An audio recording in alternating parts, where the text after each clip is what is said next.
少し乱暴しようか。私は強くなるんだ。そのためなら何だって。自分の良心に従って人を助ける。オーラってやつは隠してもにじみ出るもんだからな。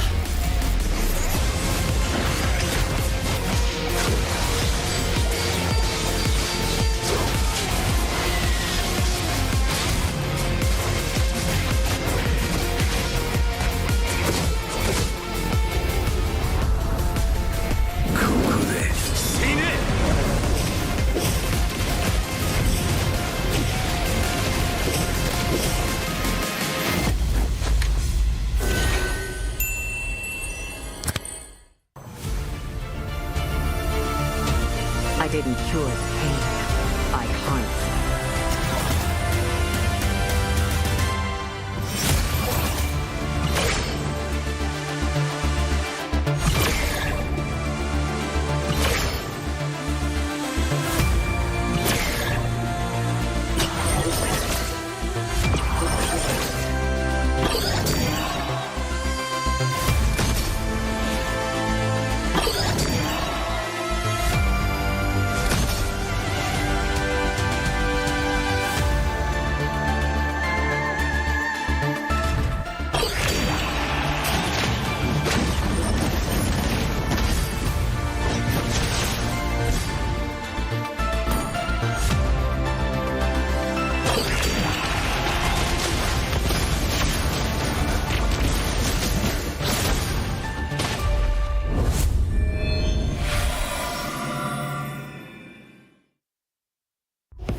少し乱暴しようか。私は強くなるんだ。そのためなら何だって。自分の良心に従って人を助ける。オーラってやつは隠してもにじみ出るもんだからな。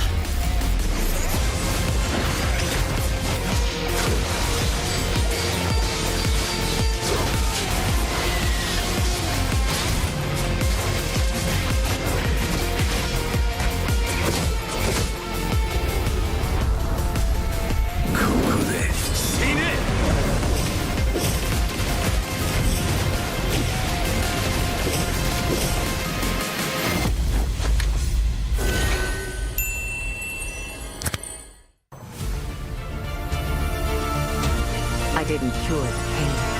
I harmed it.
少し乱暴しようか。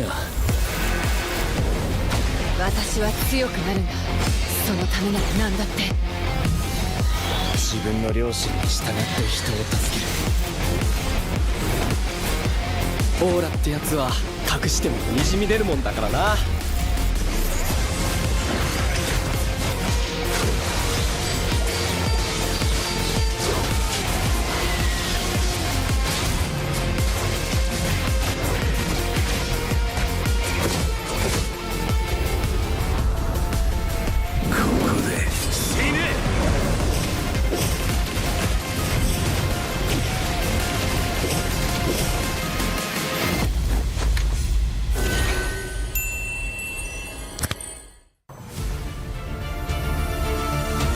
I didn't cure the pain. I harmed it.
少し乱暴しようか。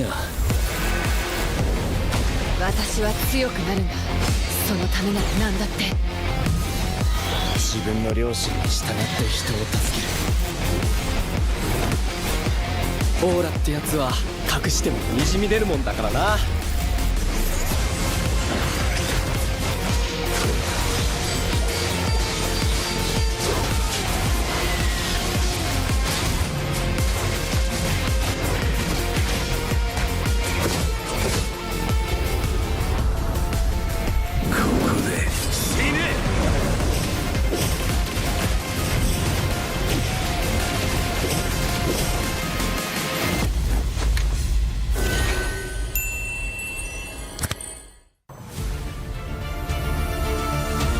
I didn't cure the pain.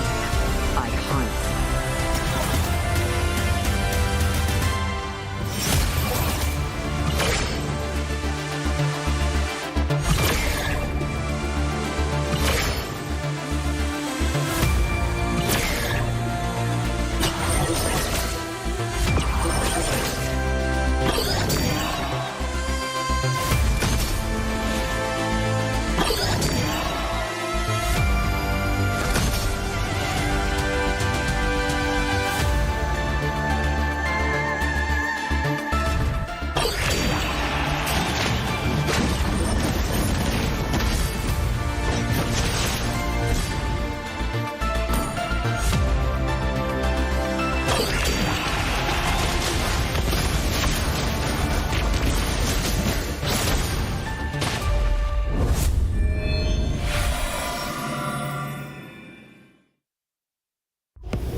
少し乱暴しようか。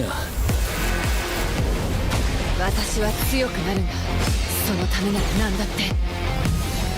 自分の良心に従って人を助ける。オーラってやつは隠してもにじみ出るもんだからな。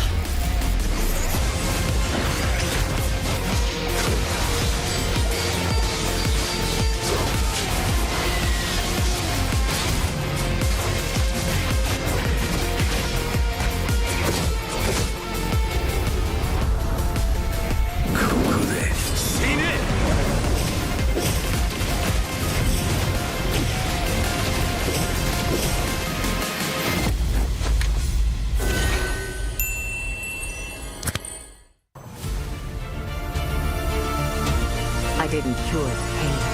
I harmed it.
少し乱暴しようか。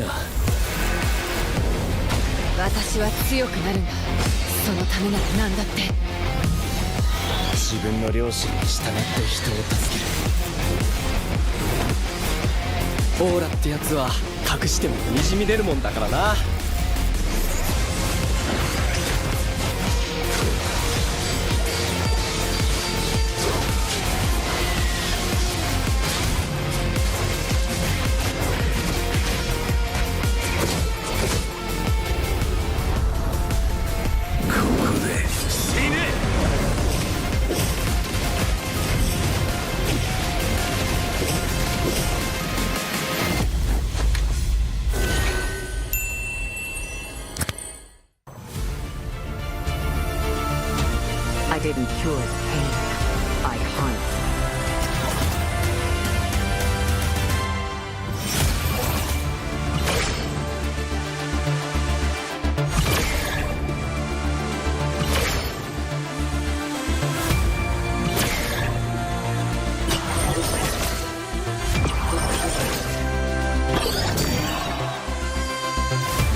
少し乱暴しようか。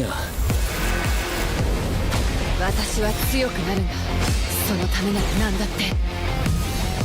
自分の良心に従って人を助ける。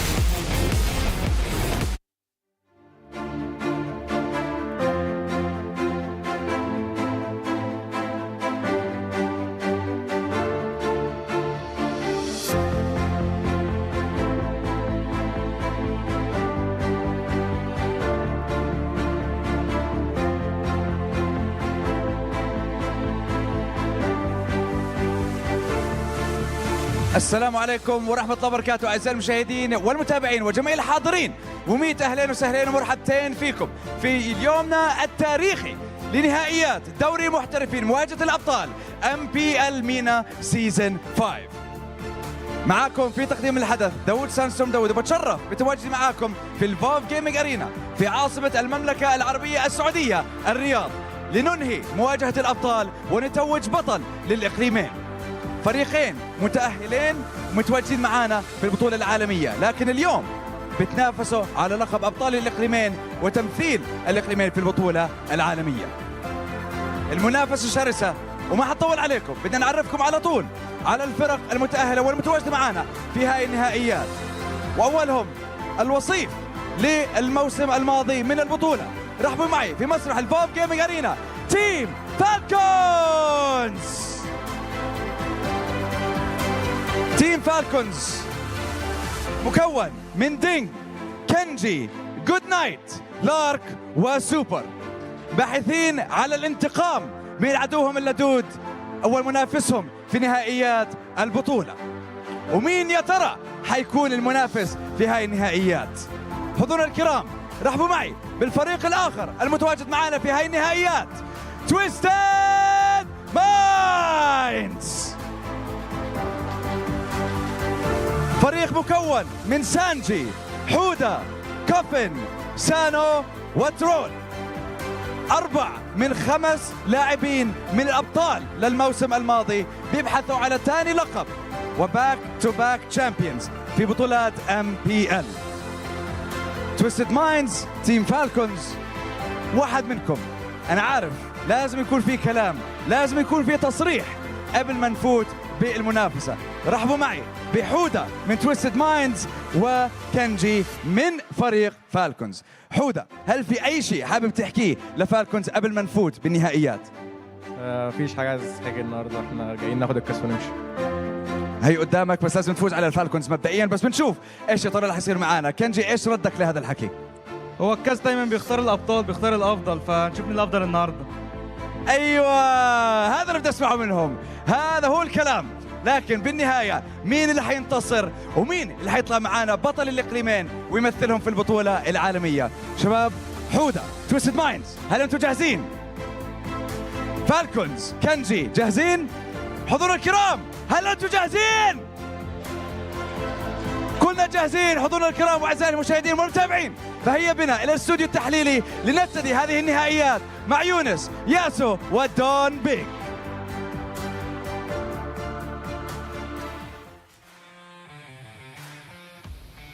Welcome, ladies and gentlemen, to the grand finals of MPL MENA Season 5. As you can see from that glorious opening that we just witnessed, we are here for that trophy right in the middle. Twisted Minds takes on Team Falcons in a best of 7. And to accompany you through this best of 7, it's me, Miracle, joined here by our analyst, Mr. Bookman, Bookboy, Arashi.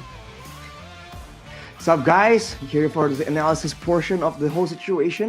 And I'm looking forward to this game, man. We've seen a lot of different looks coming in from both these teams, but I really enjoy that both teams are really willing to just throw it down and go head-to-head, just go for an all-out brawl. And I think that makes for a very exciting spectacle, especially from the caster desk. We've been seeing so many crazy stuff happen in MPL MENA, man, all the way from day number 1. The tournament favorites R8 getting knocked down, kind of like a similar fashion to another team that I will not mention in MPL Indonesia. You know, number 1 in the standings of regular season, but then losing twice in the playoffs and ending up losing their chance to represent MENA to MSC. And now we technically do already have both of the representatives for MENA. We have Falcons and also we've got Twisted Minds. But for you guys back at home, don't forget to catch the limited time return for the MLBB X Jujutsu Kaisen skins. Obviously with a few revamps here and there with the Ultimate of Yin. Arashi's been playing a lot of those Yins because of the skin actually, so I think we'll throw it over to him. I mean, it's really cool. They've changed when you ultimate, usually it's a bit bland, right? That was the main critique of the skin. Everything else, all the other skins have been amazing, but for Yin particularly, they've revamped it, they made it look a lot better, and so all the animations and even the actual character model of Yin during the ultimate looks so clean right now, guys. So I've been using it again and again just to try and get a glimpse at that, that Sukuna action. But yeah, you guys should not miss out on it at all. If you don't even get the skin that you want, maybe you're going for the Yin, but it's okay because the Nobara skin's great, the Gojo skin, and even the Julian Megumi skin, all those skins are amazing. But I think we're gonna get back straight into what the main event is, right, Arashi? It's the best of 7, Twisted Minds, and Team Falcons. We've seen both these rosters, even in the international scene for the most part, though they have changed their rosters quite a bit. Twisted Minds, obviously a jungle change now with Hoda being in the lineup from their previous tournament in M5 at least. When I remember them, it was Triple Esports and it was still Tarzan in the jungle. And funnily enough, Tarzan is not going to be in the grand finals, I think, in the main lineups here for both these teams. I mean, interesting change. The fact that they're just willing to just switch out players really is quite surprising. But let's look at the qualification schedule so far, right? This is what has been happening. What has transpired to bring us to this grand final stage right here. It's been a bloody rout, a lot of close matches, a lot of action for sure. And I think everyone at home must be really looking forward to seeing this actually play out to the end. It just seems like Twisted Minds are on a level of their own. It really seems like this is it's very similar. You can draw parallels to MPL Indonesia, man. Not losing a single game in the playoffs. Not yet, at least, right? I mean, Twisted Minds, they've even beat Falcons once already when they first met in the second day of the playoffs, as you can see earlier. So, with this being kind of a rematch, will we see a redemption arc from Team Falcons? Have they adapted? Have they changed their strat? Have they improved that much in the course of a few days? Or are Twisted Minds just that much better?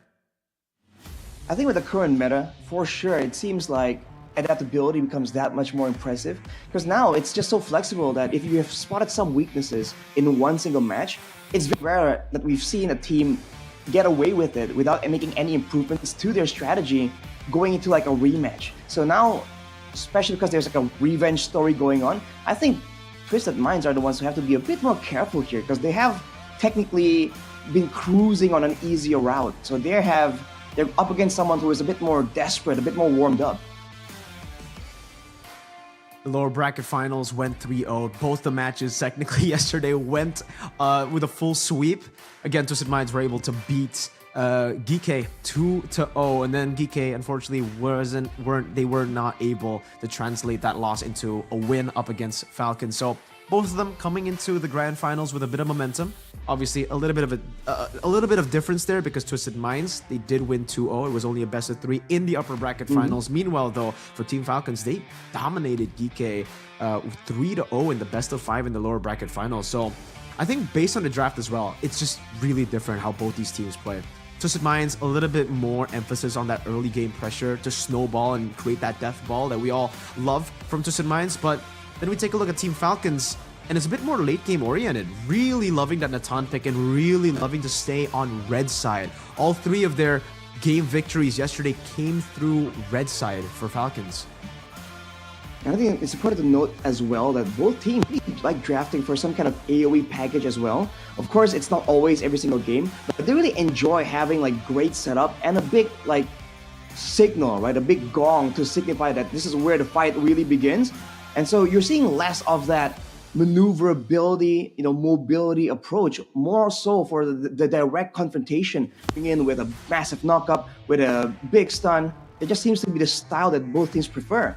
And now if you look at the asset on screen right here, Twisted Minds next for Team Falcons, they have been just taking out the opposition in quite dominant fashion, as you mentioned, Mirko. it really seems like Team Falcons are on that route, right? The lower bracket trajectory that we've seen a lot of teams find success in. I mean, for the most part, even in international tournaments, lower brackets have been the way that we actually find new champions. Every single time, for some reason, the lower brackets have a buff, especially when you've been able to beat your opponents in the lower brackets quite convincingly too. 3-0 against GK Esports. So, sure, Twisted Minds, they still definitely look like the dominant team. They are definitely the heavy favorites coming into this matchup. But hey, don't be surprised if Team Falcons comes in this game with an absolute banger of a draft. Maybe they even swap their styles, Arashi. Could that be a possibility? Because again, against GK, they did go for a more late game centric draft. You know, they love those Natan picks. But maybe up against a composition of Twisted Minds that love to play in the early game, do they want to fight fire with fire here? Do they want to just go in the early game, start fist fighting all the way from the start?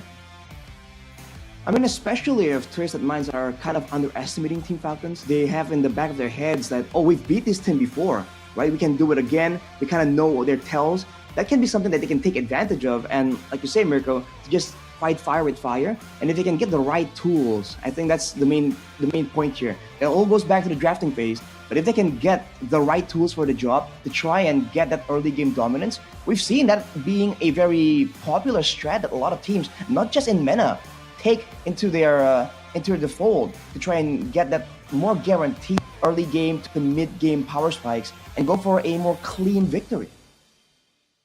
It seems the pattern still stays true here for the most part.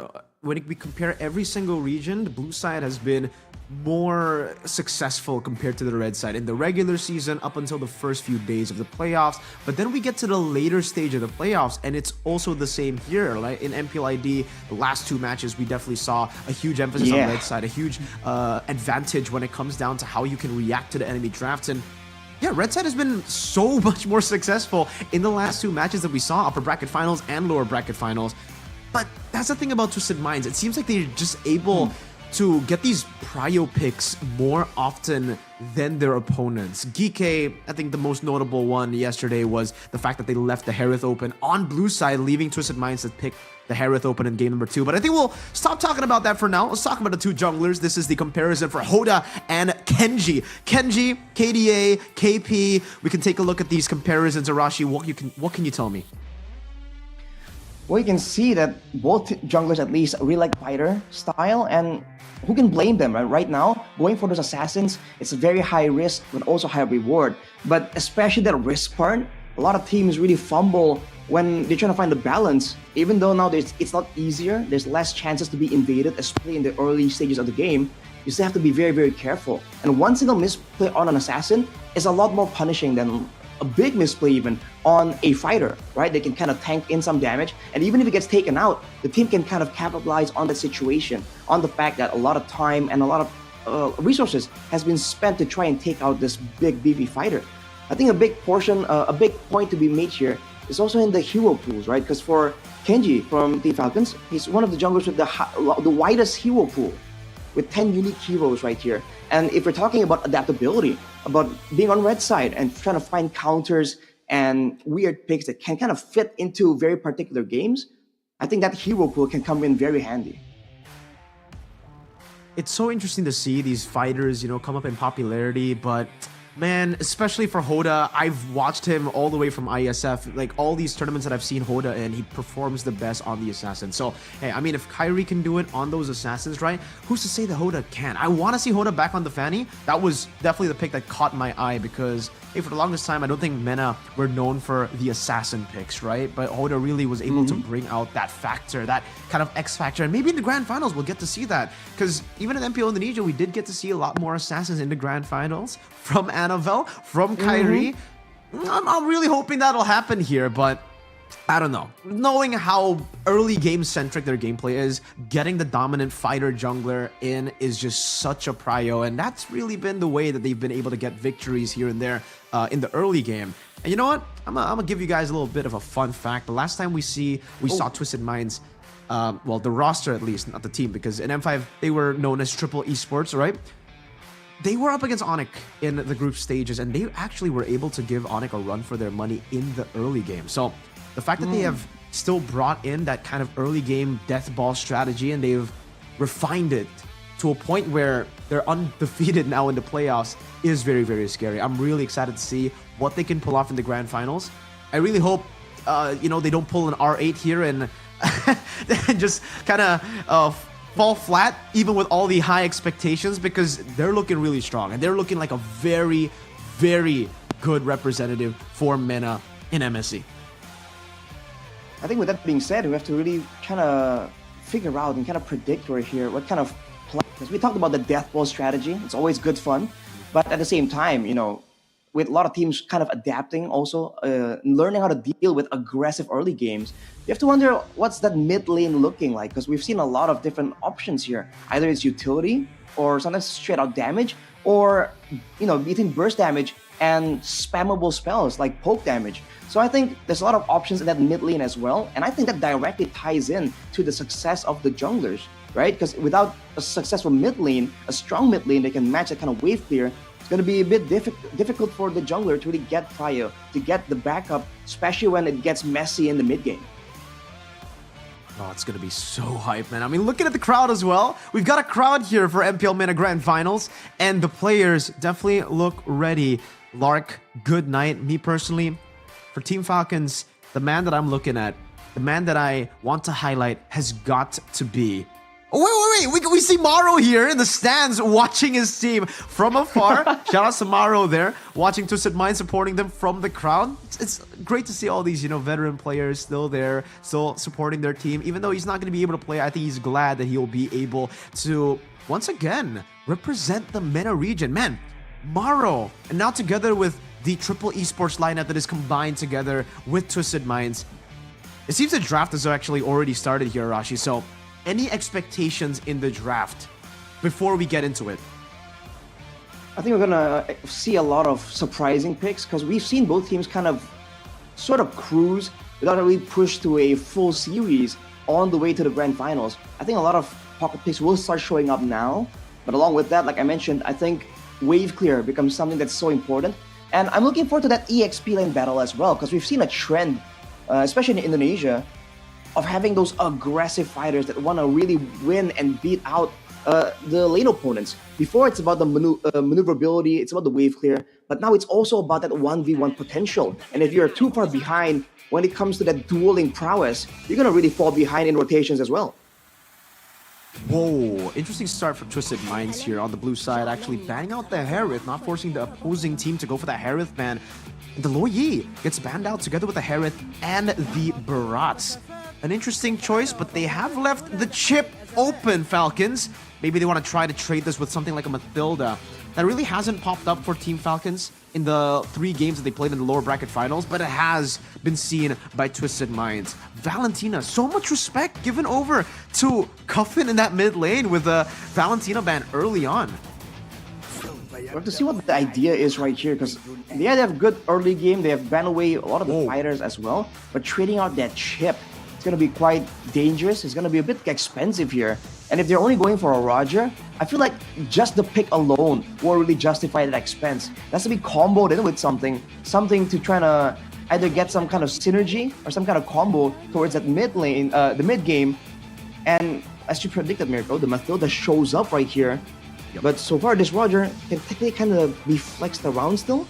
But now, if Falcon wants to go for something that's a bit more immobile, they can try and supplement that with the Mathilda. Usually when Team Falcons go for that Mathilda, they love getting more mobility in like the box gen. I think that's what Twisted Minds kind of anticipated. They left the Mathilda open and banned out the Barat. Someone that's as dominant as that in the jungle, getting the mobility of the Mathilda is still very, very good in the jungle for early game control. And it does seem like Falcons, something that we already kind of anticipated as well, we talked about, Arashi, is the fact that Falcons might actually turn 180 from their late game playstyle that we saw yesterday to now kind of an early game snowball playstyle. But Twisted Minds want to fight fire with fire, obviously. They've been the early game kings for the longest time. Falcons with a Farsa pick to end the first phase. That's some outrage, but man, that is a risky choice up against this chip. It's the bird combo coming in from Falcons. They have all this mobility tools, they have the Mathilda, the guiding wind, the wings by wings as well. So they can go around the map really, really fast. The Roger can kind of come along, looking for a very aggressive, very fast mobile trio mid lane. But how fast can you be when you're up against people coming in through portals, showing out around the map out of nowhere? Especially with a Martis and a Vexana, there's a lot of brawling potential in the hands of Twisted Minds, more so than Falcon, I think. If Falcon can catch Twisted Minds off guard, maybe this can kind of work out for them. But in the proper collision, I think Twisted Minds will get the better of them unless they try and get some kind of fight here. Interesting choices here by Team Falcons. The Benedetta ban and the Arlet ban as well. Full respect over to Sanji. No respect to the gold lane, not just yet. It does seem like they're very, very confident with that Roger in the gold lane for their gold lane matchup. Talking about Sano though, you know, he has been picking a lot of these very early game-centric heroes in their drafts for Twisted Minds. In the last matchup we saw them in upper bracket finals, it was the Clint in game number 1 up against Geeky. It seems 3 XP bans will come through. 2 from Falcons, 1 from Twisted Minds here. No macro control, no Paquito, no Benedetta. And for Team Falcons, what do they want to go for? I think Xborg, even though Twisted Minds, they don't have someone as tanky as the Baksha. Actually, Falcons pick it up, and now Twisted Minds technically get the chance to go for that Xborg. I think it'll be a very good option to just try to burst down these beefy members in front. Even Roger, I think, will have a little bit of trouble executing the Xborg if Twisted Minds do go for that Xborg. Yuzong is also another good choice, though, that, you know, I think Team Falcons might pick up if Twisted Minds don't deny it away from them. The Xborg will be really, really good. Now in the front line, kind of becoming a big threat for these supposedly safe heroes that can be saved by the Mathilda. It can also be used to really deny the Farsa a impact in the big team fight, right? By just jumping on and just demolishing the backline with the true damage. It's gonna be a glue though out of nowhere. So this comes down to a brawl. The all-new glue actually is stronger with more brawls, but he doesn't really heal as much outside of those big fights when he can't really land his spells on his opponents. So again, Falcon has to go with some kind of hit and run strategy right here, and that seems to be the case, right? Wings by wings, along with the shield unity. There's a lot of ways for Falcon to go all around the map. I think it's gonna be on the shoulders of the chip right here to really try and find them, locate them, and look for opportunities to try and get those shortcut plays. The final pick for Team Falcons, though.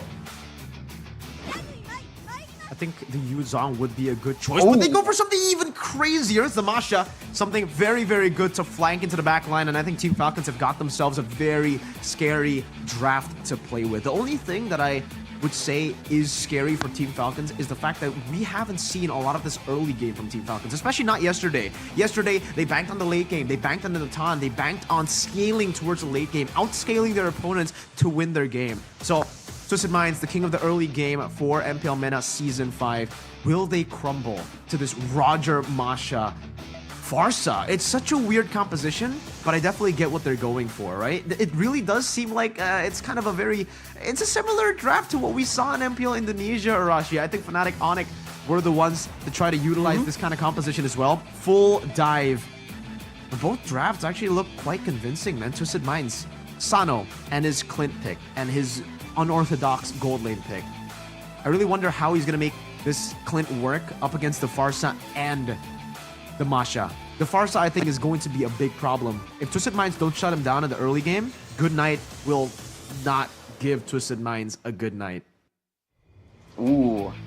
Well, I really feel like for Falcons, it's just a bit of a wild composition, quite literally, right? With the tortoise, with the birds, the wolves.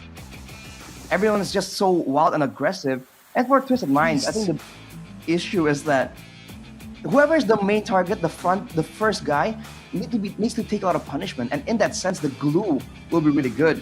But like we said, if the glue and the chip are just in charge of staving off that aggression, that means that the backline are going to be free. And especially against a Farsa with a Vexana matchup, for Twisted Minds, they're going to have a lot more card control to try and create around.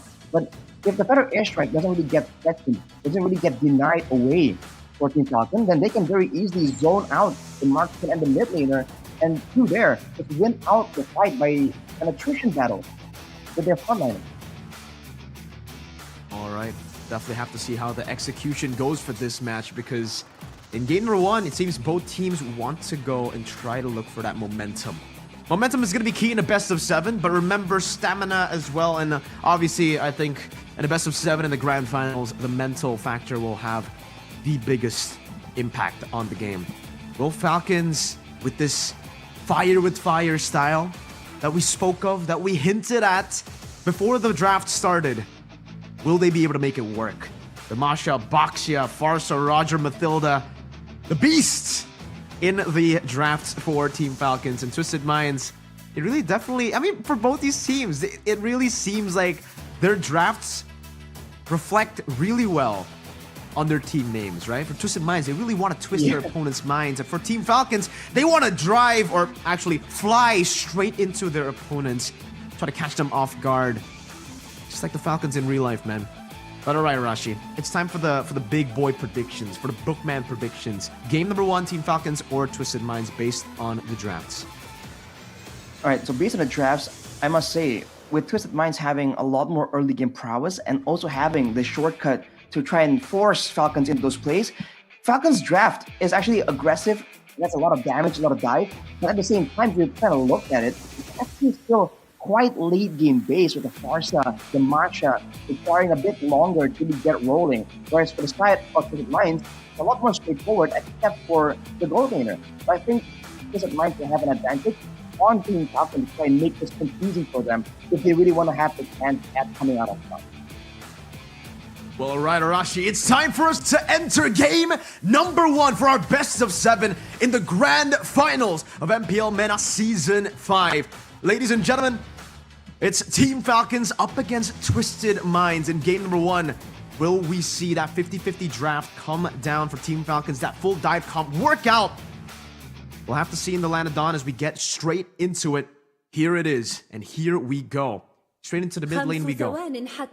Immediately, everyone just rushing around. You have to try and pay attention here to the junglers for sure, right? The fact that there's going to be a Martis that wants to be aggressive, wants to potentially invade, but also a Baxia that can clear a lot faster.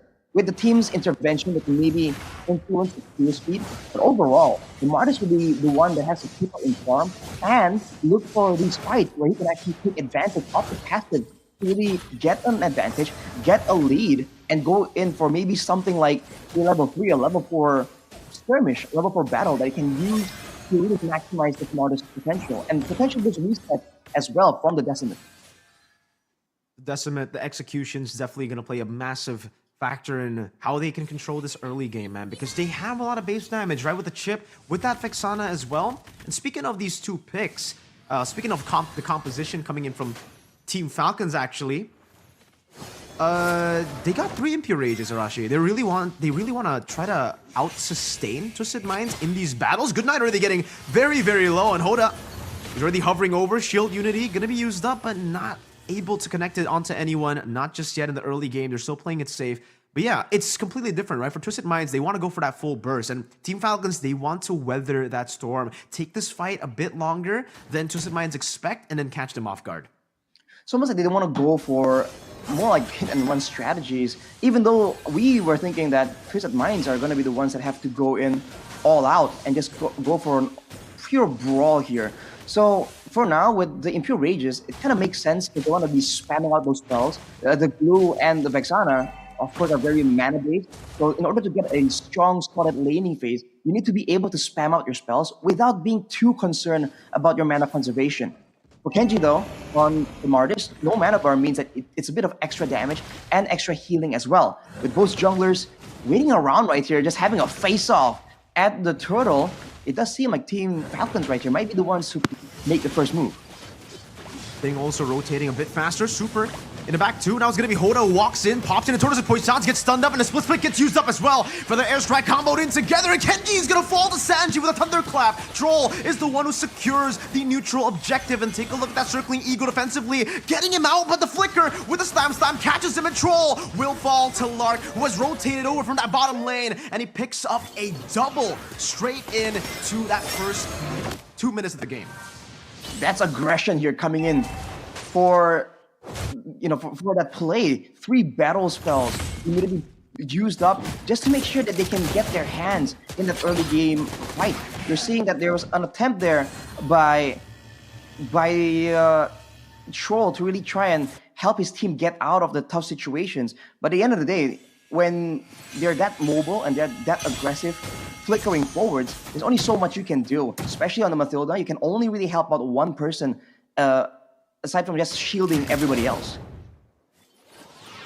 You know, back into how they're actually going to utilize these drafts.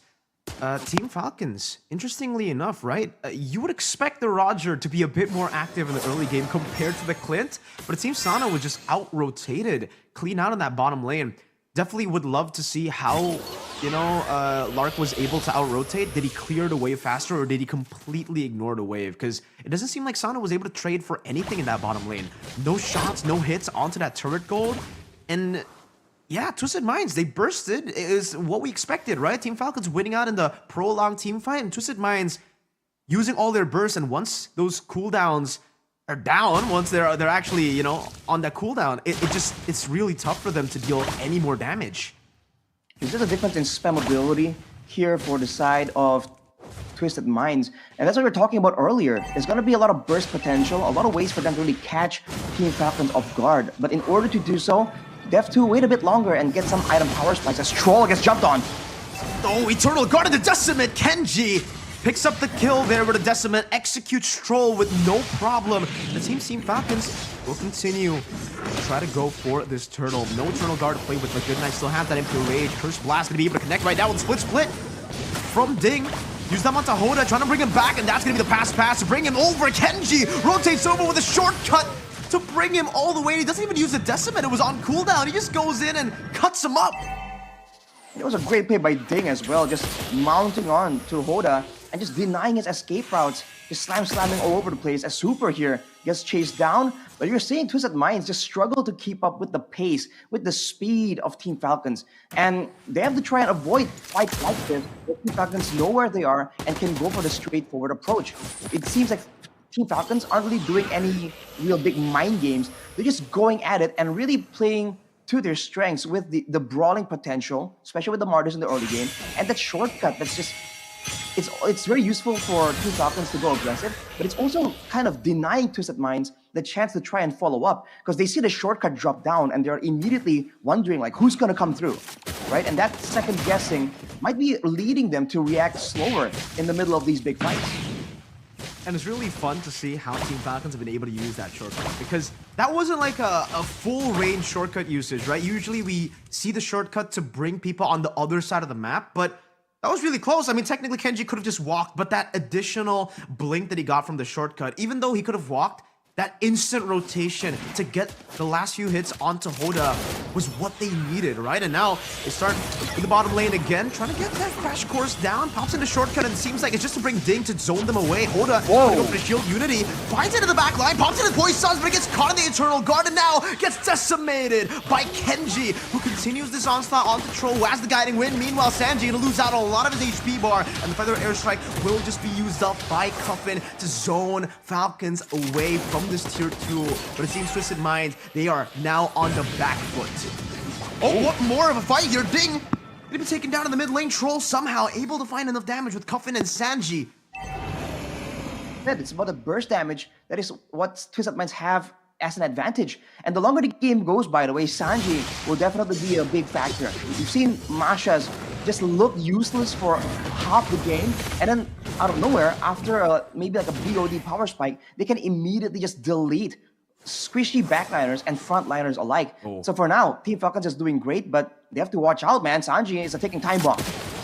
Oh, Lark though gonna be helped out. Cuffin flickers forward. Lark still able to find the kill. Good rotation, good reaction from Super. The Eternal Guard catches Sanji, but it's only to take his second HP bar away. Team Falcons are on a roll now, and it seems Troll is just trying to screen, trying to give Hoda enough space to go for this turtle, but even then, it's not going to be enough. Sana picks up the endless battle, but Kenji will be able to secure the turtle, and that's the final turtle of game number 1 for free. Not even using the Retribution, wants to go forward again towards the enemy purple buff. Hoda, still with Retribution. Ding now pops in his split, just tries his best to be offensive earlier, but with that control, even up top, Lark gets the dub with Super.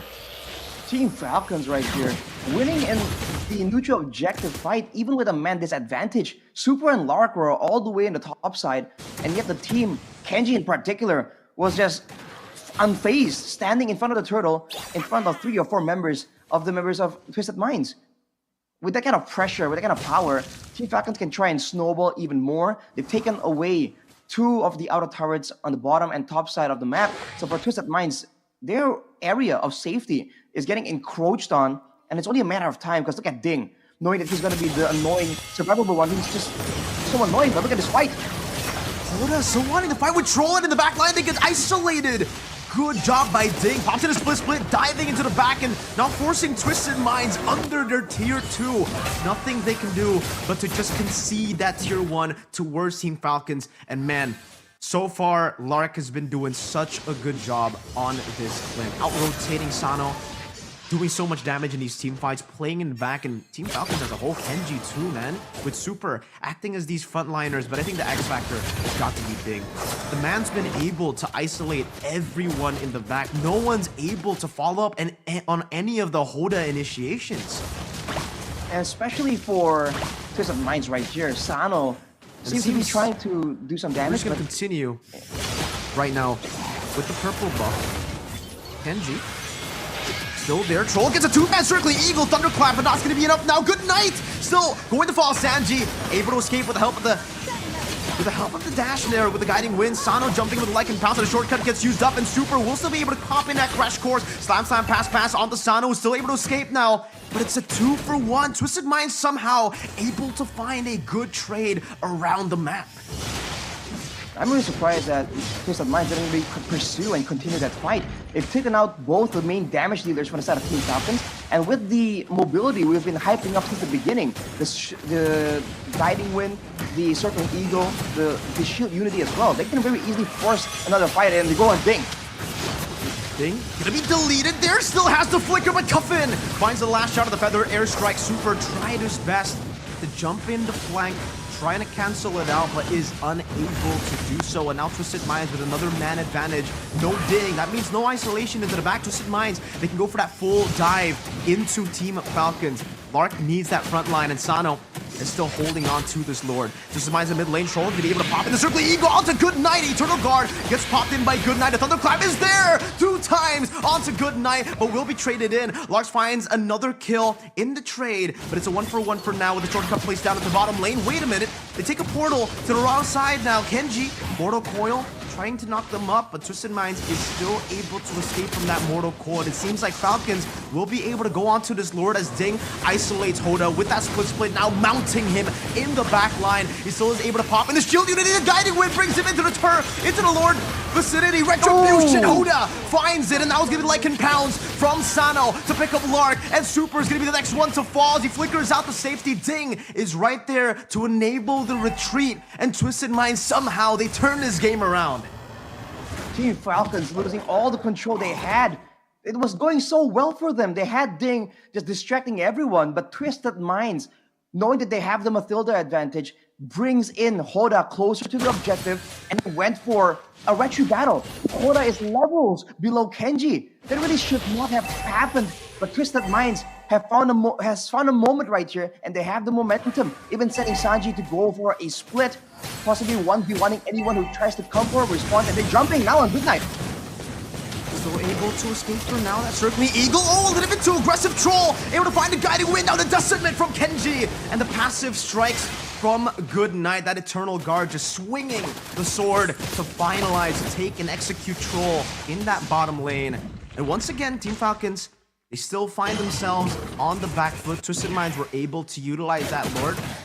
It's still the first Lord, right? So that's still incredible value with the first Lord. All tier 2s taken down.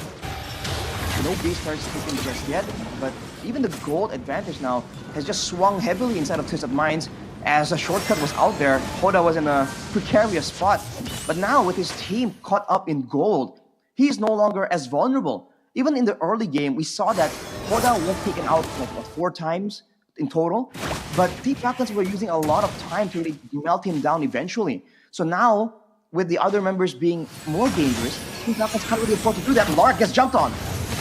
Oh, that circling eagle. Now with Hoda running him down. Look at the balloons coming onto him. Lark unable to run the Lycan Pounce, gets rid of him as Kenji jumps forward, but now doesn't have the Mortal Coil, gets clawed down by Sano, goes back to the gun version, and isn't really able to continue the chase, but still, they got Lark, they found a damage dealer. Lark is going to be down for a bit, and that lead that he got himself in the early game is all but gone, Arashi. Ding as well. Falling behind, and Sano's doing so much damage with the endless battle, forcing the split defensively, and a feather airstrike as well. Now used up by Cuffin, trying to zone them away from this base. Turret Super still in the front. Ding able to regen a bit of his HP bar. The Twisted Minds will decide to back away. They'll wait for the Lord. They don't want to go for these fights that really don't matter right now. The Team Falcons, though, this is evolving into a disaster. The fact that Lark doesn't really have a lot of solutions to deal with the Masha. Now with the Wind of Nature, maybe there's a bit more delay available to him. But overall, as a team, Team Falcons are going to be forced to sacrifice Ding, and he's looking so squishy right here with everyone catching up in the gold advantage. And Good Knight tries to zone Sano away. Yes, Falcon will be able to secure this one, fortunately.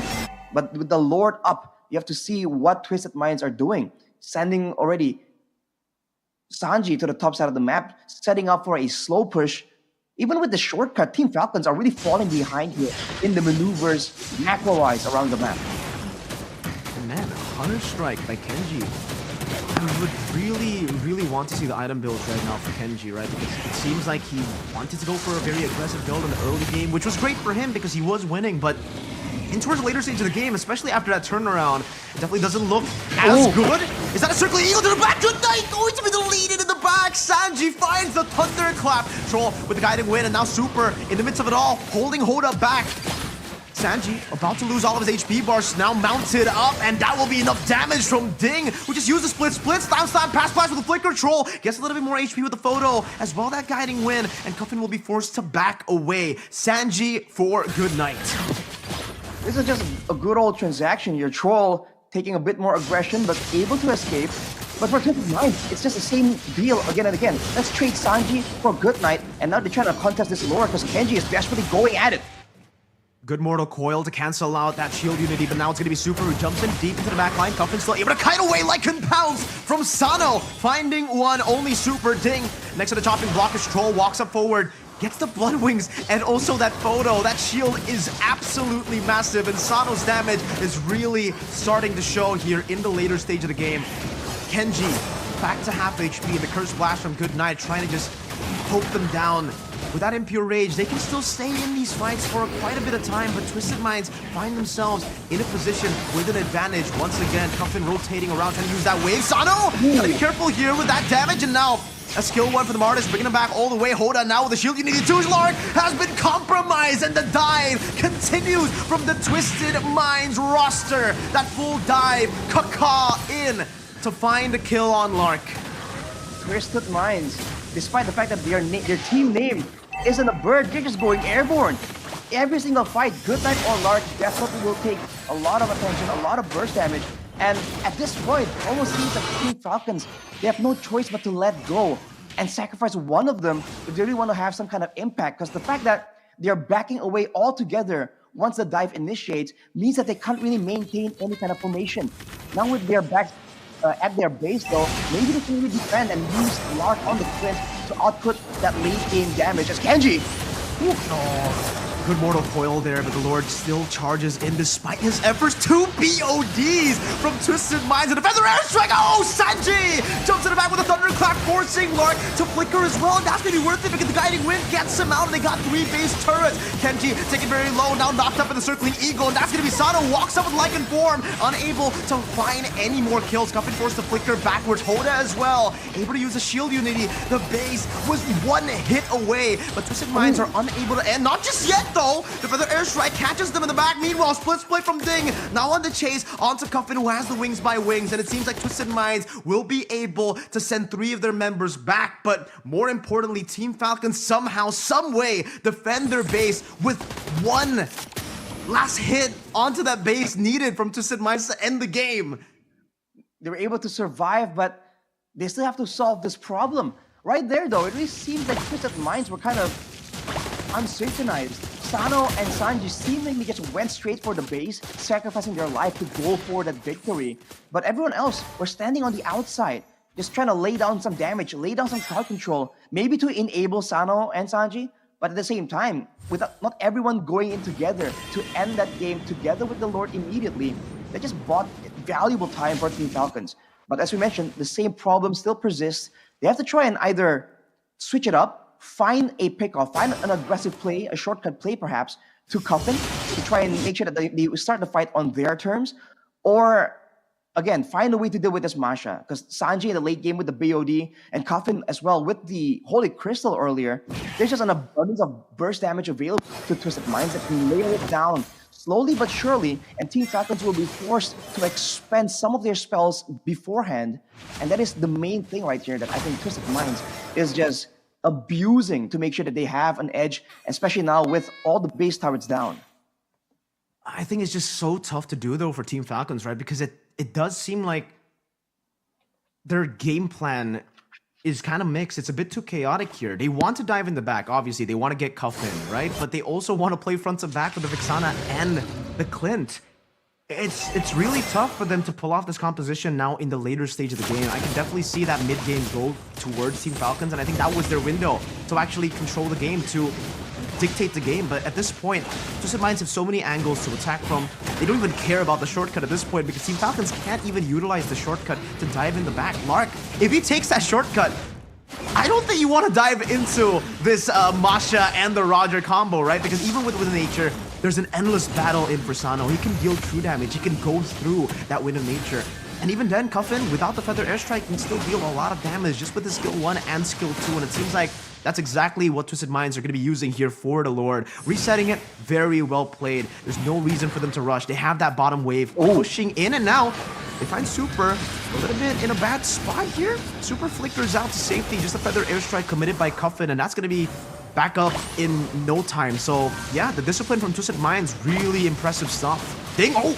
Flicker slam, pass in the back. Now Cuffin gonna be engaged on with a shortcut too. He flickers forward, unable to get the Eternal Guard down. Good night. And now look at the bounce onto the back, but the Wings by Wings brings him all the way into the turret. Ding won't be able to utilize that. Now as the Guiding Wind brings Sanji all the way as well towards Ding. A Thunderclap and the burst from the Feather Airstrike. Not even the Immortality can help Ding here. He's gonna be taken down twice. That initial HP bar and then the Immortality HP bar. And now with Ding taken out, gonna be a free, easy Lord for Twisted Minds, theoretically. Seems like Super is still waiting to try and make a play happen, but the Troll has his number every single time. Even earlier, he was the one that spotted Super in that rotation, and that will be it. That's a Lord and potentially a kill here on Kenji. No, Kenji's gotta be careful. I'm talking about the endless battle damage, and we're definitely seeing it here. Kenji melted down Sanji with a Thunderclap mark, buys the Immortality in time, but now the Feathered Airstrike comes down, and it's Kenji who falls. Cuffin's still able to escape. That shortcut was placed down by Super, but no one can take it. No one. And now with 2 members down, Ding can respawn back in, but Twisted Minds, they've done all that without the Lord. At this point, with the evolved Lord Arashi, can they even defend in Game 1? I think Twisted Minds need to mess up real bad if they really want to throw this game technically with the Lord marching down, especially with the sustain advantage the Troll has been able to give out for his team with the photo as well. We'll have to see now with the Lord coming through. Can they stop it? Can they clear? Or can they win a fight? Look at that, good isolation by Super. Cuffin finding good night again, and the base is too open for Twisted Minds. They secured game number 1 with absolute class. Even though they lost in the early game, there was no problem at all. They were able to stay composed, wait for that power spike to hit, and utilize that chaotic nature of their drafts. That Circling Eagle plus the Masha. If we thought it was going to be a problem for the Masha to find flanks, they proved us wrong, because the Masha was able to find flanks like it was no problem at all. Every single time, it was just so easy for them, Rashi. I mean, can you even call it a flank? That was a straight-on airline assault coming in from the front lines, just circling around. And it's not just that; it's also the peel, the protection, the escape that was granted to the members of Twisted Minds here to just go in and out. Even when, like you said, Kenji trying to go in desperately to try and get something else in that fight, get a pick off, get a reset, there's just always that guiding wind to save him. And it seems like it's just a better, more flexible, more well thought out composition. But we talked again about the early game potential for Falcon. It was great, it was good. But once that early game has passed by, and now it's a Lord situation, a Lord man situation. We spoke earlier again and again, even with the Impure Rages, providing a bit of extra damage, a bit of extra healing. The fact that there's a Matilda means that, for the most part, there's no way they can kind of match up to that sustain when they're just waiting for a moment as well. It's just so tough for Rashi. It's for them in the mid to the late stage of the game. What were they supposed to do, right? Because if they fell flat in the mid game, if they were unable to utilize that death ball that they needed to have at that point, there's so many ways, so many creative ways for Twisted Minds to dive. Firstly, it's a Baksha, and then obviously the Masha, but on top of that, you have the added layer of a guiding wind with the Circly Eagle. And then you got poked from behind with that Feather Airstrike. It's just such a complete draft from Twisted Minds, and we definitely got to give props to Lyric. Coach Lyric, he's been the coach of this team also, technically almost the same lineup without Hoda. Last time we saw him, M5, with Triple Esports, and game number 1, we are going to give our MVP to Cuffin because on the Farsa, he was able to deal so much damage, 107,000 damage for that poke, that lethal ignition too, and he did the job, right? He was never really picked, like this Farsa pick was never really picked up to be the executor. He is there to deal damage so that Sanji can execute, so that Sano can execute, and he played this so well, but also the team did too, right? They played around him. The aggression played into the front to back really well. And don't forget that in the early game, he was one of the only ones who was still doing kind of okay. Farsa was one of the only laners who was kind of quote-unquote winning. He was roaming around, and even though they were unable to really get a lot of kills through those ganks, there's still a lot of pressure that kind of staved off the initial aggression. But in that mid-game, man, about the 10-minute mark, that's where the backline members from Team Falcons just were not allowed to play at all. And while we're on the topic of Puffin, he's always kind of finding ways to be in range for the Feather Airstrike. And all things considered, you would think that he would have a lot worse of a KDA, but look at here. He's making moves like this, walking up face-to-face against Goodnight just to try and support his team with a Feather Airstrike. And yet, for the most part, if you look at his KDA, it's still pretty good. It's very good, actually. So props to him for finding a way to be a lot safer on this Farsa, even though we thought that he was definitely the main target for Team Falcon to jump on. Looking at the post-game stats right here, it's about 22 minutes of match time. Twisted Minds surviving the early game and then bringing it to the late game where you're seeing Hanji on Twisted Minds. I really thought that was going to be a bit of a split situation, but he was very happy just fighting with the team, knowing that the Masha damage is just insane. He was one of the highest kills in this game for his team, but it's accompanied by an equally high death rate because he doesn't care. Once he goes in, his job is done. The fact that Team Falcons are forced to play a certain way is already a big, massive W for Twisted Mind. With so many damage dealers on the team, Cuffin, the guy who's the most vulnerable, dealt the most damage. And it's that idea of the best defense is offense. Because when you have 4 members constantly diving towards a front-to-back composition, yeah, it kind of leaves Team Falcons confused, right? Who wants to dive into the back, even if that shortcut is used up, even if the chip is able to flank? Who's going to take that portal? If you take that portal, you're kind of dead anyways, right? You get Cuffin, but you'll probably be able to deal enough damage for the rest of the team to clean up. That was the story for game number 1.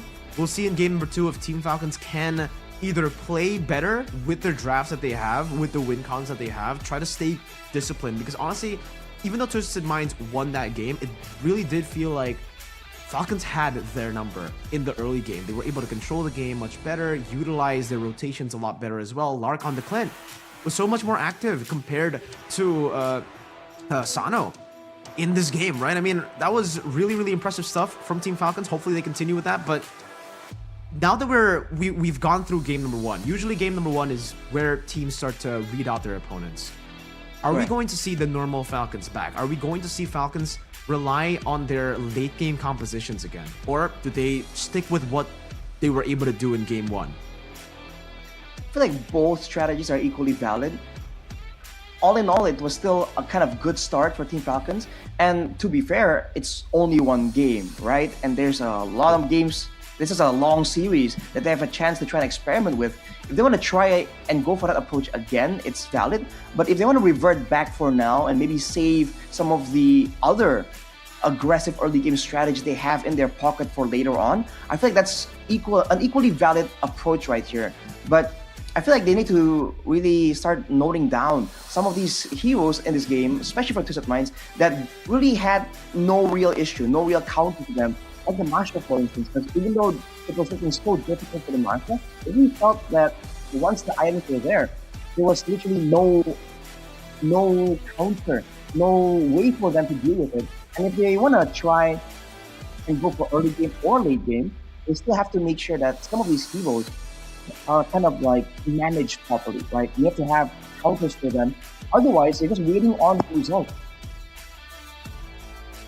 And again, Arashi, for MPL MENA, the trend stays true. The red side is a bit better compared to the blue side. That reactivity that the red side has, I guess, right? I mean, with the Masha picking towards the later stage of the game, later stage of the draft as well, I think it really caught Team Falcons off guard, especially considering they were trying to utilize that front to back-ish composition with the Vexana, with the Clint as well. The Masha is anti-CC, right? I mean, technically anti-CC. Yes, you can kill him. That's probably the best way to deal with the Masha. You get rid of the HP bar, but when he dives into the back, it's almost basically anti-CC. Every time he loses that HP bar, another Thunderclap comes in. So incredible gap closing on top of the damage. Yeah, I think you kind of called it as well in the early game, right? I mean, the Masha, we've seen this countless times, even in MPL Indonesia. The fact that the Masha will not be relevant in the first few minutes of the game, but once he gets that BOD, everybody's got to look out for this Masha, because he could be 1-4. Heck, he could be 0-4. Once he gets that BOD, he will be a threat to the backliners, and it doesn't even matter. We saw that in that game. It was one of the moments that twisted the game, not Twisted Minds playing the game with that, you know, bird composition with the, dare I say, Twisted Minds played with the Falcons composition, but they used it to twist Falcons' minds in game one. We're trying to play into the names as much as we can here, guys, but man, it really looked good. It really looked good for Team Falcons, man. I predicted Twisted Minds to win 4-0, and it seems I am right, which is very weird. It's very weird to say that I'm right, you know? It doesn't really happen that much, Arashi. Exactly. Like so far, right. not if you guys know Mirko, you know that that's not a common occurrence. But, you know, there's a first time for everything, Mirko. Maybe it's time to turn over a new leaf, right? And start a new chapter in your superstitious expertise. Well, we'll see in game number 2 what adaptations Team Falcons do to their drafts. Again, if we take a look at their lower bracket finals win against DK, they didn't use this lineup. It's nothing even close to this kind of lineup, right? They had Natan in all 3 games that they played against DK. So I'm really curious to see if the Natan will come through, because even in game number 1 earlier, Natan was left open. And maybe with Twisted Minds picking up that Roger, that was their way to kind of shut the Natan down, because it's really tough to play Natan up against a team who are known to utilize that early game so well. And it just did not work out, I guess. Yeah, I mean, the Roger was a bit too much. On top of that, I think if they did go for Natan, that would have been a worse game for Team Falcons, because if the Clint can't handle that early to mid game of this composition, then yeah, Natan's not gonna have a good time, bro. Yeah, when he gets zowned away in the lane, when he gets dove on by 4 members. Oh, but okay, if you were Team Falcons right now, if you were the coach of Team Falcons, Arashi, what adaptations, what changes would you make to the drafts? I think considering the fact that you mentioned it, bro, they like playing for the late game. They like having reliable backline members in the gold lane or in the mid lane to try and supplement the damage. If they really want to go with that style, and that's the style that they are comfortable with, then go for it. But if you're going to go for that, then you have to try and, I don't know, ban out or at least have a hard counter to the Masha, because you cannot, you've seen it, you can't really get the game that you want if that's how you're playing. And to be fair, right, there's an argument to be made that the Masha was great, but the Matilda is what made that Masha extra dangerous. for Twisted Minds in game one. So if they want to try and go for that approach and take out the Matilda, they'll get rid of the safety for Coffin that allowed them to do all that damage in that game. They're getting rid of the aggressive playmaking that allowed the Masha to be crazy, and they're also denying the healing. So if the coach feels that the Matilda is the actual main problem in game number one, that is an approach I can see working as well. All right, seems Coach Lyric and Coach Jomai with Falcons and Twisted Minds are both ready to enter the drafts for game number 2. And this time around, Team Falcons will actually take that red side away from Twisted Minds. Again, fun facts for you guys back at home if you guys are now only tuning in to MPL MENA Season 5 Grand Finals. So far, for MPL MENA, it's been very, very different compared to all the other leagues that, we know based on stats. In MPL MENA, Season 5, Red Side has the higher win rate compared to Blue Side. Red Side on a 51.97% win rate compared to Blue Side on the 48.03% win rate. And we did just see Twisted Minds win on Red Side as well. But this time, hey, Arashi, they took your notes in, man. They got the Matilda banned out. They also banned out the Chip and the Loyi, but they left open the Harith. Oh, Twisted Minds.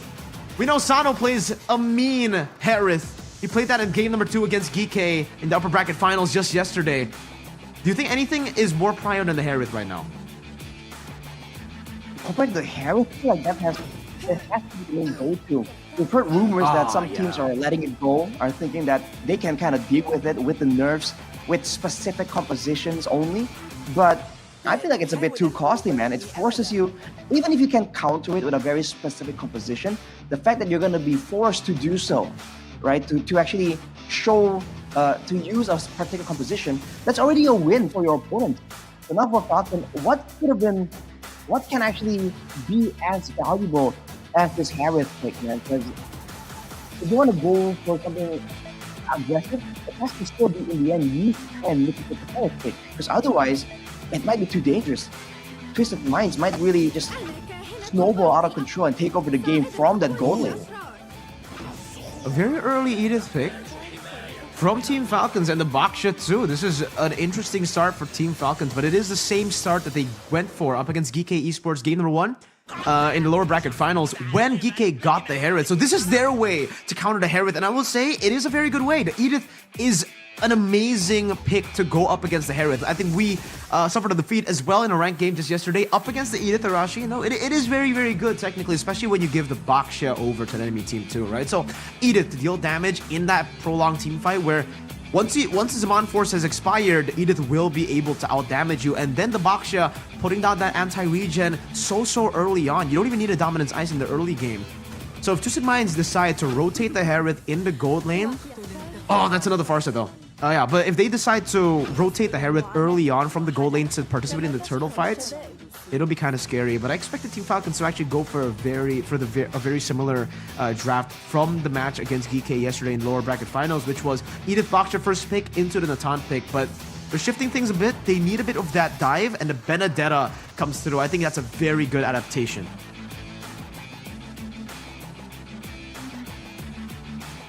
And I think if we take a look at the second phase bans now for Falcons, they might want to take the same route that they did in game number 1, which is ban out that Paquito, ban out some of these XP laners up against Twisted Minds, but it doesn't seem like they're gonna go for that just yet.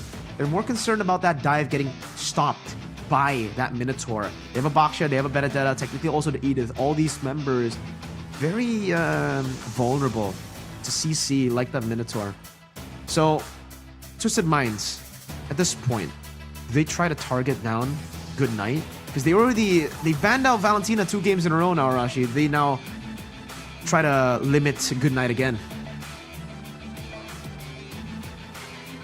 They want to have a lot of big ultimates, right? To really try and pressure, try and get some control in these fights. The fact they got ran over, right, must have really showed in their minds like, okay, we have to have good DPS, but we also have to have these tools, right? Especially with the Farsa being the MVP for game number 1, the Benedetta will be a great addition, but the Paquito becomes something that's questioned, that's usually used to match this Benedetta. So hopefully, well, potentially, it will be banned away as well from Falcon here to really secure that strong playmaking style in that EXP lane, or that so that they can actually get a proper front to back.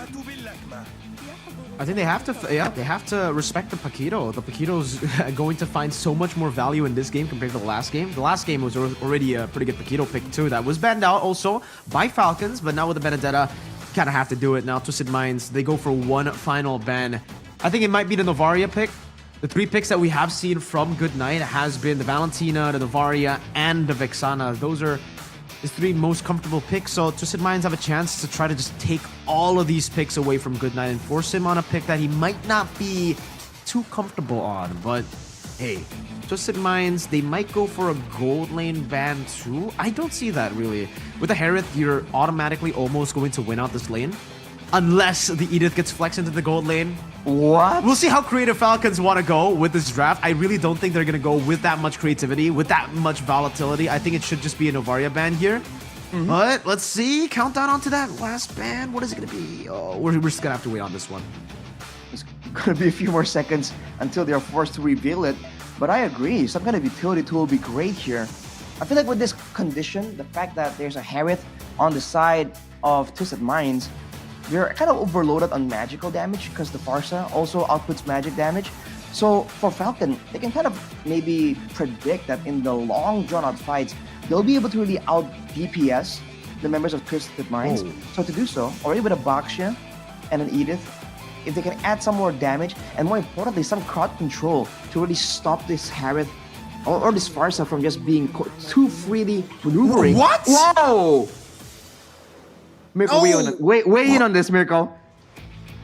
I mean, we were talking about the late game. Do they want to rely on the late game? Yeah, I guess they want to bank on that late game, and I'm not too sure about the Mia pick up against the Harith. But there you go. I think there has been a mistake in the draft because I spotted out the bans, right? I heard the ban come through already, but no image of a hero gets popped up for the ban from Twisted Minds. So I think Twisted Minds didn't get to ban, didn't get to take away that final hero in their draft, and then we see the Mia. So I believe there has been a mistake, but I guess that's just my assumption right now. We'll have to wait for further confirmation if we do have a remake on the game. Because yeah, when I saw the no ban from Twisted Minds, I was already kind of skeptical, and then I saw the Mia pick, and yeah, I don't think I would pick Mia against a Harith. I see this Coach Lyric is enjoying himself too in the back there. You can see him just, you know, I don't know what he was doing there, what kind of pose he was doing, or what kind of emote he tapped on, but yeah, well, I guess we'll wait for further confirmation here. For now, though, what do you think will be put in the gold lane, though, Mirko, right? The Harith has been so good. A lot of people have been saying, people I know at least, that it's not only about the matchup. It's almost like if you're up against a Harith, it needs to be a team effort. You need to bring other people into those lanes, and then maybe you can get a bit of an advantage. The Mia is definitely, I don't think, the answer. I was trying to theorize immediately, like, okay, is this supposed to, you know, just like stealth to the back line and take out the Farsa? Like, what kind of crazy strat is this? But most likely not. No way. Who knows, right? I mean, they have been able to utilize late game for the longest time. All right, they're taking their IEMs out, all right now. So I definitely think we've gotten somewhat visual confirmation that we will have a remake and a redraft of game number 2. And yeah, we're back here. Hey, we got Yasu there in the front, and now we are going back to our normal selves, Arashi. We shapeshifted from Yasu to Arashi and Mirko again. Our normal selves. Interesting choice of adjective there, Mirko. Yes, normal, just a pair of normal guys right here, unlike the mana casters, looking very sharp, by the way. Shout out to them. But all right, this is the question, Mirko. Like, what can they do right here? Because we're seeing that they were trying to do some respect, right? They're trying to adjust the drafting phase. Then the Harith comes out, right? We're talking again about the red side and the blue side. It really seems that for red side, this is the main weakness, right? The fact that this Harith is always looming in the shadows. You can say it's a weakness, but for Twisted Minds, that's been their strength, right? They've been able to just bait out so many of these bans out, and good on them, leaving the Harith open, leaving the chip to be banned out by Team Falcons as well. They left so many picks open that it kind of forced one to be up for grabs. And Falcons, they decided to go with it. They decided to trade that one pick for two of what looks to be more prio picks for them, the Edith and the Baksha. And again, they have made this work before. Just yesterday in the lower bracket finals up against Geek Falcons, game number 1, they left the Harith open, they let the Harith go, and they picked up the Edith, the Baksha, and then the Natan. What changes? They picked up the Benedetta instead of Natan here as the last pick in the first phase. But yeah, I guess we'll have to see if that is even their plan. Maybe the mistake started all the way from the Benedetta pick. Maybe they wanted to go for Natan, and maybe. They made a mistake there. Based on the template, definitely doesn't seem like the normal draft that they go for. But again, technically it is also normal. I don't know, man. That XP lane has just been, like, Ding has been so phenomenal on these flasher picks. He's kind of like, if I were to draw a comparison from, you know, MPL MENA to MPL ID, I would say Ding is kind of like Aran. He's been doing so well on those Benedettas. Cutting up these waves, split pushing, and joining the team fights with that Benedetta. Loves to play that Benedetta, and it's been respected every single game by Geek in the lower bracket finals. 3 games, 3 bans onto the Benedetta. Well, for now, we have to wait and see if, you know, that was the actual option that Team Falcon was trying to go for. But on that point, Mirko, about the Edith, I really like that as a solution here for Falcons to try to round out their composition, because they want to be aggressive, but it seems like they're also kind of struggling, especially in the late stage of the game. Edith kind of helps out in both, right? You're still aggressive in the early game, you have good clear, you have utility if you want to try and help out in some of these fights, and later in the game, you can transition, quote-unquote, to a bit of a damage dealer, and that kind of gives you the best of both worlds. Of course, it also means that you're also a jack of all trades, master of none. So I think that's the trade-off, right? In the early game, in some aspects, either that's the 1v1 or the wave clear, you're gonna maybe falter a little bit, especially that mobility, I feel like. But afterwards, it's solid, unless, of course, Twisted Minds are gonna try and twist their minds some more. Reminds me of a quote from a very close friend of ours, you know, from the Philippines, Mr. Joseph himself. I think if Twisted Minds can continue to practice their minds off, they will be able to twist the minds of Falcons. Shout out to Naisu, our good friend there. But yeah, again, that really has been their way to beat Falcons so far. I mean, we only have game 1 as a reference, but technically in the first round of the upper brackets, when Twisted Minds also met up against Falcons when they won 2-0 in the best of 3, that was also what they did. They were able to just outdraft Falcons straight off the bat in the start of the game, start of the draft, so well by... I think they really didn't pull off anything too special in the drafts. They just stayed consistent with it, right? They understood what was prio. They understood what is prio to their players and to their own compositions, and they got the picks by picking the right side, reacting to the right picks. It's all about using the fundamentals. It's all about having that great foundation, and for Twisted Minds, that's been the key to all their victories. There's a reason they are undefeated so far in the playoffs of MPL MENA. 2-0, 2-0, 2-0, bro. This is a crazy run. Well, technically 2-0, 2-0, and 1-0 right now. We'll see if that continues to be a 2-0, because based on the draft earlier, after that Mia pick, I would have automatically counted Falcons out of that game. But luckily it was a mistake. Or maybe, luckily, hey, for some people, they might want to see the Mia. Some people love that Mia, dude. So I can You probably think want of to a see few the Mia. people. I mean, there's someone in our region well known. I mean, his name is literally Top Global Mia, you know? So, I mean, Oh my god, there's people yeah. like that who wants to see it happen, man. But I think that's a great point, Mirko. And I think it's just so difficult, right? When your opponents aren't really making use of a particular pick or a particular style. It's just all fundamentals. It becomes harder to counter, technically. And I think it's scarier, because you don't really know which part is the actual problem. You just know that in general, in the basics, the fundamentals, they're just better. And that can be a very daunting situation to be in, man, when you're trying to do everything differently, you're trying to find weird solutions, and in the end, they're just better. We've seen that happen. We've seen that happen a bit too many times, I think. You know, especially for us, it's been the pattern for us.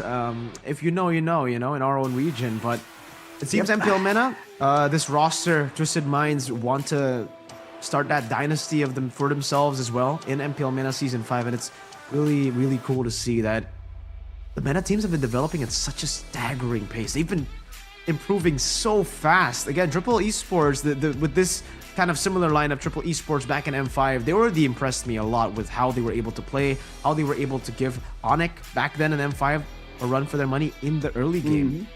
But now it seems they have refined that style even more, like we said before, game number 1. And I guess we'll have to see if Coach Lyric has a few more tricks to show us up his sleeves, or maybe he just wants to stay normal, you know, with the orthodox picks. Don't want to really go for anything too creative, too experimental in the grand finals, maybe. But hey, you have players as good as, you know, these 5 players that you have in the team. Might as well maybe pull off a crazy pick and try to surprise Falcons, because it seems like Falcons, slowly but surely, right? Very slowly but surely, they are actually adapting. They are actually catching up to that early game playstyle that Twisted Minds have been able to utilize for the better part of the season. I think with how dominant they've been, right, with how eye-catchy they have been, I think it'll be a bit more confusing if teams don't start trying to catch up at least, or trying to take some notes from, you know, a page in Twisted Minds' playbook, because it's been so effective, right? And that's, I think, the beauty of a big, long tournament with long matches, potentially long series, even though it's been pretty dominant right here. But in those long series, that's where you can really see them, see all these strategies put to the test, and even sometimes countered a bit or taken to the late game where it's not supposed to be. And you can kind of see how the original creator of that strat kind of adapts it or adjusts in those unfamiliar situations, and that is what leads to a solid, just like well-crafted, well-smithed meta that I think that we are always looking forward to seeing, especially as casters. Absolutely. We'll see if they can utilize this again, continue this run. I'm really excited to see the drafts again, especially after that Mio pick. It was so bombastic. At that point, even though I counted them out instantly, I was really rooting for them deep down, you know? If I count you off, usually that's a blessing in disguise. So, hey, right. Hopefully the Mia does actually show up in game number 2.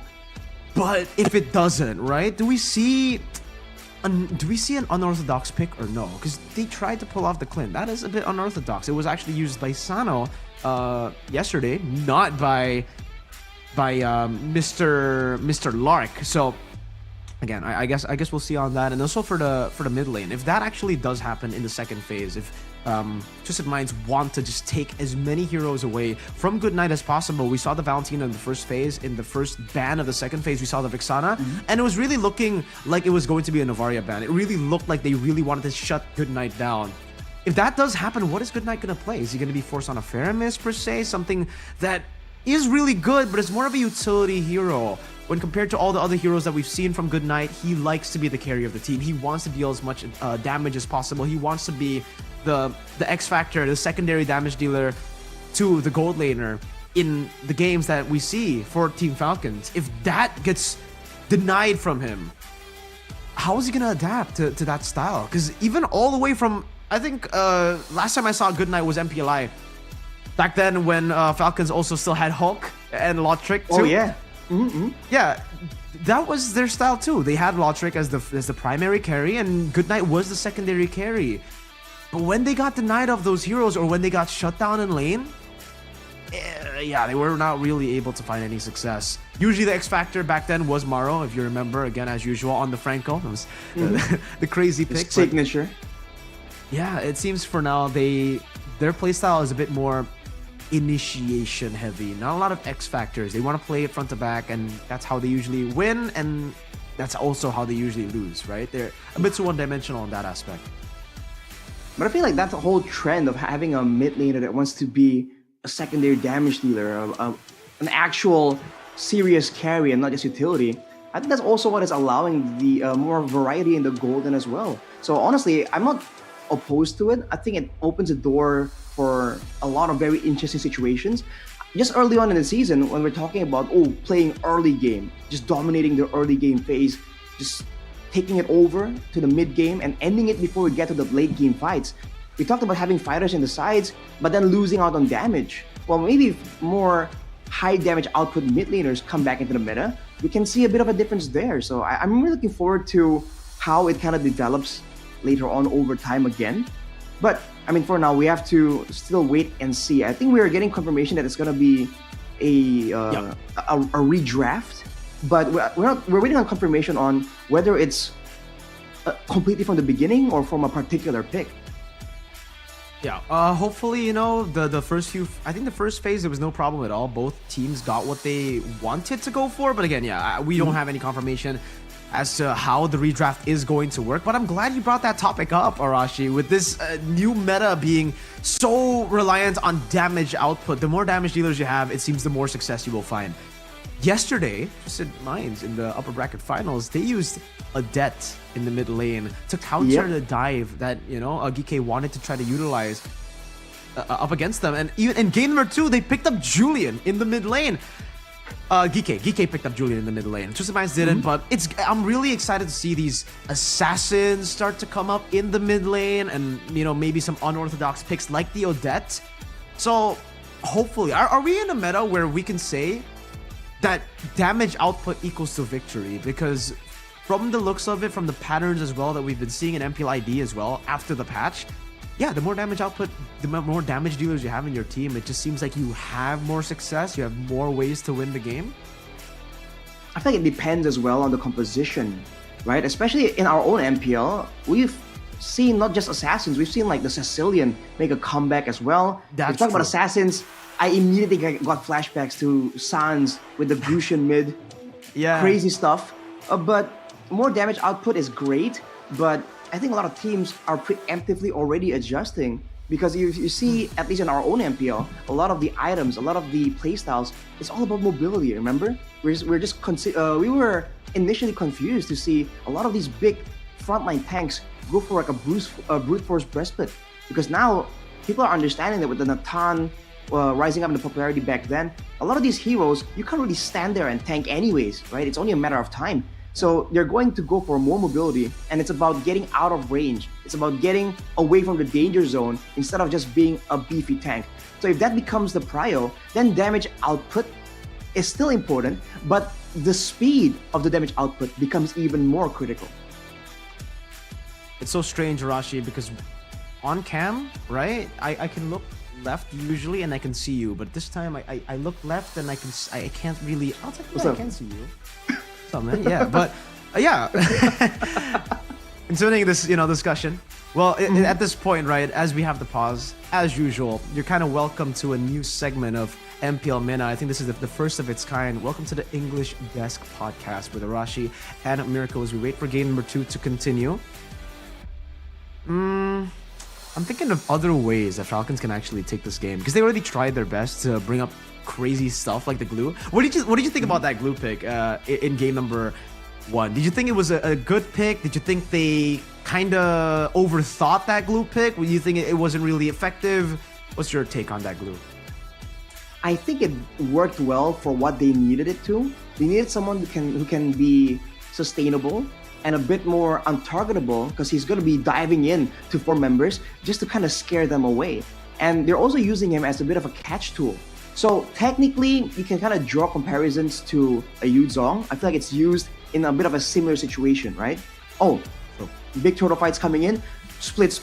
We saw from Ding earlier. Sometimes Black Dragon form can serve the same exact situation. It's just more sustainable, a bit tankier. We've seen that in recent times, the Black Dragon has just been having a bad time, man. He's been flying around and getting shot out straight out of the sky again and again. So maybe that's why we're seeing a bit more experimentation to try and find something that can kind of operate the same way and yet still be a lot more useful when it comes to utility and sustainability as well. Well, it seems they have taken your notes, Arashi, because they want to get straight into the drafts in this game. Will they utilize the sustainability? Because yeah, the Impure Rage, we had 3 Impure Rages just last game for Team Falcons. Twisted Minds wanted to go for the burst route, and the burst route actually worked for them really, really well. They cycled through their cooldowns So I think the layering from Twisted Minds was really what made them special, because it wasn't just the composition, right? The composition was obviously really good for Team Falcons and also Twisted Minds, but the execution was just a tad bit, or not, you know what? A lot cleaner by Twisted Minds. They understood what their composition was meant to do. And Falcons, they kind of understood that too. In the early game, for a portion of the game, they understood their win conditions. But then when it got to that mid to late game, this is a problem that a lot of teams deal with, by the way, is they kind of forget how to be creative.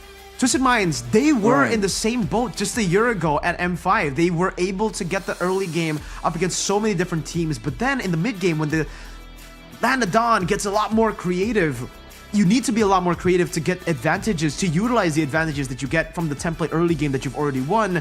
That's when they find the hardest obstacle. And that's kind of what we're seeing for Team Falcons. Hopefully they are able to jump across that obstacle, maybe shatter the obstacle. That would be the best way for Team Falcons. Actually, no, they're Falcons. What am I saying? They should just fly up. They should just fly over it and rise above all these troubles that they have. But it all begins here, man, in the drafting phase. You have to wonder, with this quote-unquote extra bit of time, how much more value are Falcons squeezing out of the brain of their coaches, man? Because they need every single drop right now. Everything lies in the balance. Everything. And you're talking earlier about just the Imperial Rages, the long, drawn-out style, kind of. I feel like they have to be a bit more creative, not just in the mid-game situation, but also in how they want to use some of these picks. Because, I mean, as a immediate example, we saw the chip let go. It's a bit of a prio pick for a lot of teams. But even in MPL ID, just to draw some comparison here with our own experiences, that chip doesn't always become like an insta-win, right? Some teams have just found ways to be a lot more menacing, a lot more creative with that chip. So I'm saying, if Falcon wants to go for that aggressive style, it doesn't have to only be in the drafting phase. It could be in how they rotate, in the execution. Because you were saying it earlier, for Twisted Minds, it just seems a lot cleaner. And I would add on, a lot more thought out compared to Team Falcon so far. I somehow, you know, you're right, obviously, but it just felt like a little bit of a diss, brother. You know, you're saying a few teams failed to utilize the chip. Are you referring to one red team in particular who failed to use the chip in MPL Indo, man? I feel like you're throwing a few jabs at me here. I'm joking, obviously, Rashi, but it seems like we are going to continue with the drafts for game number 2, and it will be a complete redraft, I believe. It does seem like it's the same band so far, just in mind with the Angela and the Fredrin, and it's going to be the Lo Yi and the Mathilda. So if I remember correctly, yeah, that's a Valentina, and it should be a chip from Team Falcons. And okay, so it seems in the first phase we won't have any changes. So that's great, at least, unless Twisted Minds decide to not go for the Harith here. All right, there you go. All right, it should be confirmed now. All right, now with the Harith, Baksha, and Edith, okay. Seems like we're gonna see it all just play out the same up till that final confusing pick for sure. Or it might be this one, Mirko. We talked about how it might not be a Benedetta, but it is gonna be the Benedetta. So now for going back into it immediately, for Twisted Minds, the fact that they have a Barats here that's not really that good at just catching people, and a lot of mobility tools from the side of Falcon. It's like Twisted Minds are going into the same kind of battle here. A lot of people running around looking for opportunities, and they have to try and survive through it. Okay, so it's not going to be the Novaria ban for Twisted Minds. It's actually the Roger ban. Falcons, now they have a shot. They have a chance to go for the Novaria pick, but technically, they can try to just leave it later. The Farsa is already picked up by Twisted Minds, so it doesn't really put them in any rush to go for the pick into the mid lane. But technically, it's also the same for the gold lane, right? It just comes down to what they want to prio for their team. I think with the Roger taken away, with the Harith in the enemy team as well, something like the Natan could work if they want to really just weather the storm in the early game, hold out. But it seems they want to go for the carry instead. They want to have a little bit more shred damage towards this Barats, a very tanky member in the lineup. But again, this lane is not that great up against the Harith. You can dodge away from the Synchro Fission. You have ways to counter the Harith. But overall, if the Harith plays it smart, it's going to be tough. And especially now with the Tigreal too. And the Masha, that short range of the carry. now you're caught in a pretty bad spot. Do they still want to go Novaria here, Arashi? Novaria into this? I feel like it's a bit too Exactly. dangerous, a bit too risky. I would prefer something with a bit more crowd control to help out with this Masha issue, with the Tigreal issue, or maybe something with just a bit more damage. And, you know, the best crowd control is death, but otherwise, something utility-based, I think it would be better compared to something that's just so squishy, so far in the backline. Okay. So the Faramis is still up for grabs. We did mention the Faramis a few times earlier during our whole podcast segment, and it will be the pick for Falcons. It's a great pick, honestly, for Team Falcons, but I just have one doubt about this pick. Is Goodnight going to be comfortable on this pick, right? Because, hey, he's a damage dealer. He's not really much of a utility player for Team Falcons based on what we've seen. So, what are your thoughts on this, Arashi? I think it buys him a bit more time, and in theory, with an Edith, a carry, there's gonna be a lot more ways for you to really burst through and like out damage your opponents.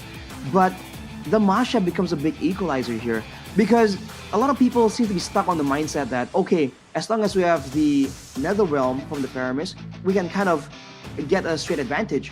But no, if you are bursted down so fast that you're immediately put into stasis, you immediately lose the whole Netherrealm HP bar, then you're basically just a sitting duck, right? And there's a chance that this can be capitalized on with a Masha and a Farsa. We're talking now so much about the Farsa being a big component here.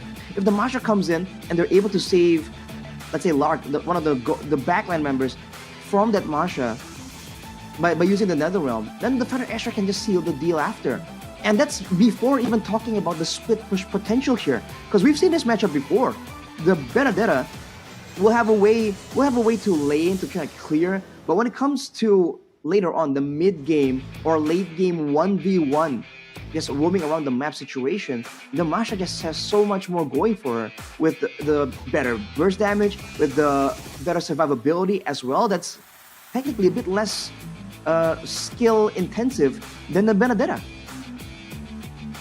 Those lanes, the Masha into the Benedetta, the Herith into the carry. These are some solid lanes that Twisted Minds have to play with. On top of that, Marat, someone that is known to clear super fast, but honestly the Baksha should be able to handle him in that department. We'll see how the game gets played here as we are going to be welcome, ladies and gentlemen, with you guys watching as well, into the land of Dawn. Soar beyond limits. This is MPL MENA Season 5 Grand Finals, and we are entering game number 2. Into the land of Dawn we go. Will Twisted Minds be able to get that second point in this best of 7, or will Team Falcons equalize on the board, making it 1-1, making this go to a game 3 on equal footing? We'll see as we get into the game. All right, both teams rushing through for sure, but with Hoda on the Barats right now, it's going to be a whole different situation, man. Kenji will still be able to clear fast, but the Barats we've seen fall out of popularity because now it's not as simple, as easy to really try and punish that kind of rotation, that kind of invasion. So Hoda will have to try and bank really on that neutral objectives contest. And with the Tigreal, I guess technically there are ways for Twisted Minds to really come out on top here. And, you know, good night with the Lethal Ignition still. Even though he's on the Faramis, he still wants to deal as much damage as possible. Still has that carry genes in him, Mr. Goodnight. Lark with the QC, though. Still, again, just wanting to stay alive in this lane. I think it's going to be a bit more of a passive lane in the gold lane. I don't think there's going to be a lot of skirmishes, especially for Lark's sake on this carry. He wants to just get into that mid-game with his items, but very early on, Falcons are putting on pressure on Hoda. He's still able to go onto his jungle. Cuffin gets chunked in the mid lane quite a bit, forced to use that regen. Good night, and Super are doing a really good job in the mid lane so far. But does anything pique your interest in the emblems, Arashi? The choices of emblems from Team Falcons or Twisted Minds?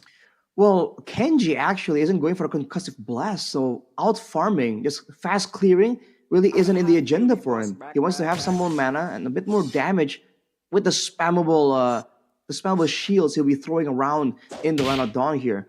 With Lark and Goodnight going with the Purify, I feel like it's almost a given. It's almost a necessity. If he didn't go for it, I think it would be a bit of a foolish maneuver. So with that being said, now, collision in the bottom side. Yeah, shield unity used up. That's it as welcome by Hoda defensively, but again, Team Falcons, super fast pace in the early game, able to find first blood just like they did in game number 1. And look at the timer, it's perfect for the turtle that's about to spawn in 2 seconds. Kenji will get straight onto that turtle, but the question is, will Twisted Minds try to rotate over towards the turtle? Will they try to contest this? Troll is already around the vicinity now of that turtle, trying to get this opening, but look at that. Jetson is welcome once again, going to be used up, but now into the final blow. He goes eye for an eye, able to catch him, and Hoda will be taken down for the second time in this game. In the second minute, Team Falcons pick up all the wins early.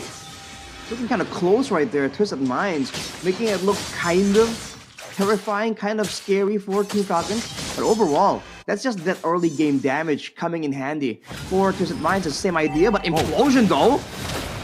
Yeah, with the shove as well. Good night, finding a stampede right into the Earth Shatter, the Primal Rat Super. Wow, well played to Good Night. Amazing stampede to turn that around. Great turnaround, and Troll, I guess Twisted Minds are just trying to go a lot more aggressive here. They want to lose the initiative that far, like in game number 1. But so far, it's kind of looking like the same game.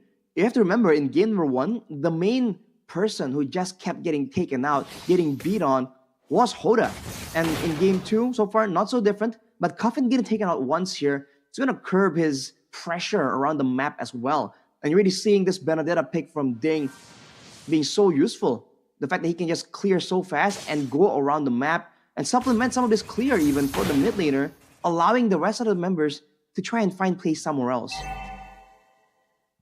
Well, it seems they're already looking towards that top side of the map where Hoda will be forced to use Detonator's Welcome again defensively. Good missiles, bringing him back into the shove. He goes, but the Earth Shatter connects as well. Good for the airstrike. Now into the combo. Good Night will be taken out by the Zaman Force used up in the Synchro Fission from Sano. And Cuffin takes 1 kill over as well. That's 3-4-0. Twisted Minds, some way able to equalize again. Deja vu to game 1. That just came out of nowhere, man. There's a lot of setup from the side of Twisted Minds, and I think compared to game 1, there's a lot more setup, and Team Falcons were really respecting it. The fact that Troll and Hoda can kind of punish aggressive maneuvers from their team seems like something that they're not really used to. And Good Night not popping the Netherrealm, got taken out with the Purify down, I believe.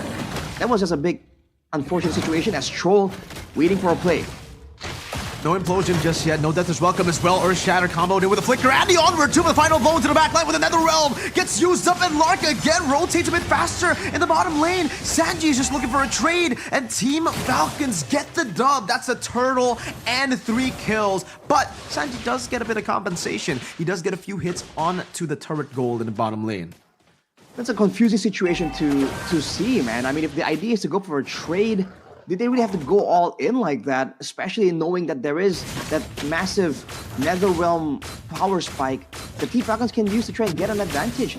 And I must say that Hoda is absolutely taking a beating right here. In that fight, I believe he lost the majority of his HP bar just by Ding and the Electro final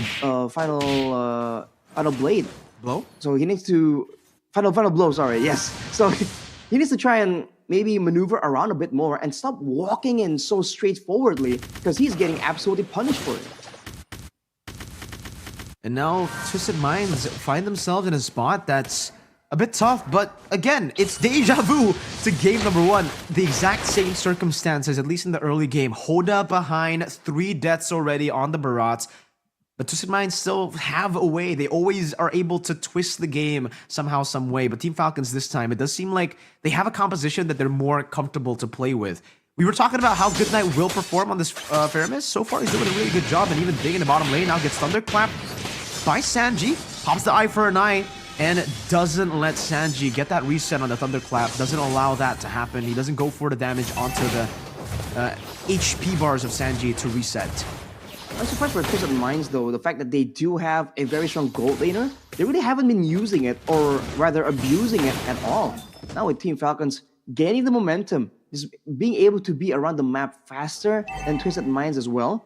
Especially with Hoda being on the Barats now, he is capped when it comes to that mobility. He has to walk around, lumber around so slow compared to everyone else. And that also leads him to be susceptible to getting caught out. Lark finishing the golden staff means that Hoda will just be taken out that much faster.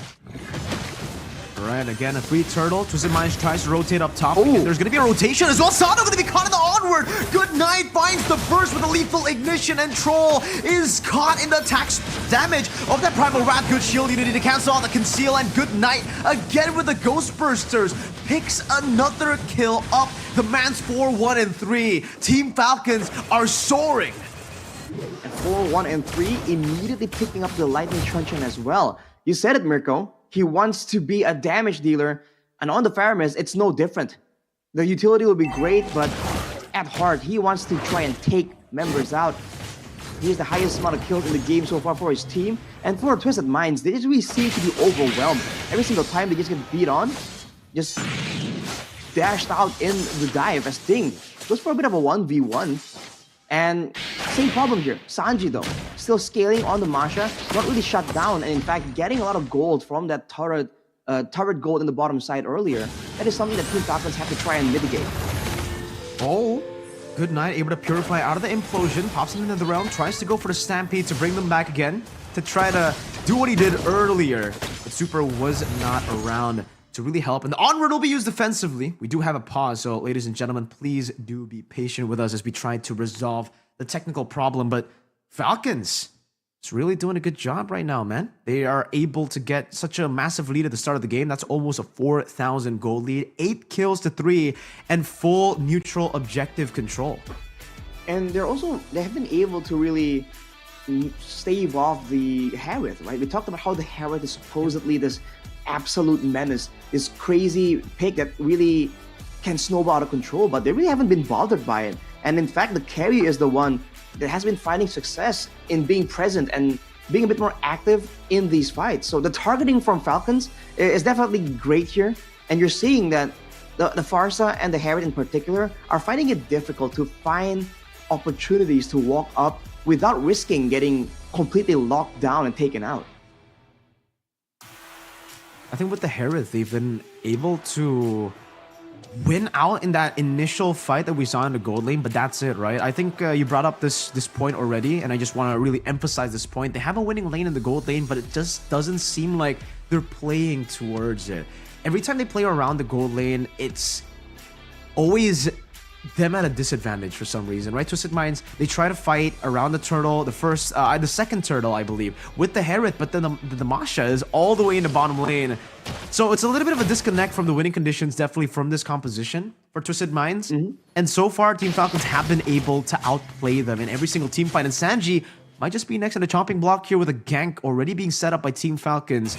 Does seem like Sanji will read it out, and Falcons will just be happy to take this objective. Big structure down again, tier 1 in the bottom lane. In the middle of the map though, that was a big play initiated by Troll, but Ding was able to get out of it. So that was a big time investment, and yet they were able to get anything from it. Daytona's Welcome allows Hoda to get out of there, but now it won't be available for the next Lord fight. Twisted Minds just being completely outmaneuvered here. Wow, I mean, like, great reactions from Hoda. That would have been a great pickoff for Team Falcons had the Earth Shatter connected and towards the onward, but they baited out the Detona's Welcome, like you mentioned. I think it's a bit more worth it for Team Falcons now in this team fight. Compared to that, now Flicker Implosion finding one, but another realm again. Good Night saves Ding. And just like that, they'll be able to utilize this neutral objective setup to control it once again. They used it to try to bait out the Detona's Welcome earlier. Now they baited out the Feather Airstrike and the Implosion Flicker. So any way that they had earlier to go for this fight is going to be bad for them. Super gets a good onward into the Earth Shatter as well. Hoda melted down. Even with the Detona's Welcome, it won't save him. And in the bottom lane, Sanji can only look for a tier 1 trade. Team Falcons secure the big neutral objective of the game. Good guy Hoda though, just taking the beating for the team. But with the Feather Airstrike, it seems like Twisted Minds are trying to delay, but Team Falcon immediately using Lark to go aggressive. A whole different look right here compared to when he was on the cliff, right? He's not really as concerned, and he has the damage to really shred down Sanji even later on in the game, you know, provided that the ideal circumstances are met. I think the big problem here is it's going to be on the hands of Goodnight here to decide, right, when to pop in that Nether Realm. Is it when Sanji goes in, or is it when Coffin comes in with a huge Feather Airstrike? That is where things can get kind of confusing, and he goes in in the front though. Good night.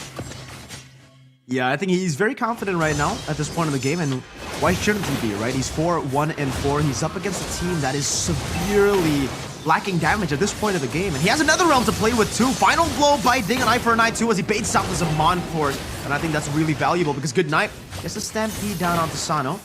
Doesn't find enough damage to really threaten him in this bottom lane. But so far, so good for Team Falcons. They weren't able to take all the tier 2s, but they took the side lane tier 2s, which are very, very valuable at this stage of the game. And taking the side lane tier 2s technically allows you to cut off your opponents when they're under the mid lane turret as well. So it's still pushing towards the same value the longer the game goes. At 11 minutes though, Twisted Minds compared to game number 1 really seem to be struggling more because they can't really find the same kind of playmaking in the hands of Troll. Even with the Tigreal, the fact that the main 2 carries that usually get targeted don't really have can't really get picked off due to the purifies here. I think Twisted Minds have to wait for a chance to go for a pick off when those plus are not active. As you can see now, the Harith in the hands of Sano trying to make the plays happen, but it's just so limited. Yeah, well played to Good Night, and the rest of Team Falcons too. Not overreacting to that play. Knows that Sano will not take that 50-50 because Good Night still has another realm anyways, right? And Sano is just used up the Zaman Force. Luckily, it's on a very short cooldown, so he will be able to have that in the next team fight. But again, for Team Falcons, they kind of did what we were expecting them to do right after game 1. The adaptations made by Team Falcons, right? Understanding their win cons, understanding how to play through their winning conditions to get this early game and finding creative ways to actually utilize the early game lead that they have. And Sanji, again, caught in the bottom lane, goes in for the Thunderclap, and now with the few strikes that Ding is able to provide, Sanji only gets petrified! Good pick by Team Falcons, 1-0. And Twisted Minds, they're all corralling on the neutral objective, but they can't really go for it anyways. The timing on that, and now even Troll getting jumped on, seems like Team Falcons want to go for it. Kenji's just gonna bait that out, man. He has the play styles to play with. Doesn't even pop it. Goes for the regen. Goes for the creeps in his own jungle. That's a good miss on. Adeptus is welcome now. Now we'll see a final blow to zone him away. Good eye for an eye too, and it dealt enough damage towards Hoda to take this Lord for free. It's an enhanced Lord. Good night again with a stampede to bring Hoda back. No debt to this welcome means you are vulnerable, and Team Falcons again punish Twisted Minds for their overextension. Now sitting at a almost 6,000 gold lead, 8,000 almost. Team Falcons here just making sure that they're trying to stifle every single possibility of Twisted Minds to try and mount a comeback. Looking at the items, the Masha has the damage, has the items, but now does not have the opportunity to even go in the backline. And usually with the Wind of Nature, there's still a chance that the Masha can still be that big of a problem. But with the Netherrealm as well, wow, there's no real way, no real counter as Team Falcons barrel in, and with the Netherrealm, they can force for a quick end. Defensive Zaman Force used up by Sano to clear up the Lord, and that's actually really effective for Twisted Minds for now. They're able to clear out the waves really, really well, but another wave is coming down on them. Good night, rotating. Oh, the damage comes with the glowing wand. Good night, lethal ignition and the glowing wand on the Ghost Bursters as they clump up together to give even more burst damage to Good night. Final blow into the back line by Ding just to clear out the minion waves, however. And Team Falcons, they will decide to disengage. They are happy with just the base turret up top. Well played by Good night. Onward again from Super. This time, not really going to go for that initiation. Hoda as well, holding on to that Detonus welcome. It would have been a bad engage had they gone for that. But it seems Team Falcons want to continue. In the mid lane, they go as an Onward. With a Flicker Earth Shatter coming down, Troll gets an implosion, but no one is there to follow it up. Another final blow. Detonus welcome gets connected to the back, but again, Hoda gets melted down, and he will not be able to survive. A good thunderclap from Sanji to finally trade Good night over. That's a double kill for Sanji and a good shutdown. A big bounty picked up by him. That's a great turn of events for Twisted Minds. I mean, losing 2 base turrets definitely ain't good, but at the same time, the fact that Team Falcons gave away 2 kills to Twisted Minds right there, the goal difference is still at about 8,000. That's how far ahead they were, but all things considered, getting any kind of kill has to be so good for Twisted Minds. And Sano here picks up the Divine Glaive as well. So he'll be having a lot more burst damage. And Team Falcons have to start to maybe respect some of it. Because otherwise, they might be caught off guard. And if especially Goodnight panics and pops that Netherrealm a bit too early, that will be a very fatal situation to be in. As Twisted Minds are the one proactively setting up for a trap here. But Super might have spotted them on the way in.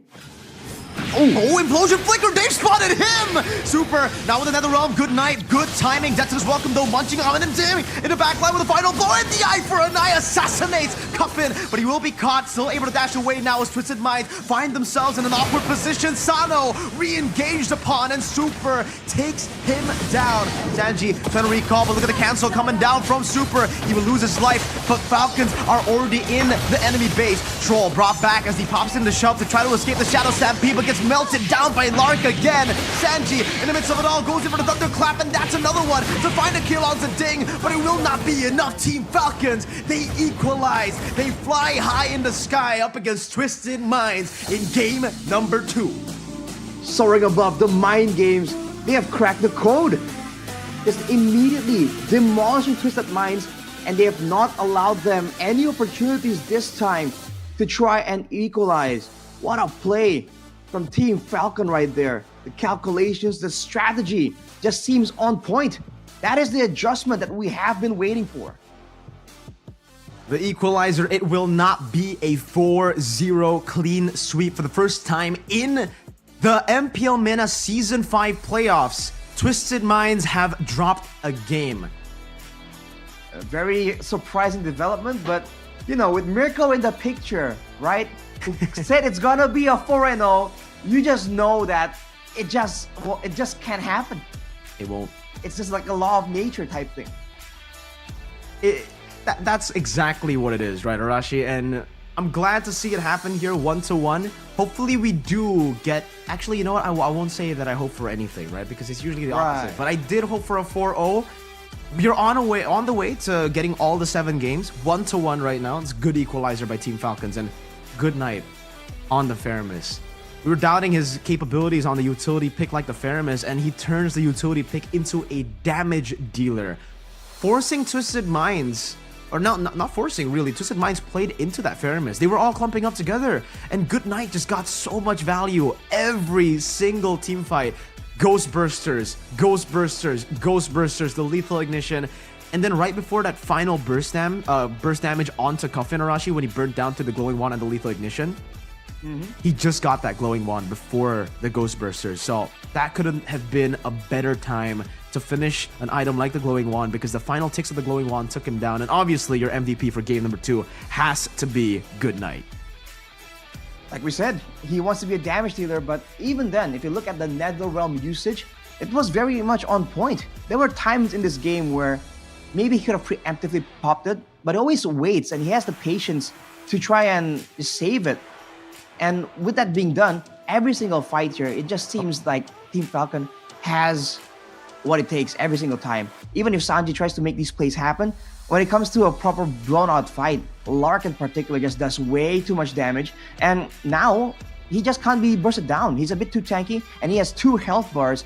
And I think Falcon played it perfectly and denied Twisted Minds any real counterplay that they maybe would have been looking for in the drafting phase. And in that skirmish, right, Ding played it really well, dude. He just jumped into the back line, played it so well, utilized the chaos that Twisted Minds actually utilized first in that team fight.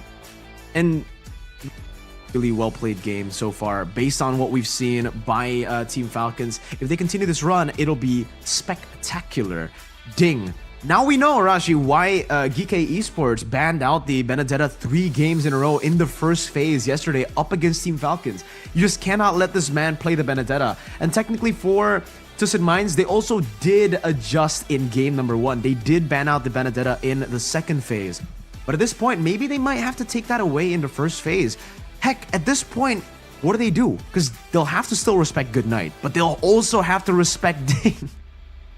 I feel like they have to just try and make a choice and then go for it. Because right now it's a bit of both, right?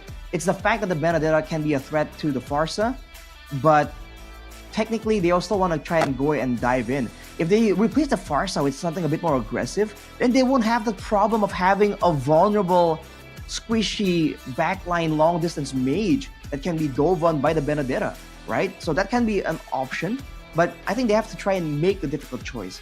By all means, it is a difficult choice for sure, because it's the grand finals, but they have to try and make one and then go with it, right? Make the difficult call now so that your players in the game will have a clearer picture on how to approach it, because it really seems that Twisted Minds were getting kind of twisted up in their own minds there. They went for a full-on front to back in that final sequence that allowed Falcons to actually take 3 members out and go for the end.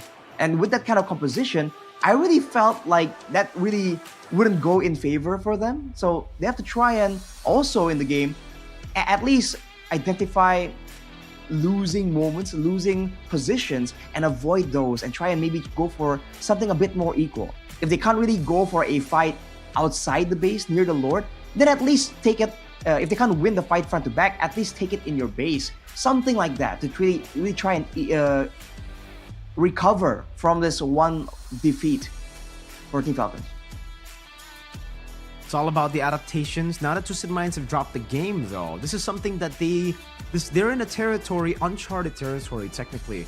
They haven't lost a single game thus far, up until this moment, this very moment. So losing a game after having such a splendid run in the playoffs, it might have a few, it might have had a few bad blows into their mental. I don't know if they're able to adjust as quick, right? Obviously, they will be able to adjust, but will they be able to do so just with this short break between games, between game number 2 and game number 3? I hope they are able to do so, because in the regular season, we've seen them do that many times. But again, playoffs, a bit different, right? It's a bit different. It's a different stage, different ball game. You're not just fighting for any other game. You're fighting for the title in the best of 7. So the mental has to be strong. But speaking of mental, man, good night after that game 1 destruction of his Vexana by the Farsa of Cuffin. His mental's still so strong, and it goes to show this man. You know, there's a fun fact, Arashi. Good night, he kind of has a first runner-up curse. He has that curse going for him, and it seems he really wants that curse to go away. You know, so far, so good for him. He was able to come back in a very bombastic way, I would say, in game number 2, because he legit carried on that pick, on the utility pick, like a fair miss. I thought the carry, I thought maybe ding on the Benedetta, heck, even super would have been the carry in the game to try to like take the damage dealt into their own hands. But no, it's still Good Night who decided to go for a very aggressive emblem setup with the lethal ignition. But for Falcons, there's another thing that I do want to talk about again, Arashi, for the second time in a row. The composition with more damage dealers have won. Twisted Minds, they had 3 with the Harith, with the Farsa, and the Masha. They had 2 tanks. Meanwhile, for Team Falcons, Feramis, Carry, Benedetta, and the Edith. 4 damage dealers compared to 3, and they won. So is this meta just all about damage output? You have to try and get in the context of like the region as well, because we're seeing a very aggressive style here from MPL MENA, and it's great. I love it. You know, we Indonesians, we love that aggression every single time. Talk about the death ball strategy as well. But when it comes down to it, you're not seeing a lot of weird long-term maneuvers, right? We're not seeing a lot of like, let's say, waves being set up to push to try and crash in the next minute. I'm not seeing a lot of like big rotations, and even in game 1, even with a chip, we didn't see a lot of crazy macro plays. So if the games really end up being decided by a full-on late game 5v5 team fight near the Lord Pit, then in that sense, it's gonna be all about the damage output. And that could be something that both teams might be recognizing. But if one of these teams can really throw a curveball and start applying some of that macro style, people like to refer to the PH style, full credit to that region, then it's going to be a whole different story, because damage output is great as long as you get the chance to output it. If you can get outmaneuvered so that you can't be in position, that is how a lot of teams have been able to deal with that kind of full-on damage dealing strategy, which is why we're seeing it not being like the peak meta as of right now. Speaking of the Filipino discipline, technically we have 2 Filipinos in this matchup, right? For Twisted Minds, it's Coach Lyric, the man who's been drafting, the man who's been trying to set Twisted Minds straight in this series. But also for Team Falcons, hey, Good Night is a Filipino import. He joined Team Falcons just last year, I believe, and he's been doing great so far. So good for him as well, especially after picking up that MVP. So we'll see if the Filipino discipline comes in for the MENA teams here for both Team Falcons and Team Twisted Minds as we get prepared to get into game number 3. So far, again, also, the pattern has stayed true. Not only for the damage output, but also for Red side. Full 100% win rate on Red side thus far. Twisted Minds, game number 1 on the Red side, got the victory, able to react to the picks. And even here, when we thought the Harith would have been a done deal in MPL ID, usually when we see the Harith, I think in almost all MPLs, you see the Harith and you're like, all right, man, 100% win rate speaks for itself. But here, Falcons found a way. They picked up the Baksha, the Edith, and then the Benedetta. It's a different route to what they did against Gike in game number 1 yesterday in the lower bracket finals. They went for the Edith, Baksha, and a Natan. But heck, it still worked, right? They were able to set up for Ding. On top of that, the Edith and the Baksha all the way from the early game with the anti-regen, and I think that's really what stopped the Harith from being a threat. Usually, okay, you definitely expect damage to be number 1 for Harith, right? That's the biggest threat that the Harith brings to the table. But another very annoying thing that he brings to the table is that disgusting sustainability. The shielding he gets with every single dash. And in that game, it wasn't visible. I think the Tortoise, for the most part, the passive for the Baksha was able to deny that sustainability from the start. And that's why they were so comfortable taking the fights in the turtle areas, even though they were in the gold lane side, which was the strong side for Twisted Minds.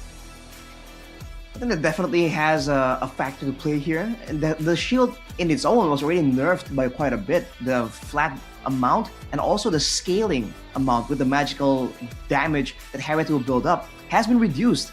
I believe from 180% to 120, 130%. So quite the significant reduction already. And then 50% on top with the Tortoise presence. That definitely is a big problem. But overall, you're also seeing that sustain, that shielding has always been great, but not in a full-blown team fight. At least not until you start snowballing, right? Usually it's in those skirmishes, the 2v2s, the 3v3s, where there's not enough damage to really seal the deal completely, so that you can still get some damage in and still be safe with that sustainability, with the shielding for the Harith. But in this game, I mean, one of the bigger moments where we saw the Harith kind of step up to the plate to try and be a damage dealer was near that turtle fight, and he was the first guy immediately bursted out. So it's almost like they had the Harith pick, Twisted Minds, but they weren't able to really put it to good use. They weren't able to use it to bait out ganks and survive, or even outplays, and they were unable to set up for a lane bully type situation as well. So these prior picks are always so good, but it's only as good as the team uses it, right? If the team isn't able to actually use it to get great value, then it really starts to look less prio. That's what we saw in game number 2. They were able to just counter that prio pick with the Edith for the prolonged damage, for the prolonged team fights, and the Baksha to reduce that sustain. So they had an answer to both. The damage from the Harith, with the damage reduction that you have from the Tortoise's Poisons, from the anti-regen to take away that sustainability, it seems Baksha is just a solid pick when you go up against the Harith, right? Because usually we would expect up against the Harith, the number 1 choice would probably be the Esmeralda, but no. Meta changes, the meta changes, and the ways to counter different heroes changes as well. Even though Twisted Minds, I think they had another pick in mind. They thought the Roger was going to come up, and they banned it away from Team Falcons, but in the end, that Benedetta was also able to just create so much space. And also, shout out to Ding. We were talking about Filipinos earlier. Yeah, Ding is also a Filipino import. And this guy was able to isolate so many times in the back line. Cuffin, every single time. Cuffin wants to go for the Feather Airstrike.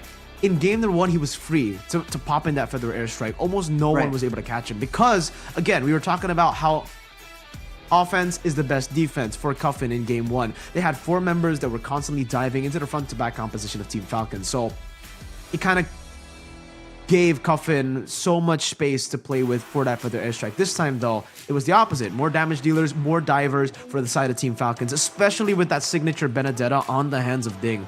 So a little bit of that adaptation necessary for Twisted Minds. I don't know, Arashi. Based on what we've seen, we've kind of seen mixed results for that matchup, right? For the Masha versus the Benedetta matchup. For in our own region, we saw that for Fnatic Onyx versus Geek Fam. It was when Luke took on Lutpi. Luke, obviously, the one on the Masha, and Lutpi was on the Benedetta. And it went well for the Masha. This game, it was different. Good Night and Ding were able to outplay the Masha so many times with the Netherrealm, and then with the Eye for an Eye. I think what's most impressive is the Eye for an Eye. You have to time that perfectly to get away from the Thunderclap, right? And it almost looked like it was a natural reaction from Ding. Every time he's able to find the Eye for an Eye, bro. The Thunderclap was just non-existent in lane, and he's able to escape every single time. And that's a big deciding factor. And also the fact that it's just a team fight in the end again and again. So we have to see what the response is, because if Twisted Minds wants to really double down on winning out a team fight, surely there are things they can change up here and there as well. If they want to maybe embrace a different style, a bit of a pick-off heavy style, I feel like that could have been a potential choice as well. If that is what the coaches are thinking about, then maybe something a bit more single target, a bit more spammable would be great. Because we saw the Twisted Minds, they were trying so hard to try and get some plays off the back of the Tigreal, but it just wasn't enough. So that's what it goes back to what we were talking about earlier. There was the setup, which is quite expensive, the implosion with the Secret Hammer, but the damage output also didn't come in fast enough to seal the deal several times, which is what allows Ding to actually be so impudently walking around, and he was able to escape from a 3-main gank. As we go straight into the drafting phase, no Faramis, but Falcon bans away both Chip and Lo Yi though. They leave the Harith up for grabs too, and Team Falcons, they don't care about it, seems. They go for the Edith pick. Technically, the Harith can still show up here in the first phase. But yeah, dude, we were talking about how the Faramis was going to be a problem for them if they don't ban it out after that game. And instantly, now the reaction, the adaptation for Twisted Mind is to double down on banning Goodnight's pick. I think at this point, Team Falcons will have to adjust by picking up a hero for Good Night early in the first phase, right? Because we know exactly what Twisted Minds are going to do here in the second phase. They've already banned 2 in the first phase. That's kind of unheard of against a mid laner usually. But they're doing it here. They really are respecting Good Night. Let's see if Falcons want to pick up a mid laner. No. Whoa, early carry for Team Falcons, leaving the Harith open again. Do Twisted Minds take the Harith though, is the question. They were beaten up by the Edith and the Baksha earlier. They go for the Farsa and the Paquito. Harith ignored. Wow. Wow, I really thought that with the Faramis out of the picture, with no Netherrealm to extend the lifespan of the backline members, they're gonna go for the Masha once again, because that was a big problem for the Masha, right? Going in, waiting around for the Netherrealm respawn to happen, and then getting taken out before securing a kill.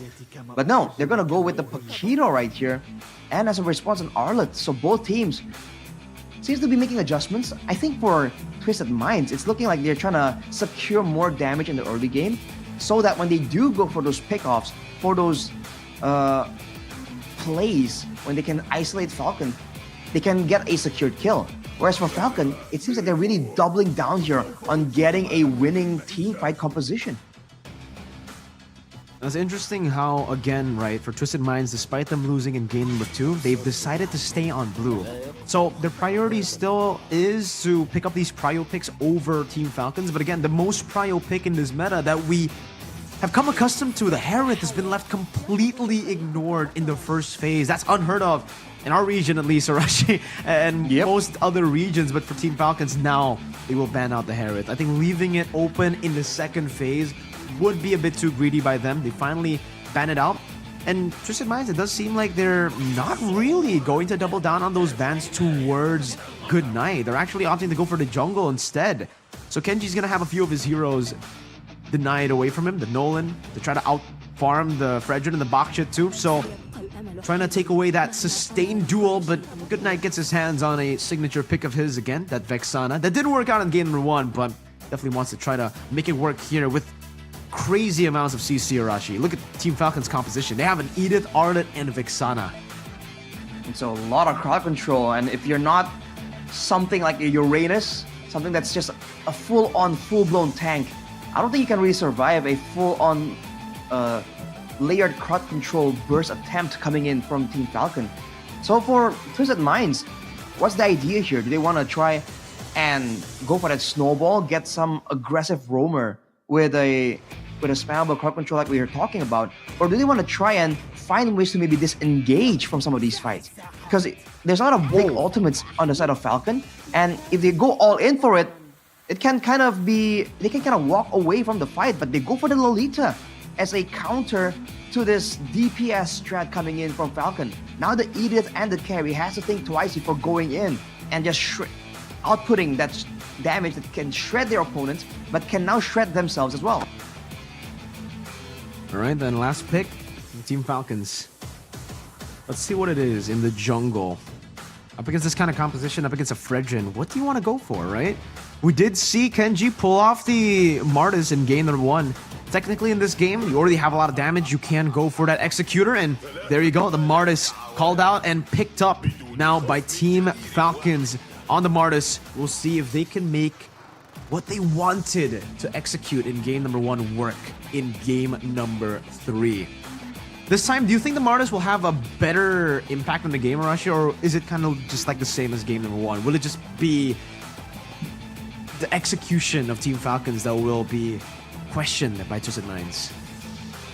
I feel like, funny enough, it's gonna be on Twisted Minds to really give him what he needs, right? If you look at the composition, every single member on the side of Twisted Minds have mobility, and that is usually the way to deal with the Martis, right? You want to kind of like move away from him, don't let him sit there and just hit you with all that basic attacks with the boost in the attack speed in the early game. So they can kind of kite away from him, and I feel like if Twisted Minds oblige Falcon to go for those early game fights where all these crowd control tools can be put to good use before Twisted Minds themselves have started scaling, have secured like a positional advantage at least, then it's going to be a bit similar to game number 2. But if they're played a bit more patient and they're waiting for the right time to go for big fights, then Twisted Minds, I feel, can once again outscale and in the end outmaneuver, outdamage this roster coming in from Team Falcon. Remember, the Primal Wrath basic attack and the carry basic attacks. On top of that, the Terrify as well, technically, for Good Night, can be returned back to them with the Guardian's Bulwark.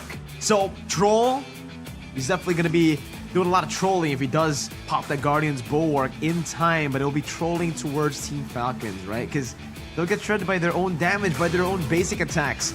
The battle of execution continues as we soar beyond the limits. MPL MENA Season 5 Grand Finals in game number 3. 1-1.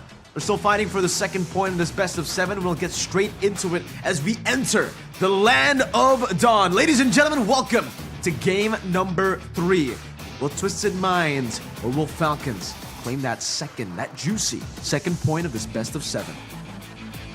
Intense series here, progressing swimmingly as everyone makes their move very, very early on. You're seeing the concussive blast for Hoda. He wants to be farming around, matching Kenji's farming speed on the Martis.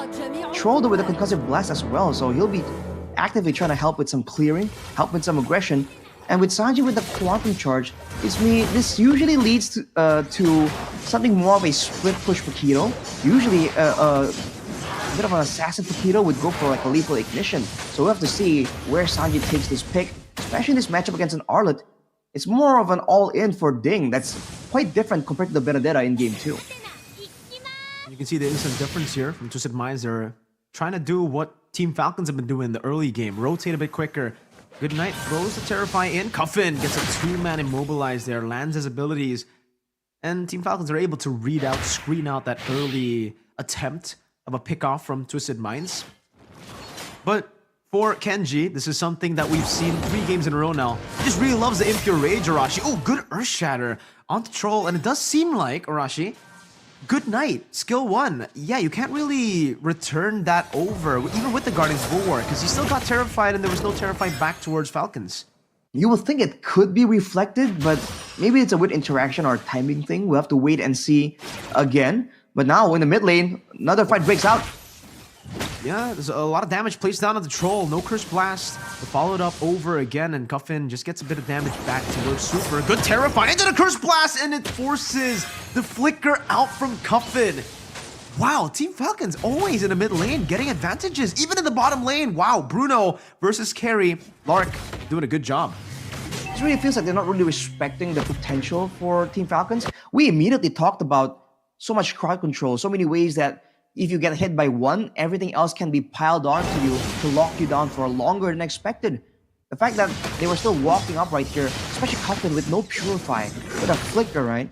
It's definitely a risky move, but with the junglers the same level, seems like Twisted Minds will be attempting to try and get something here.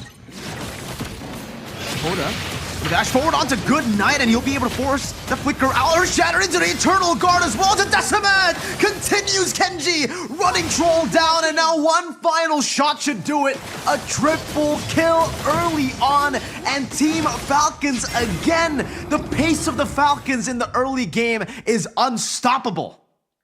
Great start for Twisted Minds to go for a burst play, knowing that there's a Paquito on their side.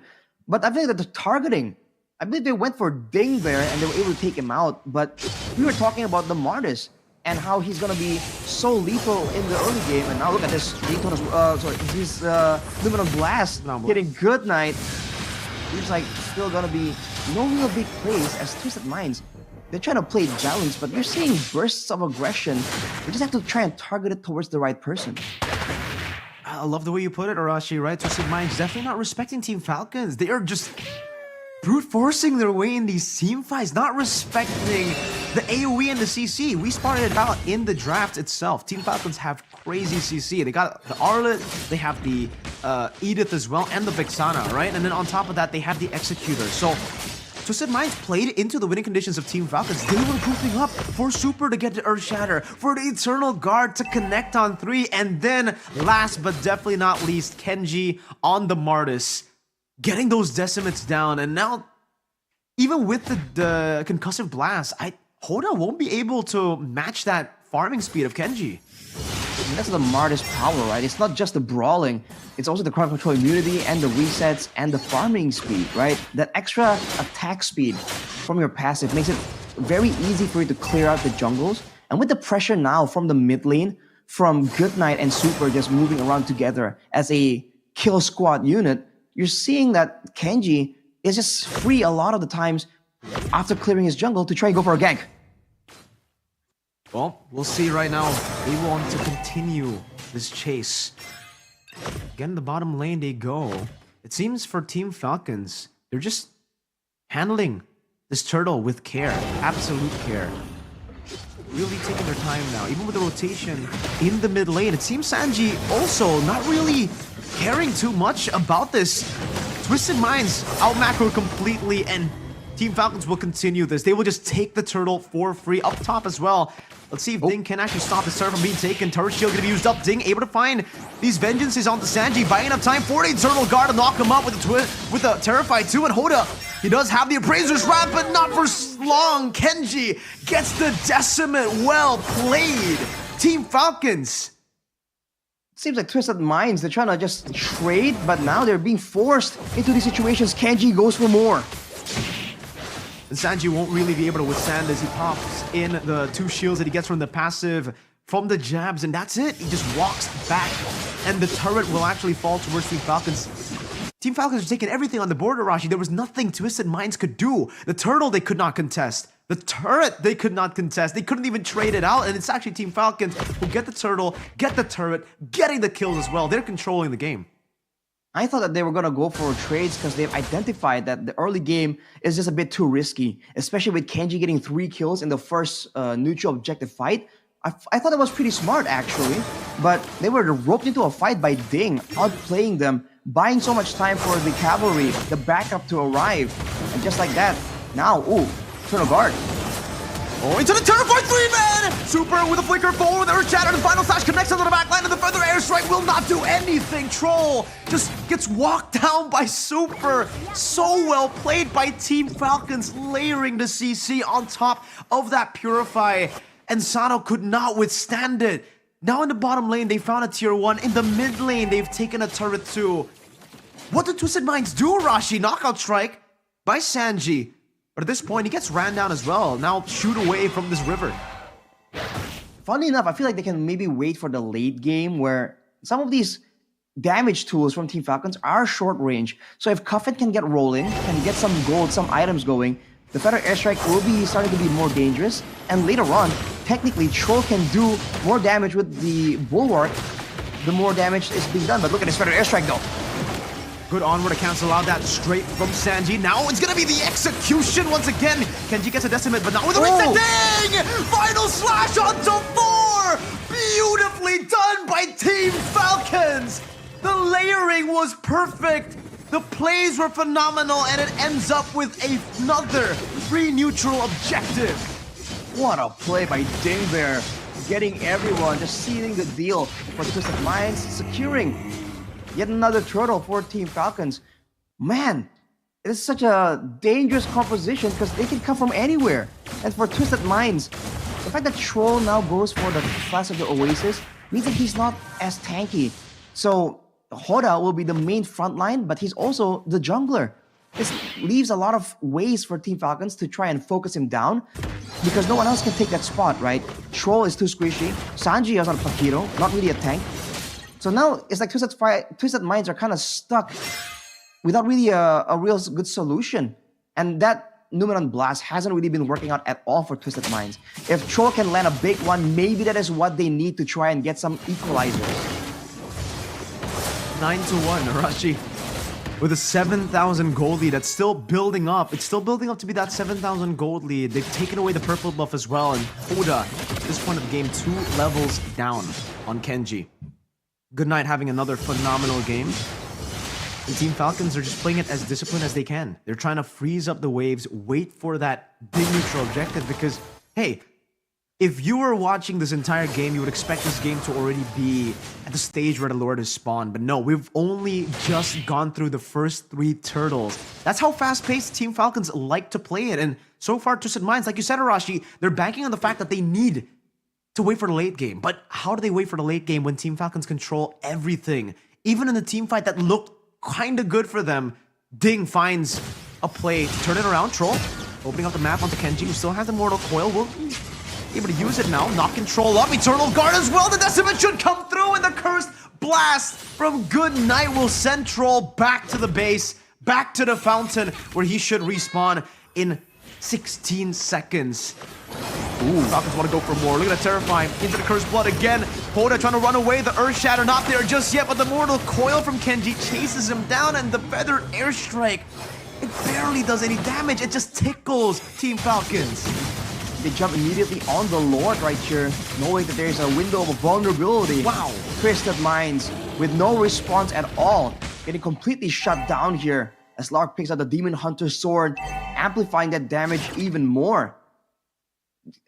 Team Falcons, they're just playing this so well, and they seem to have learned from game number 1. Even Kenji, who we kind of criticized for having too aggressive of an itemization, he went for the Sky Guard and Helmet there, just in case it becomes a bit of a back and forth struggle, back and forth situation. So for Team Falcons, they don't really have a lot of ways to really to really make a mistake to really ruin their chances of winning this game. They're using the waves really well. Firstly, right? Using the first waves to get the tier 2s that they needed. Eternal Guard again into the back. Huffin displaced into the Decimate of Kenji. Once again, Turret Splash in the mid lane used up already. Hoda trying to go for that taunt, but the Mortal Coil is clean by Kenji. The Numeron Blast used up. That's 4 members stunned up, but there's no follow-up. They cannot do anything with that Numeron Blast connecting, and now Ding again with a vengeance just uses it up. Appraiser's Wrap baited out. Hoda caught with a terrifying, melted down. Good Night picks up the kill, the passive. Final slash not connecting. Sanji just trying to shoot him away with the knockout strike. Troll, Numeron Blast not available from him. He can only use the Guardian's Bulwark as the Feather Airstrike gets used up by Kenji. Look at the happy feet, just dodging away from everything. Troll forced back in the Eternal Guard. Once again, will be utilized to just zone them away to get them out of the siege. It was looking kind of close. I feel like if everyone just rushed and immediately hit the crystal, that could have been game for Team Falcons, but they take the base turret and they were forced to back away by Twisted Minds. But look at the control. Same issues still persist.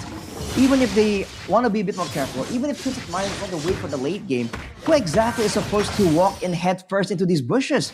We saw that Troll was the one trying to do that earlier, but he gets immediately deleted.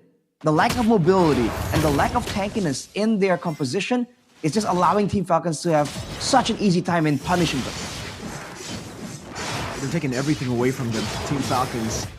Purple buff, orange buff, all the mini waves frozen as well. Obviously, the top lane, they can't do much about that wave. They can only just hope that Twisted Minds don't clear it because it will automatically be slow pushing all the time towards Twisted Minds. But in the bottom lane, in the mid lane, they know what they're doing. They're just freezing it up. And we were talking about this, Arashi, as well before the game.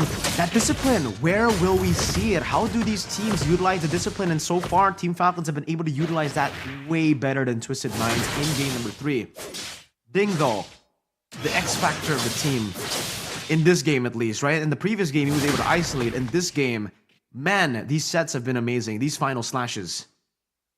He just knows the right timing to even go for it. And for the most part, he is very patient with it.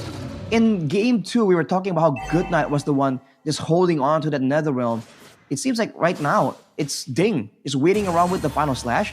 And with the abundance of crowd control, this is what it lends you. Not just the full lockdown, but it also means that there is no pressure on Ding to try and catch someone, to try and be forced to use it to protect the backline. Because there's the Edith, there's the Vexana as well. So he can just patiently wait for the right moment to go for a massive 5-man, and the team will absolutely follow up on it. That's a Blood Wings for Troll, though. Wait a minute. Yeah, I mean... Interesting. Yeah. It is very interesting. I guess he's just trying to stack up on the shielding that he gets, right? He gets some shielding from the passive, and then now the Blood Wings. We haven't really seen that build a lot of times, right? What do you think about this, Arashi? I feel like it's okay. It's great for maybe games where there's going to be a lot of poking, right? A lot of sustained battles. But in this game where you're just trying to withstand the massive force, the concealed play coming from Ding! Again with the final slash, Nimon Blast gonna be charged up, but he's gonna be cancelled out. No limit of blast into the backline, even with the purified Ding. Gets the immortality out. Coven Dova. Oh, Ding! In the fountain, he still finds the kill. Sanji melted down. Hoda's next to the chopping block, and Lark's is free hitting. But look at the AoE damage coming down back onto Lark, who's still able to kite away. Sanji gets a knockout strike, but it's only on the super, who pops into Earth Shatter, but is unable to fight it again. It's gonna be Kenji who pops into Mortal Coil. The base wide open. Good night, and Lark will secure it, taking the crystal down. 2 points now for Team Falcons. What an abrupt ending right there. And it even looked kind of sketchy for a bit, with the members getting comboed by the AoE we saw, but they were able to actually secure that game. Even getting a kill in the base, by the way. Ding is just an absolute maniac there, going in without any care at all. That's what we're talking about. If you want to go for a lot of these shieldings, a lot of the quick regenerated shielding, that's great. But when Falcons come at you like that, in that aggressive fashion, there's no time, man. You just get ran over. You get flown over. Not as definitely not as threatening, you know. Yeah, ran over definitely seems more aggressive, seems more threatening. But either way, you know, you get the gist. Falcons are flying high, man. It just doesn't seem like Twisted Minds can catch them in the air.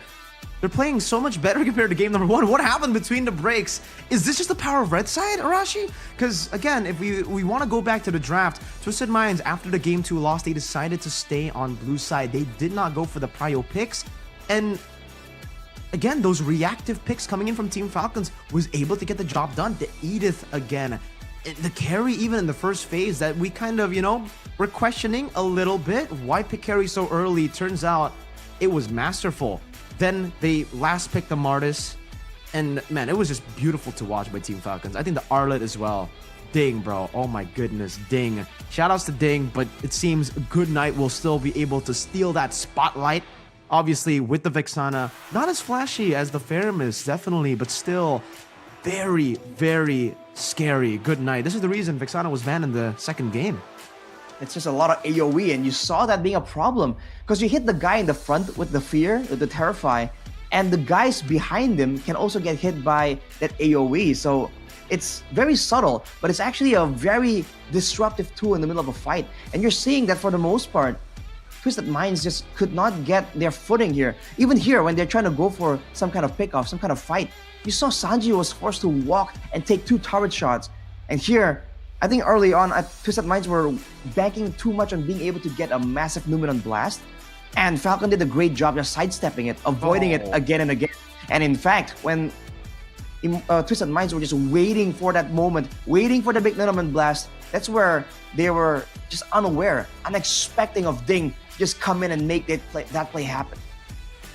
Ridiculous amounts of CC, right? I mean, we did talk about it in the draft itself, but it's not just the overwhelming presence of the CC, but it's how diverse the CC is. Because sometimes you would expect, all right, sure, there's going to be a few stuns on the enemy team, but it's not just stuns from the enemy team. There are stuns, there are terrifies, there are abilities like the final slash that will that will displace you. And again, skill 1 for the Martis, knockups as well, and a very, very weird, awkward knockup with the onward 2 that's a bit different that pulls you in, right? So many different, like, so many crazy varieties of CC that Twisted Minds were just overwhelmed. And again, yeah, the Bloodwings, Arashi, for Troll with the photo we get, right? But the Bloodwings, and then it seems like he's gonna go for another magic damage item.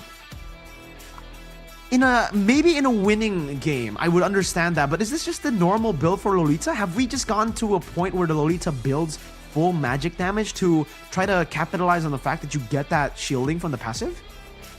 I don't think that's the way to go just yet. I mean, if it has potential, it hasn't been proven, at least on the highest stage for now. And on the flip side, we are talking about adjustments. Kenji on the Martis, man, went for the full tank build, knowing that, okay, there's a ton of damage and crowd control already available for my guys, right? All I need to do is make sure I do my job with the neutral objectives, and if anyone gets low, I just come in with that quick decimate, and then I get a reset, and I can set up for the rest of my team for the chase yet again. So it all kind of works out really well draft-wise for Team Falcon, and surprisingly, it's almost the exact opposite for the side of Twisted Minds. It's like they're trying to think 2 steps ahead to try and get a counter. They see the Edith, they see the carry, oh, Lolita. But it doesn't seem that the Lolita kind of synergizes well with the whole team in general. And even the Paquito pick, we thought it's going to be used to really shut Ding down, just beat him up in the lane. As we saw, Ding was more active. He was able to rotate to the fights more often and first before the Paquito. And even in the late game, the Paquito just seems to be there because he's a Paquito, not because there's any real underlying strategy laid out by Twisted Minds. It's sad to see the fact that Twisted Minds, like you said, Arashi, they were confused, right? They picked up the Lolita up against that much CC. The Lolita is great. It's a great pick, especially considering there's going to be a Primal Wrath, there's going to be so many basic attacks thrown your way, and yes, you can reflect that damage. You can try to give it back over. But then a few changes have been made, I guess, to the Lolita, where we weren't aware of as well. I think it happened in MPL Indonesia, where we were talking about how Drian picked up the Lolita up against the Franco of Audi TZ. We thought, you know, that hook will be cancelled out by the Guardian's Bulwark, and even he thought that was going to happen, but turns out it didn't. It goes through the Guardian's Bulwark, and it's the same thing here that we are seeing for the Vexana. Skill 1 doesn't go through it doesn't get reflected. It actually just goes through the Guardian's Bulwark like it's nothing. He gets terrified anyways. So the whole idea of him utilizing it to cancel the prime, or not to cancel, but to reflect the damage of the Primal Wrath and the basic attacks on the carry, sure, that can still work. But then the Numenon Blast, it was just not a non-factor. I think the Numenon Blast was able to stun members only twice this entire game, and that's definitely not the numbers you want on the Lolita. There's a bit too much CC for that very long charge to actually catch Team Falcons, right? They have so many ways to cancel that. Heck, they have an instant CC ability in the Arlet just with the skill 1, bop, and you get canceled. And I think on top of that, even if the Lolita wants to walk up, you walk up, you use your dash, you get caught in the onward Earth Shatter, and then there's no way for you to use the Numenon Blast, and then you just get shredded before you can even use the Guardian's Bulwark. So too many layers of CC coming in from Team Falcons, and again, a bit of overthinking, I think, for the side of Twisted Minds. They were overthinking their drafts. They were trying to outplay, but they instead outplayed themselves with those drafts. But I guess, Arashi, we will give them time to take a break, to adapt. We shall adapt as well to these crazy games. But it's been me and Arashi. We'll be right back after this short break. See you after this break. オーラってやつは隠してもにじみ出るもんだからな。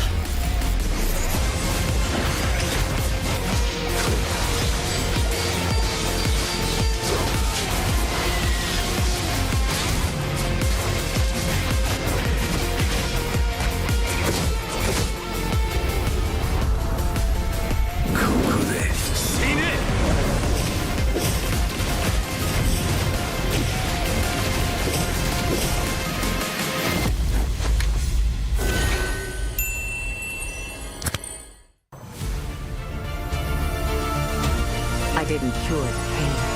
I harmed it.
少し乱暴しようか。私は強くなるんだ。そのためなら何だって。自分の良心に従って人を助ける。オーラってやつは隠してもにじみ出るもんだからな。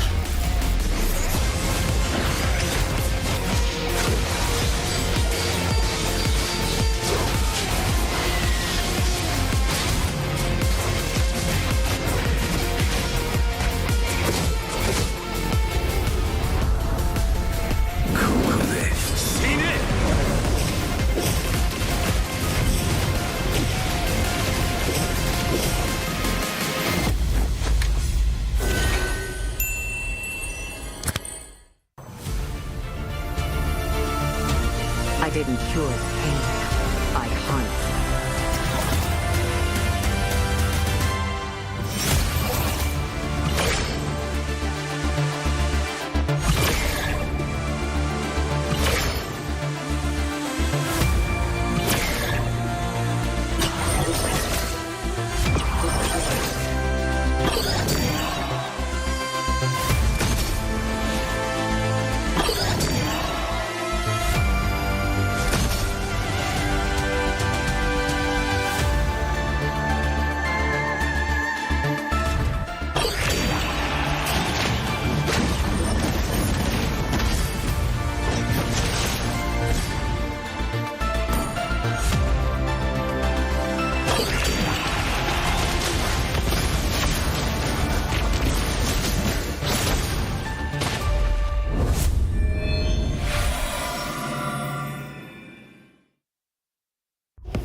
少し乱暴しようか。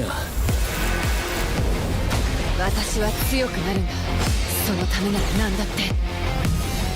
自分の良心に従って人を助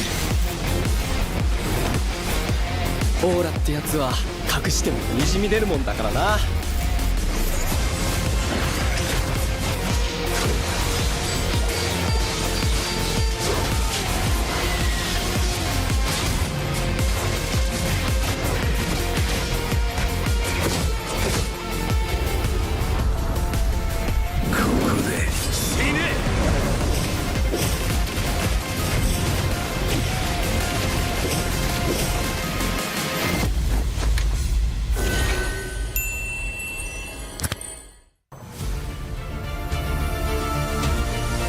cure the pain. I hunt.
少し乱暴しようか。私は強くなるんだ。そのためなら何だって。自分の良心に従って人を助ける。オーラってやつは隠してもにじみ出るもんだからな。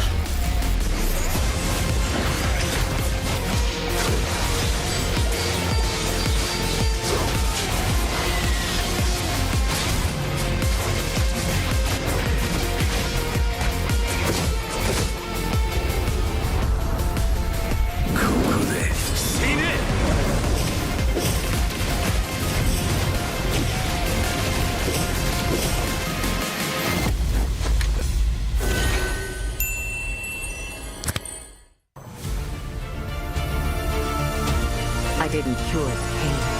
I hunt.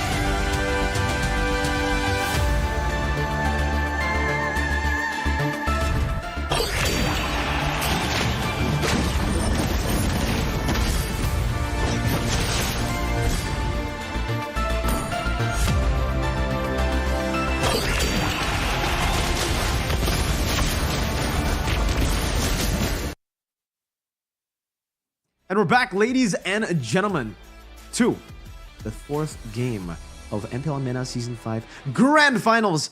As usual, as per the last 3 games, you will be accompanied still by me, Mirko, and we've got Arashi.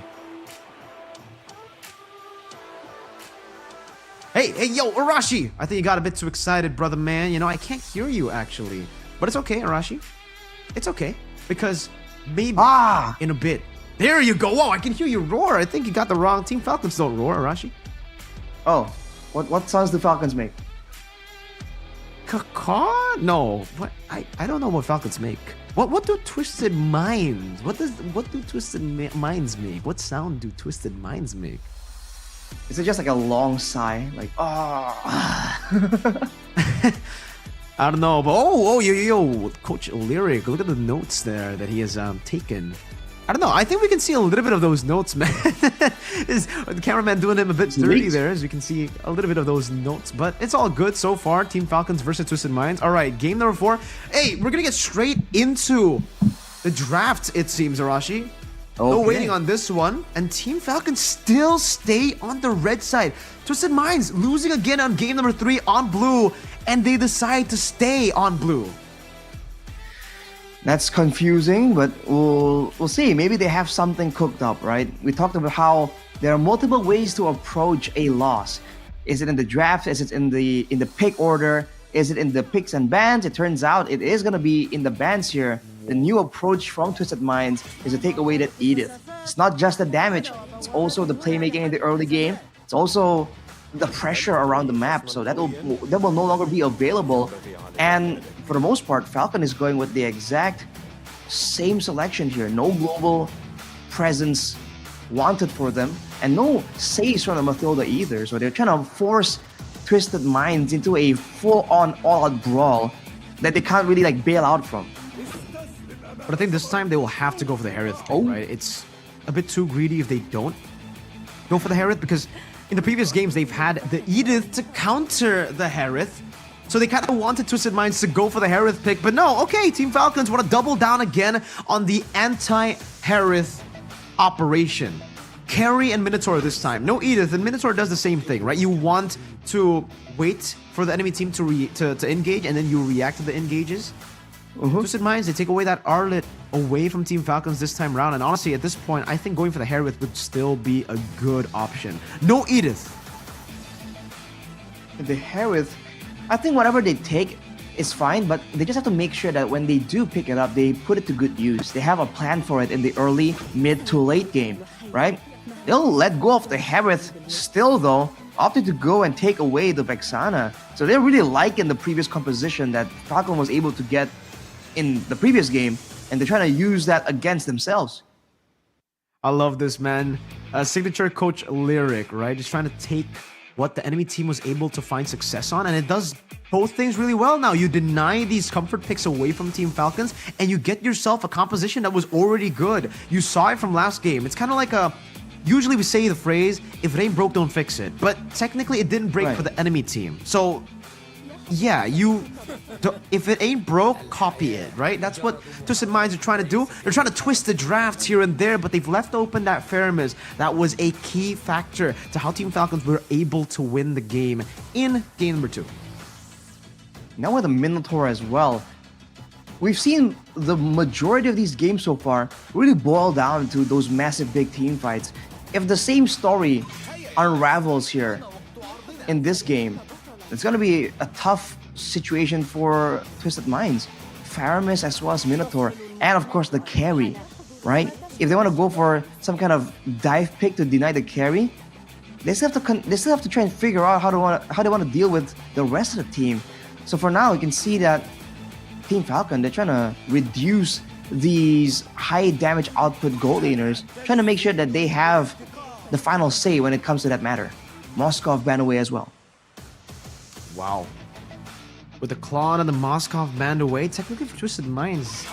Is this just a force from Team Falcons? Are they that confident up against a Harith that they would much rather just have that Harith for Twisted Minds open? And now Falcons, technically, they can go for the Roger pick. The Roger pick worked for Twisted Minds in game number 1, if you remember. In game number 3, they actually... Or no, sorry, game number 2, Twisted Minds banned the Roger away from Team Falcons. So technically now Falcons could take the Roger, force that Harith on Twisted Minds, unless... Maybe Falcons, they played the game without banning the Harith. Maybe they want to pick up the Harith for themselves now in the second phase. We didn't see it get left open in the second phase in the last game. So, what's the idea here? Falcons. No, they already have carry. What am I talking about? Exactly. They want thinking both like, Harith and Roger. Completely forgot about the carry first pick. And now with the Claude and Moskov, technically that's just to set up the carry pick then. And they'll go for the Yu Zhong. So again, they're happy with both Roger and Harith. I was doing what Twisted Minds were doing in game number 1, Arashi. I was overthinking. You were trying to crack the code multiple times over, but it's not necessary, man. Now with the Yu Zhong in the picture, more crowd control, more AoE damage available, and Ding has been just lethal on these aggressive EXP laners. So now for Twisted Minds, is this gonna be an EXP Arlet? Can it be flexed? It's an option available for a lot of different teams. If they want to try and get some more AoE, honestly, for me, the Expert comes to mind here as a pick that can deal a lot of damage, have that invulnerability as well, and kind of zone away this carry. But it's gonna be a Natan and a Ruby, equally spammable sources of crowd control, but they're really gonna try and duel it out with the damage output from the Natan against a Yu Zhong though. Against the Yu Zhong, and now the jungle again. Do Falcons want to continue this dive composition with another Martis pick here? Or this time, do they want a little bit more disengage? Technically, if they want to go up against Twisted Minds here with their composition, I was thinking something like an Akai would be great to disengage from some of these picks that Twisted Minds will be able to pull off, but This was the ban that Twisted Minds went for in the second phase of game number 3. They banned out a Nolan and the Baksha. This time they banned out the Benedetta and the Baksha, leaving the Nolan open, and the Nolan is a way to shut down that Fredrin. Not a normal orthodox way, but in the farming department. If the Martis was able to outfarm the Fredrin in game number 3, the Nolan will do much more than that. And that could be a big problem for them for sure. They don't really have a lot of tools to really hunt him down in the jungle, the Nolan. So it's gonna be a good time just farming. Whereas for the side of Twisted Minds, they have to be concerned about a lot of different things. When it comes to a full-on fight though, you're seeing a bit more potential, a bit more crowd control tools. We talked about how variety is important. And even now for Twisted Minds, they have 2 displacement tools, the Final Slash and the I'm Offended. So if they can try and get a good combo with that, that'll be great. But considering there's a Natan and a Vexana, those are also vulnerabilities that can be taken advantage of if Team Falcon can manage to find some kind of flank. It's all about the execution here as we get prepared to enter game number 4. The game could very well be match point for Team Falcons. They could get the 3 points necessary to pin down Twisted Minds, to put them in a spot that they've never found themselves in, not in this playoffs. Heck, at this point, leading in the series is already a point.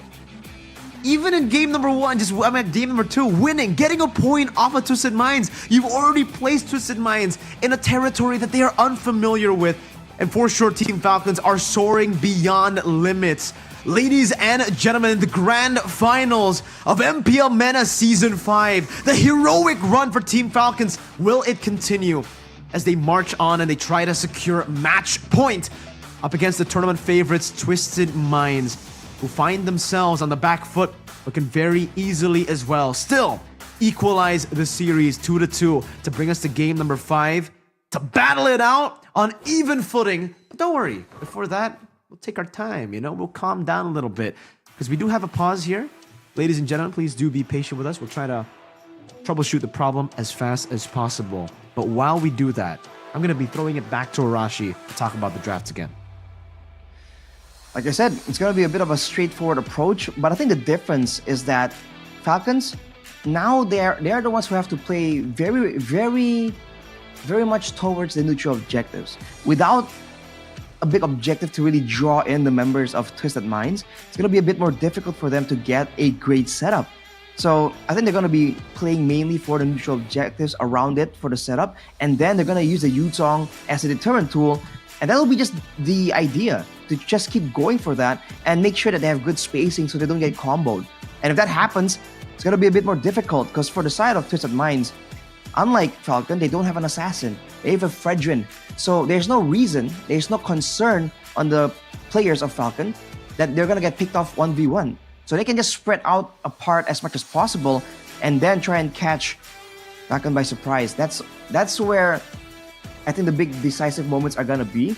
But before that, I would really love to see Twisted Minds play for the strong lanes, right? Maybe get more ganks in that direction. Maybe orchestrate a bit of a dive, because they've been able to get some good picks, some good winning lanes in the drafting phase, and yet we haven't really seen a like a masterclass and a massive outmatch in one of these lanes, right? And considering some of these matchups, like earlier the Harith along with a carry, you would think that that's something that should happen. So I feel like the coaches must have something like that in their mind. They must have something that they are trying to utilize, right? And at this point, I think it might just be brawling it out, Arashi. Because early on, before the Grand Finals even started, we tried to set the pace, we tried to set the stage for Twisted Minds to be the disciplined, early game-centric, death ball-centric team. Meanwhile, it's Team Falcons who've been able to utilize the late-game brawling style of team fights to be able to take these games over. That's what we saw in their performances against Gike for both Twisted Minds and Falcons. But at the start of the series, we kind of saw both teams start brawling it out. We got a Chip, we got a Vexana, Martis, Clint, and Glue from Falcons. And from Twisted Minds, we got to see the Masha, Baksha, Farsa, Roger, the full dive composition of Team Falcons, the Wild Beast composition, as we were calling it in game number 1. But then it continued on, and It was just who was wilder in these skirmishes, who are wilder in these brawls that actually get the dub. It has happened in the last 2 games that we've seen, and Falcons have been able to craft the draft around those needs. And so far for Falcons, again in game number 4, I think they kind of have crafted another very similar composition to game 2 and 3. They've crafted a composition that will be able to react, that can go for picks, that can make it chaotic, and that can brawl it out a bit better than Twisted Minds' composition. Twisted Minds, they need to go back to what made them special in the playoffs before the grand finals, which is neutral objective control, early game, snowball through neutral objectives. Control that and don't get reeled in by Falcons' team fighting style.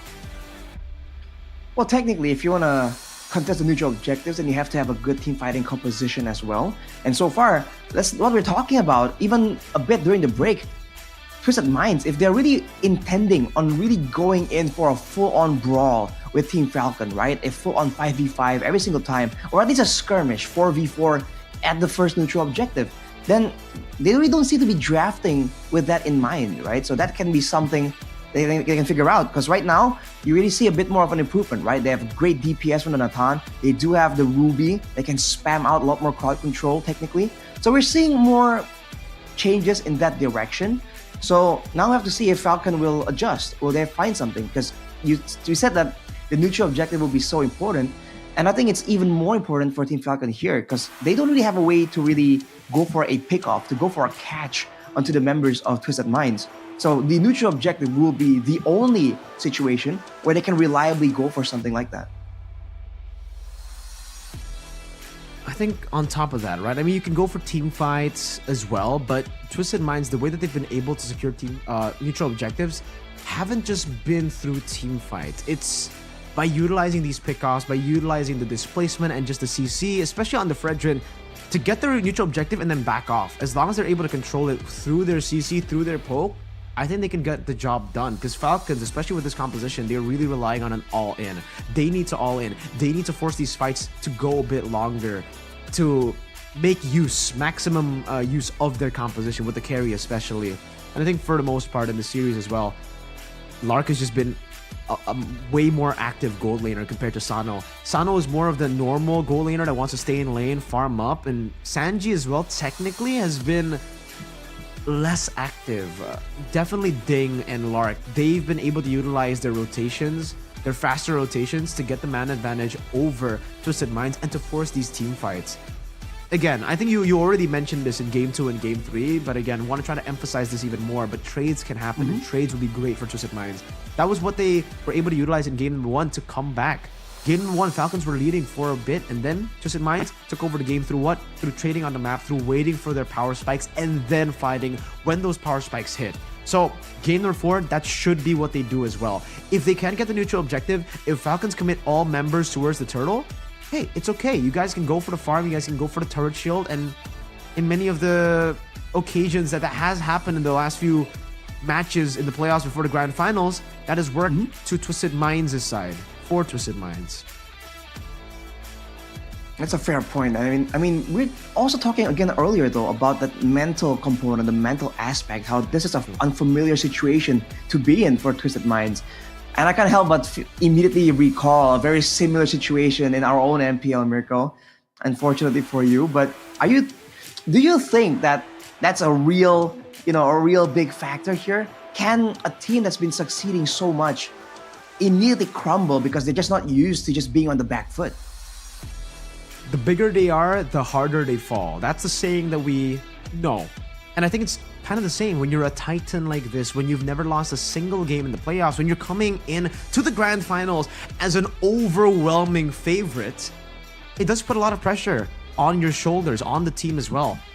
Getting yourself in a position where it's already equalize, right? You winning game number 1 is another mental boost. It's momentum on your side, but the fact that Falcons were able to equalize there, it already puts you in a tough spot. Now 2-1 leading, I think it definitely will have an impact. I brought this up after the equalizer of Team Falcons. How's their mental gonna be?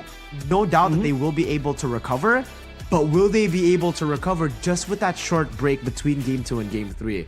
That was the question that I brought up, and that question was answered by Team Falcons, who stomped down on Twisted Minds, who were already struggling mentally after game number 2. In game number 3, it was just different. They were, again, reeled into the playstyle of Team Falcons instead of focusing on how they used to play, on how they're able to be such a dominant force in the playoffs. And yes, mental, big factor. So far, Falcons have been able to get the better of them in the way that they play.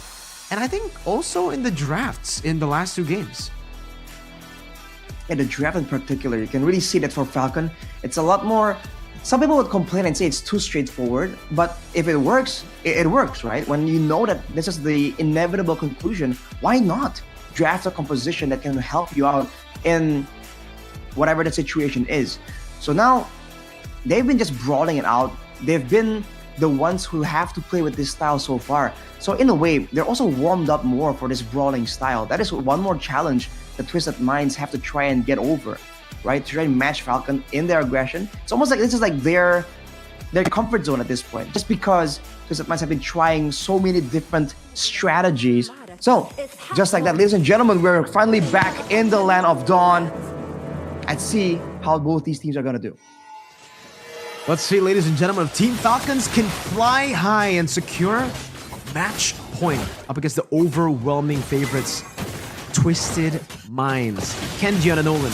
Now in this game, Lethal Ignition again, Goodnight doing the same thing on the Fairmist, Lethal Ignition, so they're looking to just burst the enemy team down. And last time this happened, it was very, very good for Goodnight and for Kenji. Even in the bottom lane, this is another winning matchup, Arashi, the Yu Zhong up against the Arlet. And I think, especially for Ding, he knows this matchup so well. He's an Arlet main himself. He understands how much of a struggle it is to lane up against Yu Zhong on the Arlet. And to make things worse for Twisted Minds, when they're going for these small skirmishes, when they're going for the dance, right, the back and forth, Goodnight can regen from the Faramist passive. They have super on the Minotaur. They can heal them all back up. But most importantly, right now, Lark has to Purify.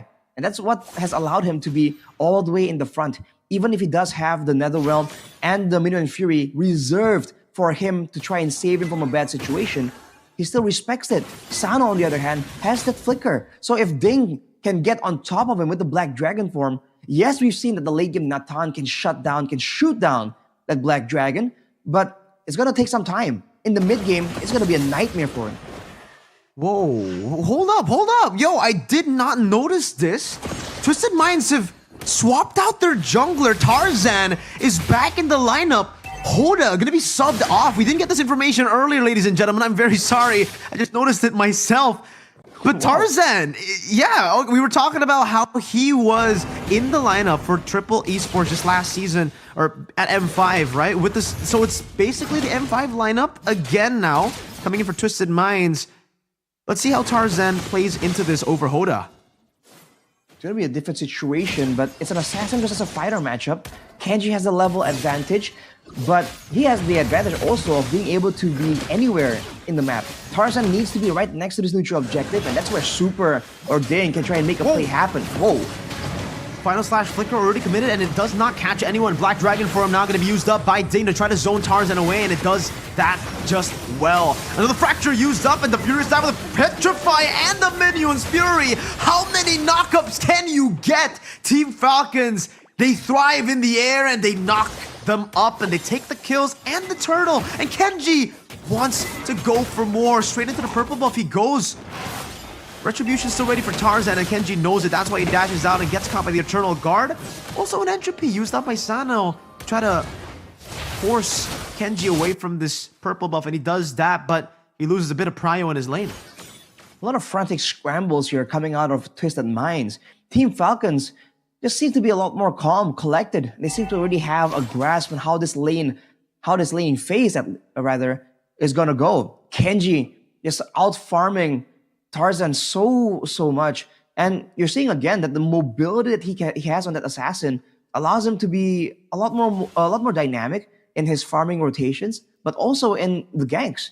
So even when earlier Twisted Minds thought that the engagement was over, out of nowhere, Team Falcons can very easily go for a jump just like that.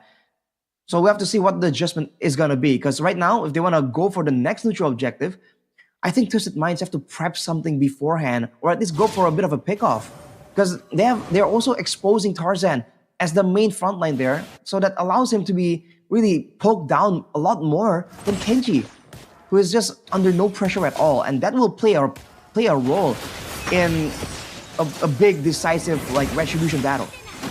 Oh, every ability missing, Fracture connecting on the troll as well, and Kenji wants to go for more, doesn't get the last bit of damage. We were talking about how the mental was going to be a problem here for Twisted Minds, Arashi. We were assuming that the mental might come as a big factor here in game number 4, and so far, Twisted Minds have been whiffing so many of their abilities. Final slash flicker just earlier in the first turtle, now an I'm Offended, Eternal Guard, and a Terrify missed as well. Is it getting to them? Kenji is already on the turtle. Tarzan's rotating over. Fracture not used up just yet, but look at the Black Dragon form now on the troll. It's a good Curse Blast on a good Knight who's still able to disengage, and again, a free turtle. No trades on the board. They actually decide to try to commit onto it with a rotation from Sanji, but he just waits in that bottom wave, or bottom bush of the mid lane. Tarzan is falling behind very, very fast.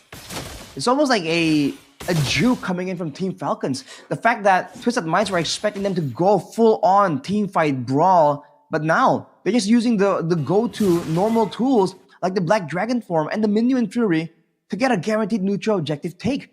They haven't been as desperate to go for a lot of these fights. And that is something that I think is throwing Twisted Minds off ever so slightly. And this is a bad situation to be in. They themselves are relying on a Ruby as a main playmaking tool. It is possible, but with the main frontliners so tanky, so durable, so survivable with escape tools of their own, it's gonna be hard for the Ruby to orchestrate a pickoff, especially not with when Sano hasn't have enough damage to really burst someone down just yet. Very difficult for Team Twisted Minds at this point of the game, right? I mean, 5th minute and you're already down 2,000 gold, 2 turtles, and it's with Kenji, who can burst you down on top of that good Knight, and I don't think Tarzan can withstand the burst damage, not just yet. I'm really curious to see the item builds here for Tarzan, because he's gonna have to get a few more items to be able to withstand both of these bursts coming at him. And on top of that, even if he does get some of these defensive traits, physical and magical, Lark's gonna be doing true damage. He's going to shred through those physical and magical defenses that you have. It won't matter.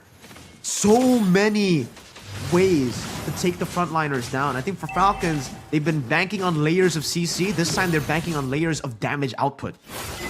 And Lark on the carry again, he just finds ways to be so more decisive. He's the one dictating where the lane is, freezing it, pushing it as he wants. With the turtle coming up, Tarzan exposes himself. But what will the rest of the team do? Conceal, already used by Troll. Team Falcons, go for it.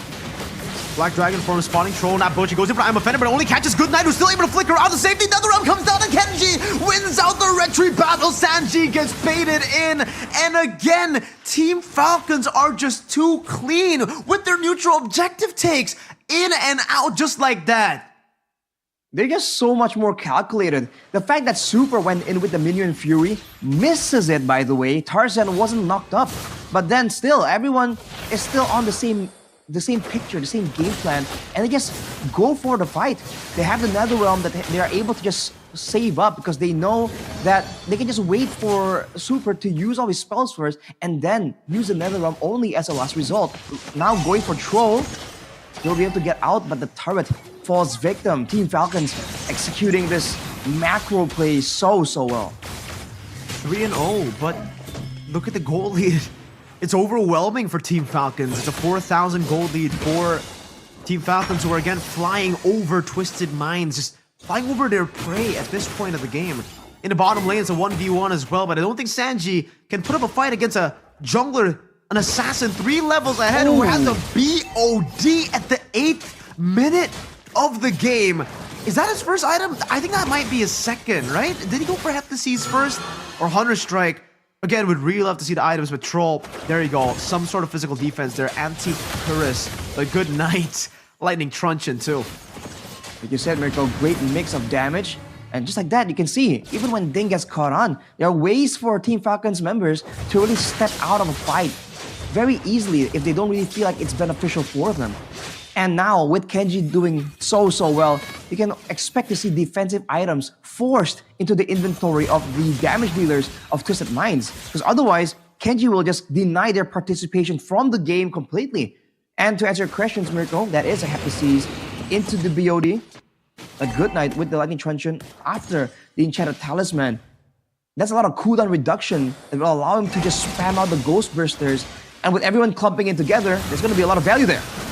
Two-man Eternal Guard, good night, able to pop in there. The realm Ding finds the Petrify and the dive on the troll as well. Minions Fury. That's a four-man final slashed out by Sanji. Able to get it down with a vengeance now with a flicker as well by Sano. Going on the super, but he's able to survive for a bit longer. But in the end, finally, Twisted Minds get on the board in game number 4. But it's still just a 1-for-1 trade. And they've traded the jungler for the roamer, by the way. So that's a whole different situation. Without Tarzan in the picture, Team Falcons go for it immediately.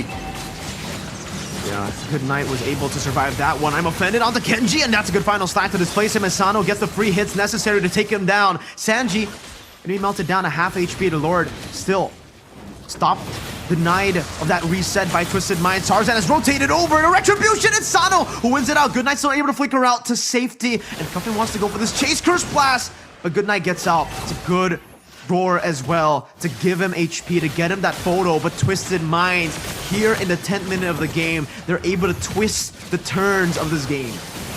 You're able to get a great fight right there, knowing that Sano can do more damage from farther away than Lark.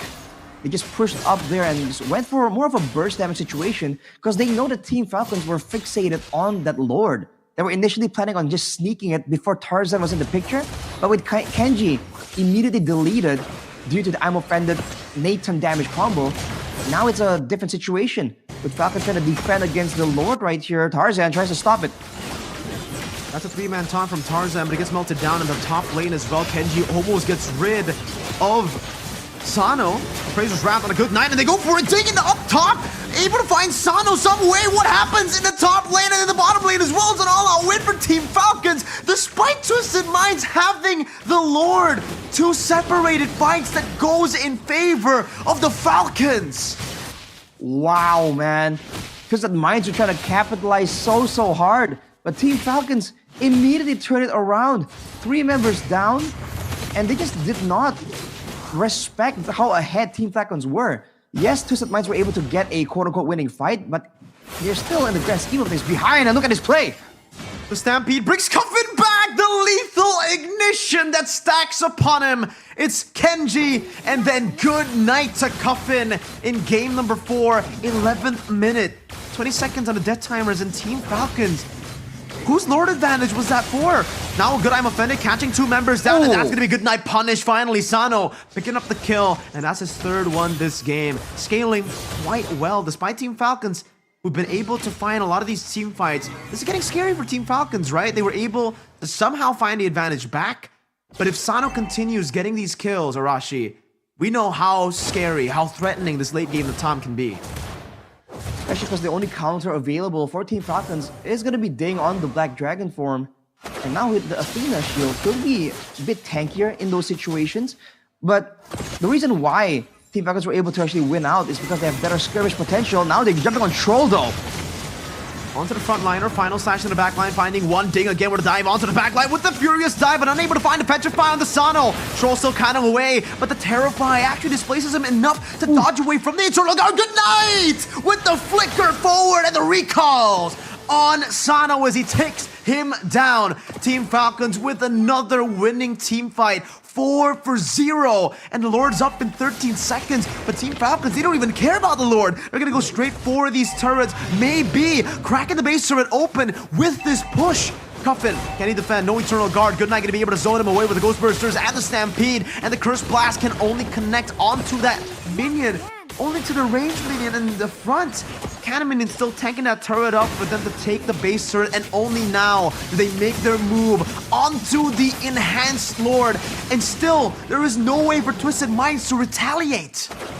And look at how fast they cleared out that Lord, man. It took no time at all. That's the carry true damage, max HP damage. And Team Falcons, they're maintaining their pressure right here. The fact that they immediately went for those fights, they know that Twisted Minds have a chance to win out the fights, but they have to land a massive final slash or an I'm offended, the way we saw in that one fight that Twisted Minds were able to actually win it out.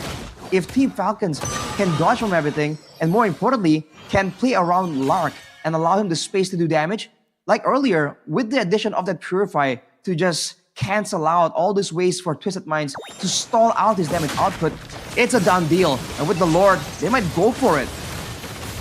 Dark sieging it down, but remember, Twisted Minds, one thing that they still have in their lineup is amazing wave clear. They've got the Vexana, they've got the Natan mainly, and they've got some tanky frontliners, some beefy boys, who at this point, I think have gotten to a point where they shouldn't be able to get one-shotted, right? Even though Goodnight and Kenji are so far ahead, I think at this point, Team Falcons will have to rely on their damage to poke here and there, back and forth, and then Lark, if he's able to stay in range, maybe he can shred down these frontliners. But again, for Team Falcons, it's more of this slow gameplay again. They want to just try to play discipline. The gold lead is 10k, but for some reason, this threat of this Natan is growing by the second still, despite that 10k gold lead. That's always a very relevant situation. A hyper carry in the late game, like a Natan, who's getting close to doing true damage, right? With all the penetration, with the Starlium that he usually builds as well. But the thing is, he does not have a Purify. That's the first thing we talked about when we first got into this game. There are ways right here for, let's say, Super or Ding to make a play onto him. And even if he doesn't get taken out, the fact that he is not basic attacking, he's not free hitting for a good 2 or 3 seconds, that can be enough to swing the fight in balance of Team Falcons. That's why we were quite concerned about it, but we'll have to see how this plays out. With still about almost 10k gold difference, Team Falcons are definitely still a lot stronger, but the big thing is that the level difference between Kenji and Tarzan has shrunk. So now in a proper 50-50, it's going to be a bit more risky, and maybe that will force Kenji to be in somewhere vulnerable for Twisted Minds to attempt some kind of pickoff. Luckily for Twisted Minds though, right? They can actually find a lot of value with these waves constantly pushing towards them. Team Falcons, this might work against them. The fact that they got the 2 base turrets, obviously that's a big win for them. But in this situation, it might not be the best value. It's tough, right? You obviously still want that, but again, those waves that are constantly pushing back towards Twisted Minds, it has given Sano a way to scale up, and now he has a win of nature. So Team Falcons, we were talking about how their damage output layering was going to be good. They have so much diversity when it comes to that damage dealing, but at this point, it'll have to be perfect. Goodnight will have to land the final blow on Sano, because he has a win of nature at this point. Falcons, though, do a good job at just going for the Lord, and it's going to be free, obviously, for Team Falcons. That's the advantage you have with the waves. But I think for Twisted Minds, they're also kind of okay with that. They have enough peel with the Final Slash, with the Vexana, and even the Ruby.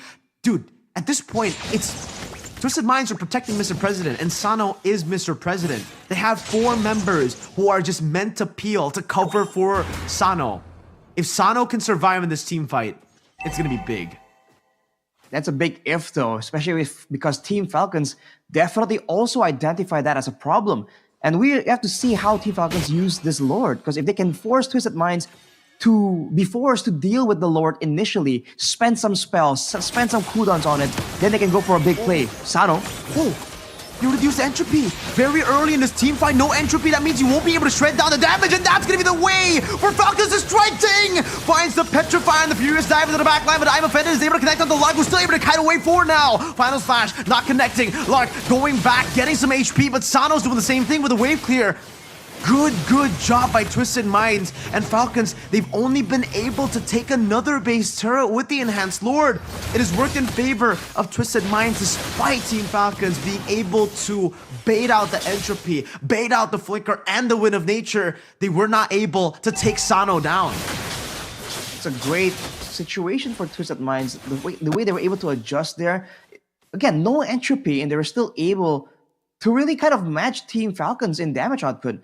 I was thinking with the one-dimensional nature of the damage, the fact that Coffin and Sano will be doing magical damage, and even Sanji on the Arlot will be itemizing for defense instead of offense, it's going to be only magical damage coming out of Twisted Minds. But Team Falcons, they go for Athenas, they're trying to mitigate that, but that's just how deadly the Natan is with those projectiles hitting multiple times. It's going to be more of a waiting game for Team Falcons, but seeing that outcome, they might be considering going for a different strategy, something like a split push maybe, because it's looking scary with Sano changing an item as well. Ooh, Entropy gets him out of that fracture. But yeah, he's already starting to swap his items, Arashi. Glad you caught that. I mean, right now, that's all he can do technically. He can just clear these waves and bank on the fact that he has the mechanics to swap these items. Let's hope that he does have the mechanics to pull it off mid-fight, because that's when it gets scary. If you want to swap these items, you need to be very, very fast. Knowing you don't have a Purify as well, oh, well, we'll have to see. I think it'll come down to just pure mechanics at this point. And for Team Falcons, they'll still have an overwhelming advantage compared to Twisted Minds, because as the game gets towards a later stage, that Lord will be evolved and it'll constantly be scaling. This time, evolved in the 19th minute of the game. This is the first evolved Lord for Team Falcons, I believe. The last two were enhanced. Let's see if Falcons will be able to just take it for free. It seems Kenji has started it, baiting Tarzan out. They might be looking for a flank, a possible assassination attempt at Sano. And Kenji, he doesn't do the turtle dance, or he doesn't do the Lord dance too well, not on the assassin. Definitely not. That's the advantage Tarzan has over him. And you can see both teams just waiting for the right moment. Now it's a bit of a dance situation. With the sustain from the Minotaur, Team Falcons aren't too shabby themselves in the situation. But I think Ding, it has to be Ding that makes the play here. If he can't go for Sano, maybe he can zone Coffin away. He needs to adjust some way, because if he just goes for Sano, we've seen how it played out in the previous base fight for Twisted Minds. So either him or Super maybe to really start off something crazy. The wave on the top side is pushing though, so that is something that Team Twisted Minds will always have to have in the back of their heads. And once Sano shows himself up top, oh, luckily for Twisted Minds, Falcons doesn't decide to commit, and now that's the opportunity, the window for Sano to go up top, and it doesn't reset completely. I'm offended onto Ding, who pops in a Furious Dive, but is unable to find anything. The final slash gets used up, but look at the timing, Team Falcons. Crisp, clean macro decisions, utilizing the waves to get another free Lord, and this time it is evolved. Evolve Lord, the great tool that teams have to use generally to clear out, to end out the game. Conceal, popped by Twisted Minds though. Maybe going for Kenji won't result in anything. Now with the Lord coming in, can they defend?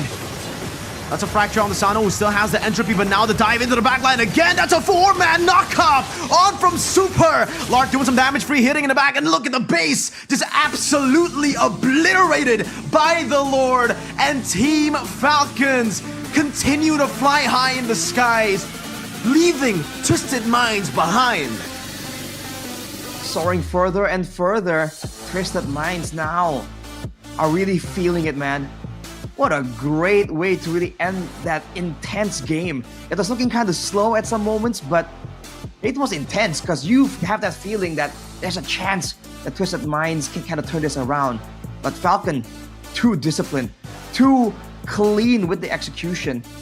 And like we said in the beginning, the crowd control tools for Falcon has been important in securing every single one of their victories. That's not about to change anytime soon. Not at all, Rashi. I think, again, he just played that so well, right? The fact that we were talking about that playstyle, but for Twisted Minds, go back to the discipline route. Go for the neutral objectives, team fight in the neutral objectives, but kite back. Go in, take the neutral objective, and then leave. That was what we were talking about for Twisted Minds, but it happened for Team Falcons. And again, Arashi, you've got, at this point, to question the mentality of Twisted Minds. How have they missed all their abilities in the first few minutes of the game? The flicker final slash from Sanji, the I'm offended, the terrify, the eternal guard, the taunt, even the taunt. Arashi, this is looking bleak for Twisted Minds. Falcons have them at match point. They have them on the ground. It's just time to execute at this point. They really gotta try and refresh, reset, because there's some moments where skills were not landed, but even in the beginning, against a Yu Song, against a Minotaur, no Purify? Like, really? Is that... You know, for the longest time, we talked about how the gold laners in Indonesia, they always go... what heroes are in the meta are the heroes that can go with the Purify, right? Which is why we saw, initially when the Moskov was rising in popularity, the Purify was surprising, but that's how important it was. And you're seeing it again at that final fight. We're gonna see it more later, perhaps in the highlights. But Ding finally showing up in the MVP category. He was definitely a big factor in the success of Falcons. And considering the composition to begin with, but also how they're able to actually make sure that the fights happen in their danger zone, pulling in the members of Twisted Minds towards them instead of walking into a final slash. The only time that happened, you saw that Twisted Minds got a bit of an advantage. But that aside from that, it's just GG, man. That is a lot of damage. Ding has always been so solid. And this is where the Yuzong really is able to excel. When they want to go for neutral objectives and then back out instantly, that's where the Black Dragon form is gets the prime position to be the most broken ability, technically, right? I mean, use the Black Dragon form, everybody gets zoned out, you get the neutral objective, then you back away. And every single time, Falcons, they get the timing down to a T. Even here, Ding, acting as a bit of a distraction. He was literally just a distraction there so that Super can find the 4-man Minions Fury. And we've got to question that Purify choice, that Flicker choice, not the Purify choice, right, for Sano. Because again, yeah, there's a Yuzong, there's a Minotaur, there's so much CC on top of that damage, and you technically already have a built-in blink in your kit with the Entropy. And in the end, he decided to go for the Immortality. I believe he swapped his items. We'll have to double check there. But do you think it was also a mistake, Arashi, to sell the boots? Because in a lot of different situations, the boots getting sold, cool, right? It's great. You want additional damage or additional defensive maneuvers, but I think the mobility was important this game up against this composition without the Purify.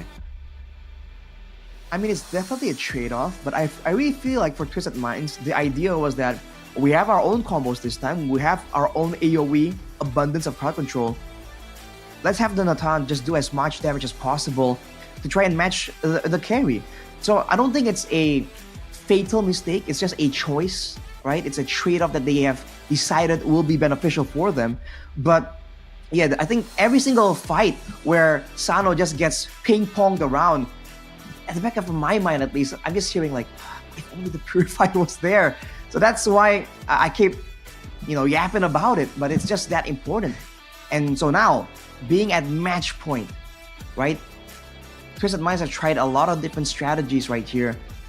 And this one, where arguably it was kind of the closest, right? It went so really far, and you're seeing Falcon almost kind of have to adjust mid-game, even though they have like a 10k gold advantage. It didn't work out for them.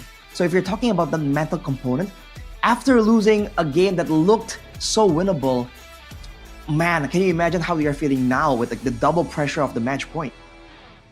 And the fact that they tried to copy the winning formula of Team Falcons, they stole away the Arlet, right? They tried their best to replicate what Falcons were able to do to them in game number 3. It was a Vexana and Arlet combo with the Fredrin. You get so many of those resets on the Vengeance, but it turns out Falcons just played that way better than they did, right? They out-executed Twisted Minds in that department. The Arlet was so clean by Ding. He was able to find these key final slashes to displace the right members. I think in game number 3, it was Cuffin for the most part, and then Sano, right? But this game, Sanji, I'll have to say, he really failed to really create a big impact. He was able to find a 4-man final slash as well, but it didn't really end up with them getting a massive lead. They got 2 members, and that one of them was Good Night with full stacks on the Fairman. So he respawned instantly, and it ultimately became a 1-for-1 with Tarzan getting picked off right as the Turtle or the Lord spawned back in. Like, that just went perfect to Falcons. The timing, the team fighting as well.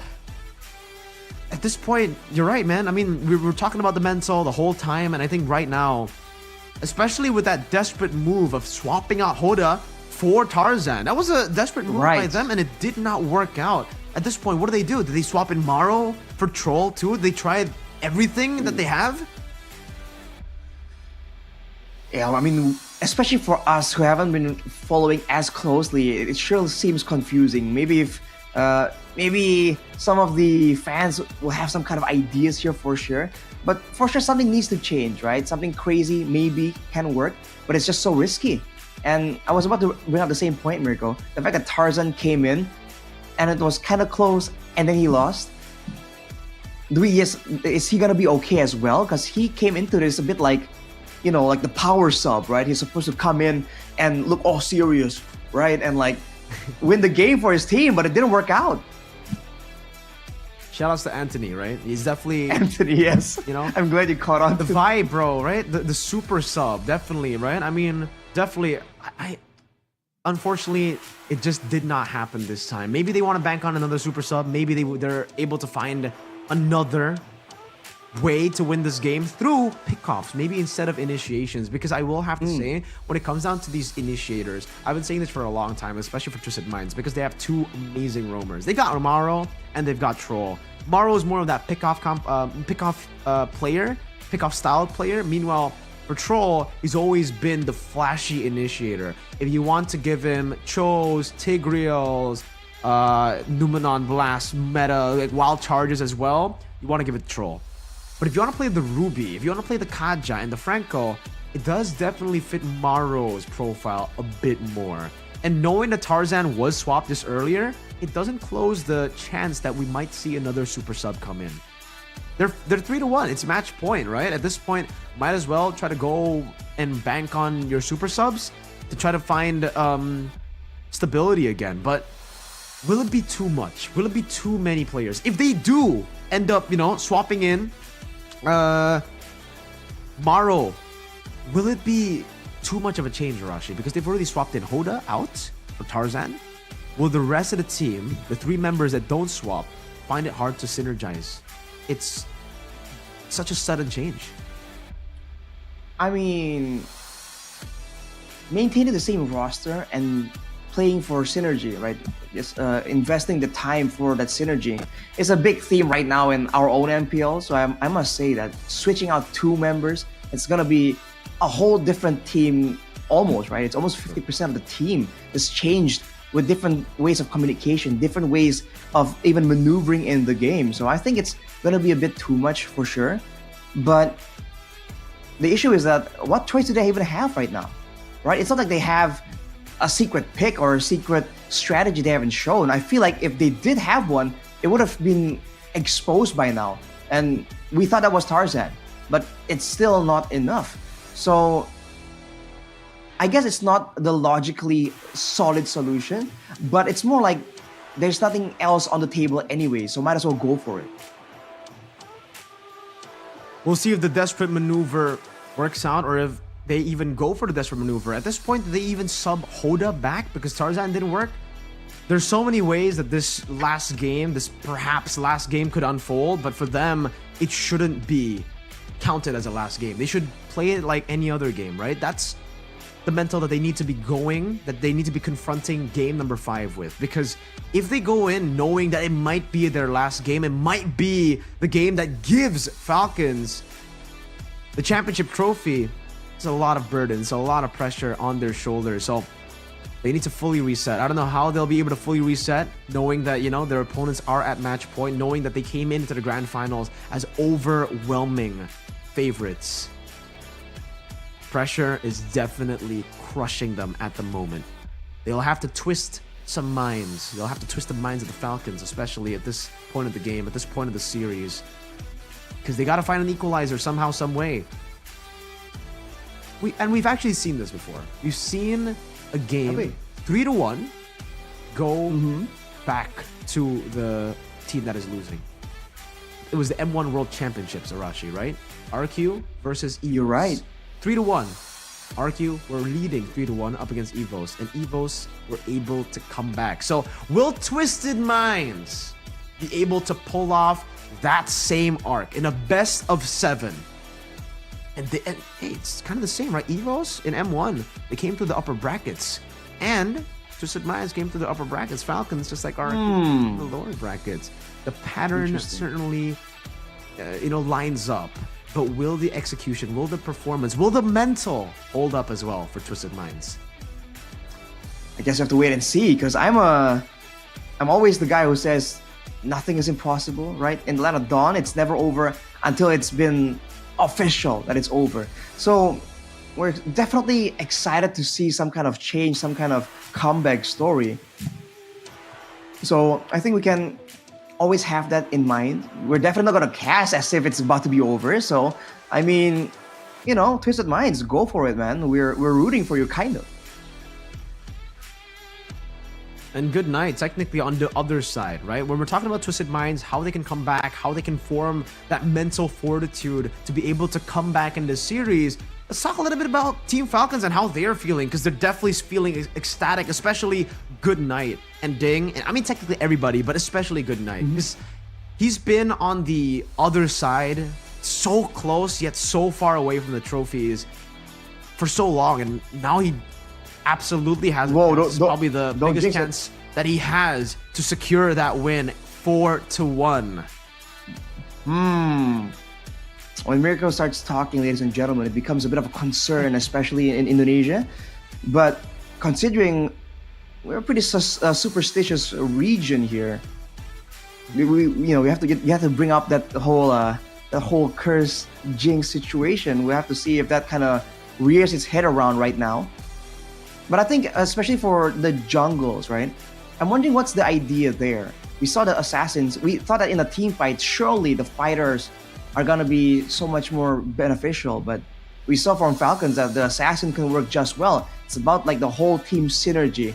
I think that's again where Twisted Minds need to try and shape up when it comes to the drafting phase. Because it's not just prio picks. If it feels like they've been trying to just respect ban or pick away a lot of heroes from Team Falcons, when the main issue, to me at least, isn't exactly the picks itself. It's the picks in the composition, right? It's the synergy that pick brings to the team. And I feel like that is something that Twisted Minds need to try and maybe get a better glimpse of, right? Get a better picture of the game plan so that they won't be as bewildered when things don't really go their way. Because that seems to be really one of the root causes. Because whenever Falcon kind of has a setback, it seems like they just kind of get settled back into the groove. Whereas for Twisted Minds, it seems like when things don't go their way, they immediately start getting frantic, start scrambling around. For Twisted Minds, they've just been playing a different game, I feel. Ever since game number 3, it just looked like they were off, right? A lot of times when they were looking for these mechanical outplays that they were able to find in game number 1, game number 2 as well, they weren't able to find it. And I think it was very, very evident in game number 4.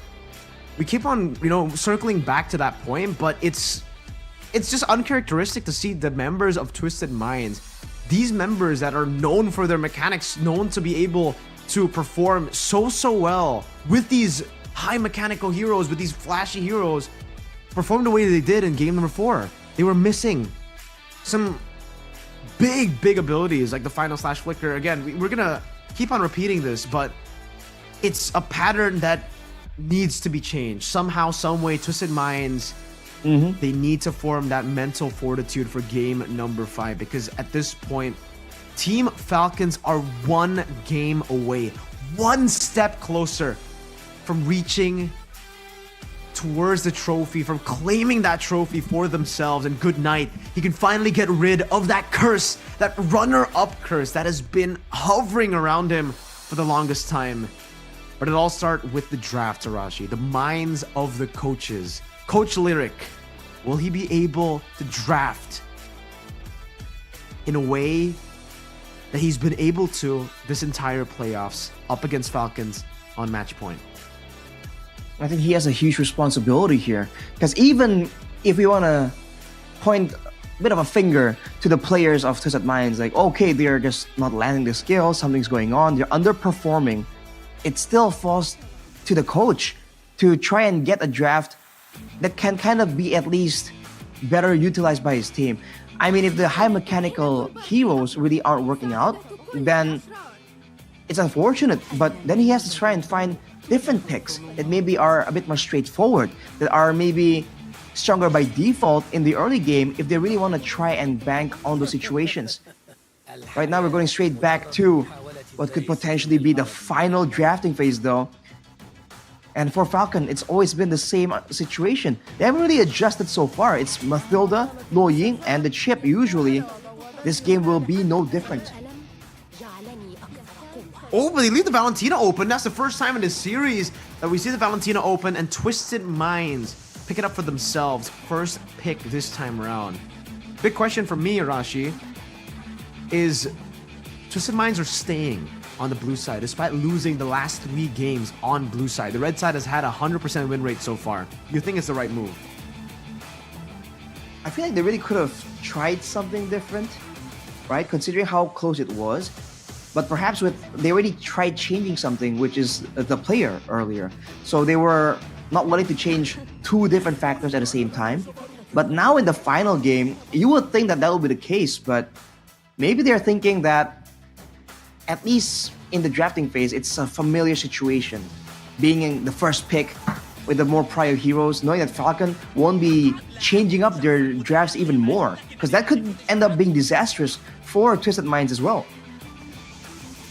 And it seems Hoda is back, Arashi. Back with Barat's pick as well. Wow. Was able to get him a little bit of that early game presence in game number 2, but ever since game number 2, we haven't seen that Barat's at all. No Mathilda as well to grant him that mobility, but Team Falcons, they're definitely backing on that carry and the Minotaur. 3 games, the last 3 games that they've been able to win has been through the carry pick for Lark.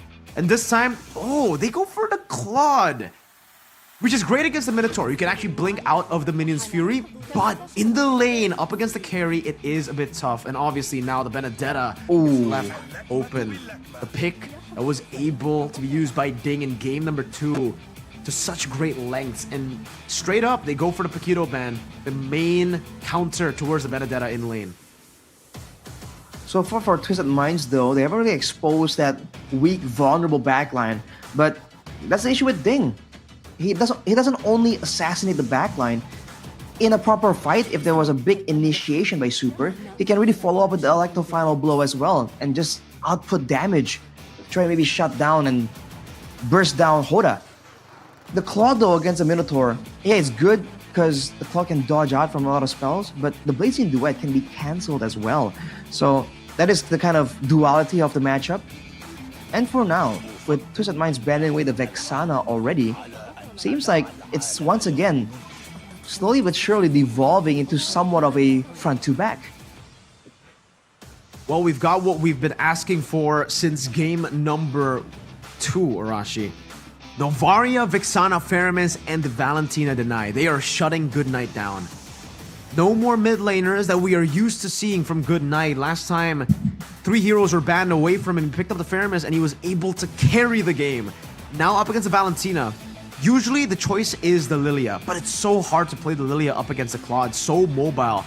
It's also great value though for the Lilia to go up against the Barats, so it's a give and take. Do they trust? Does Goodnight trust the carry to just shut down the Claude in lane? If he does go for that trust, then the Lilia will be a good choice. But another choice that he can go for, yeah, is that Gourd. They want to play front to back with the Minotaur as well. But Twisted Minds, that grants them the opportunity to make it messy, to make it chaotic. The Hellcurt and the Arlet. That Hellcurt, man, it's going to be deadly. Especially with the Gourd already exposed. He's going to be the prime target here for that Hellcurt to really jump towards and deny in the middle of the game. That will, however, take some attention, some steam away from Lark though on the carry. And I gotta say, it's looking quite dangerous, especially for Hoda. He's always been left behind, always caught in the middle of those fights. So against a Gourd, right? They can just spam out those mystic projectiles. He's at risk of getting hit with one of those and getting picked off. Now even with the shield unity from the Baksha, there's a chance for that combo to show up again. The shield unity into a skill shot to just lock someone down for a long period of time. A lot of drafts have been locked down, ladies and gentlemen. Let's see if the reactive playstyle of Team Falcons, well, do we even still call it reactive at this point, right? They have the Minotaur, which is still reactive, but they have the Baksha, they have the Benedetta, they have ways to stay proactive on the map. Meanwhile, for Twisted Minds, it's kind of a similar situation for them, but they also have big ultimates to play with. Remember, the Valentina is such a valuable pick for Twisted Minds at this point of the game because there's so many big ultimates from Team Falcons. There's a Poissons to give him damage reduction. There's the Mystic Gush to give him damage, but mainly Minion's Fury, that big ultimate that was able to be the nail in the coffin for Team Falcons up against Twisted Minds in game number 4 in the base. Now it can be held by Cuffin in his own hands with the Valentina. So in the team fights, you can see a bit of a picture on how it's gonna go, but the laning phase, that's what's been so volatile here for both these teams. With them so willing to brawl it out before level 4 even, we'll have to see how this plays out right now, because especially in that mid lane, that Gord is gonna have such a insane wave clear advantage here. Able to leave the Mystic field to just clear the lanes while he moves around and goes for these ganks. Tempo is something that Team Falcons have had so far, but maybe with Hellcurt in the hands of Troll, that can be stopped finally now in this match point game. Ladies and gentlemen, perhaps the final game of the grand finals of MPL MENA Season 5. The underdogs, Team Falcons, with a draft like this. A front-to-back offense is the best defense with the Baksha and the Benedetta looking to dive in deep. But meanwhile, on Twisted Minds, they have their minds set on one thing, and it's to dive in unison, in unity. The Hellcurt, the Claw, the Valentina, Barat, and the Arlets. They want to make it messy. And ladies and gentlemen, well, Team Falcons, the team flying across the sky, soaring beyond their limits, who have their eyes on the prize, that trophy, that MPL MENA Season 5 trophy. Will they be able to get it done in game number 5? Or will Twisted Minds turn the tides once again, twist the Falcons' minds to be able to force at least a 6th game in the series? Welcome to the land of dawn. We shall see for ourselves who gets it done. And as always, keep your eyes on the junglers, man. Kenji with the Impure Rage once more. I think he has confidence that he can beat Hoda in a clearing battle. He might be just attempting to be a lot more aggressive here, potentially going for more ganks instead of going for invasions into the jungle to try and steal some camps away from Hoda. Knowing that Hoda is susceptible to just walking up and taking some damage. In the mid lane though, this Minotaur Gord combo will clear so much faster, for now at least. I think, once again, eyes are on Ding and Sanji as well in that matchup. Whoever really gets ahead will have so much more impact in the early skirmishes and in the first neutral objective teamfight. Remember, a whole lot of the success for Team Falcons in the early game was because in the mid lane, they were able to win out in these fights, in these brawls, the small little skirmishes from Troll Coffin versus Super and Goodnight. But this time around, the matchup really doesn't favor them, right? Still though, Kenji was able to find that retribution on the Lethal Wanderer, securing that, getting himself a bit of a lead at the start of the game. I highly doubt that's going to end up with him being one level ahead by the time the turtle starts. But hey, a lead is a lead. As small as it is, it'll build up. And look at the gold lane, it's just a very chill situation. Lark has always gotten the better of Sano when it comes to the laning so far, but he's also been in a lot of very favorable matchups.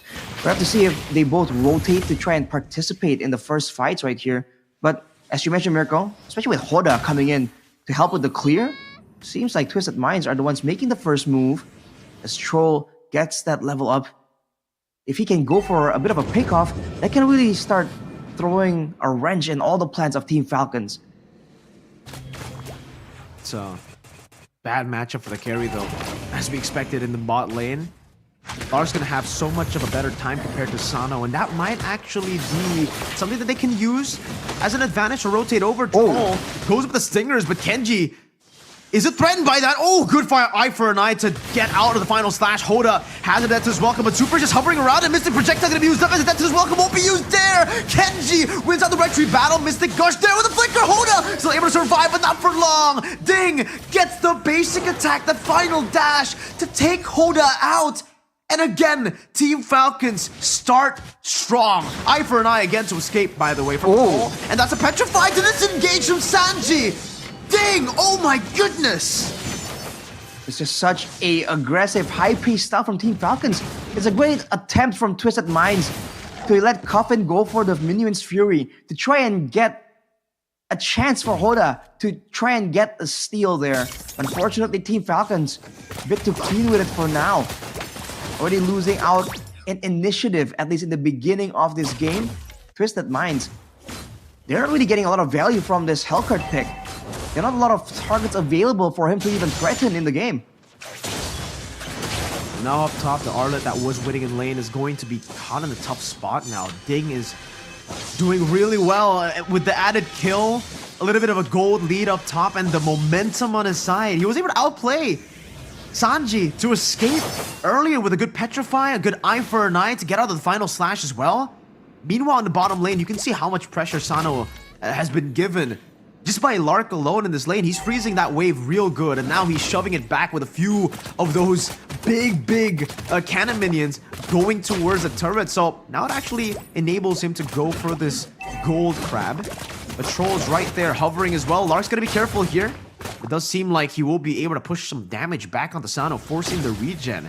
So technically 2 winning lanes, and even in the mid lane, Goodnight and Super earlier, they weren't able to get the prio, but now they're looking good. Lark especially here is just doing amazing. You would usually think that the Hellcurt will be used in the gold lane. That's the way we've seen it being used in our own region, in MPL ID. But Troll has been on the top side of the map, on the EXP lane and mid lane more often. Now Team Falcons already having the first move. They spot Sanji out. Good knock up with the Hoda, trying to zone away from this turtle. Final slash, able to pop it away. Mystic Gush going to the back line. It's gonna be Ding who secures a neutral objective. Troll decimated. The assassin assassinated in the back, and Hoda will be caught. Final blow by Ding, and the last shot was taken away by Lark. An all-out win once again for Team Falcons. And what Twisted Minds can get is only a few shots up top with the turret shield. He won't even be able to trade that turret fully. Meanwhile, Falcons are looking to do the same thing, but towards the bottom lane. Sanji, no final slash, and Kenji's already using that shield unity. Wants to go for the dive right now. Goes on to Sanji, able to find the Mystic projectile there with the final slash connecting. Oh, Troll! Able to find some damage, but not enough, not nearly enough to save Sanji in the bottom lane that gets traded, and even Lark gets another kill. It's a disaster for Twisted Minds. And Falcon aren't leaving. They're sticking around with the health dispenser super on that Minotaur, and they're going for this. Coffin has rotated to try and stop the turret take, but he's only one man. Can he actually do it? If he does, it'll be magical, and certainly he does not defend this. Not well enough. Hoda, though, trying to find an angle to attack, but again, is unable to really find any angle. Twisted Minds, luckily for them, they were able still to find a turret up top. That's at least a trade going even. I don't even know if we can call it an even trade, knowing Team Falcons got 2 kills on top of the turret in the bottom lane. All things considered, though, it's still like a 2k gold lead, more or less. It's significant, but it's not game-changing. And the big point is that Sano has been able to farm a lot here since that lane swap, so he might be aiming at making a difference later on in the game. But Lark, with the golden staff already, has been participating in the fights, but also keeping up in farm as well. So Falcons, again, showing that that high pace is really suiting them just fine. Now with the turret on the bottom side, is Sano gonna rotate, or is Team Falcons gonna be forced to send someone up? We'll see with this. Kenji goes over to Unity into the bottom lane. Sanji completely obliterated. Chain CC'd by the Petrify and the Shield Unity Troll. In that bush, he can't assassinate anyone. Final blow by Ding to zone Hoda away, and Kenji picks up the 3rd and final turtle of the game. They want to go for more right now. He's able to blink out forward. Kenji catches him with a Shield Unity. Another knockup onto him. That's a Dark Knight Falls, but Super smacks him with that Warhammer of his. Take him down, and to get Team Falcons their 7th kill of the game, only in 7 minutes. There is no escape when you're up against a Boxia, man. Troll on this Hellcurt pick. Finally, we're seeing something different, something surprising they can use to try and surprise Team Falcons. But unfortunately, it just hasn't been working out. And Kenji with the Brute Force Breastplate, you just cannot get away once he's sticking onto you. Taking away the turret on the top side, Team Falcons, business as usual. Probably now gonna try and find an angle, find a way to go for that mid turret and cut away Twisted Minds from their safe zones. Now what did Twisted Minds do? With a Hellcurt, with a Barats, These two picks are meant to snowball, Arashi. These two picks are not meant to go 0-3 and 0-2, respectively. Team Falcons, they have a gourd. They have a carry. They can scale up to the late game. And sure, Twisted Minds do have the Claude, but the carry can melt through him. Even if he builds the Wind of Nature, that true damage is going to get through him. And ding, he can go and match the Hellcurt in the side lanes. Even in the 1v1 in the duel, where the Hellcurt is usually used to get a, macro trade, to get a macro advantage, that's what the Benedetta was picked for. It was picked to deny any sort of Twisted Mind macro maneuver. Especially in the hands of Ding, it's definitely effective. With the outplays you've seen just earlier. 2-0 and 2, having a snowball of his own, winning over Sanji. The mobility difference is gonna start really pressuring Twisted Minds as well. Because for Team Falcons, they can rotate all around. They can send Ding to the far side, and he can join relatively fast. Sanji, on the other hand, if he wants to go and clear that wave on the far side, away from the neutral objective, he's gonna take such a long time to really come and join his team. Well, for Hoda, still is very, very confident in his retribution. Still wants to go for it. Super. That's a 3-man. Minions Fury knocking up 2, but Sanji does the same thing into the backline. He goes. Good night. Gonna be slayed right now with the retribution. It goes. Not to the jump, but to Cuffin. Ding with a final blow and the Phantom Slash with a Petrify. Finds another trade. And it's gonna be 2 for 1 as Troll is forced to blink defensively. Finally, Twisted Minds, signs of life. Another hope for them to utilize, but in the mid lane, it's still going to be a turret in favor of Falcons taken away. Can they even use this Lord advantage to get anything on the map? I think without any frontliners available right now, it's gonna be cleared so fast by Lark. And on the other hand, Kenji builds the Sky Garden helmet. This is one of the reasons why Team Falcons are just so good at with this tempo style. They rarely go back to base. The fact that Super can heal everyone up, the fact that Kenji, even on the Martyrs earlier, goes for the Sky Garden helmet. He wants to be on the map as much as possible. He does not want to let his foot get off the gas when he's trying to pressure Twisted Minds into making a mistake. Now the Lord is pushing on the top side though. Seems like Twisted Minds are trying to force Falcons to a fight in the mid lane. Still unable to really threaten this turret take despite them having the empowered minions. And Team Falcons have been able to manipulate the wave so well. Way better than Twisted Minds, even though the Lord is in favor of Twisted Minds, and this Lord advantage, I think it's in favor of Team Falcons. They've been able to get way more value compared to Twisted Minds, and Ding in the bottom lane as well is acting as just a distraction for Twisted Minds, for them to dive in deep up top. Oh, Mystic Gush and Lark again, able to outmaneuver the assassin himself, Troll and Sanji. What were they doing up top? 3 members of Twisted Minds were down below. They were looking for a trade. And instead, it's Team Falcons who get so much more value, even their own purple buff stolen away from them. A pure disconnect from Twisted Minds that ends up with Team Falcons, again, getting an overwhelming advantage. They saw Lark walk up and they thought that they had a chance here to make a play happen. But unfortunately, Troll was just too far behind. Only now picking up a Malefic Roar, Lark was able to just stand there and trade blows, and even if he's a squishy marksman, he came out on top. Now with Team Falcons going in, zoning everyone using that Shield Unity, that's once again a free turret, uncontested, taken by Team Falcons. And now a Wind of Nature, Arashi. On top of the gold lead that they already have, that's still 5,000 despite Twisted Minds getting the Lord, despite them able to find a pick, a turret down below. It's still a 5,000 gold lead. That's building up to be a 6,000 gold lead. And a Wind of Nature for Lark. Twisted Minds, they've only been able to rely on their physical damage thus far. I don't think Cuffin is at a spot where he can actually even threaten Lark. Not just yet. He's gonna have to deal with the frontliners first. He's gonna have to deal with Kenji, Super, and Ding. With a Wind of Nature, who can pose a threat to Lark? And now Goodnight gets a winner, Truncheon too. Oh boy. I was about to say that even if Lark gets taken out, Goodnight is still in the picture, and that's a late game gourd with several items that still can output enough damage to really be a decisive factor in a fight. And Ding with the Malefic Roar as well. He means business, man. He's going for a play though, 1v3. And he's able to escape.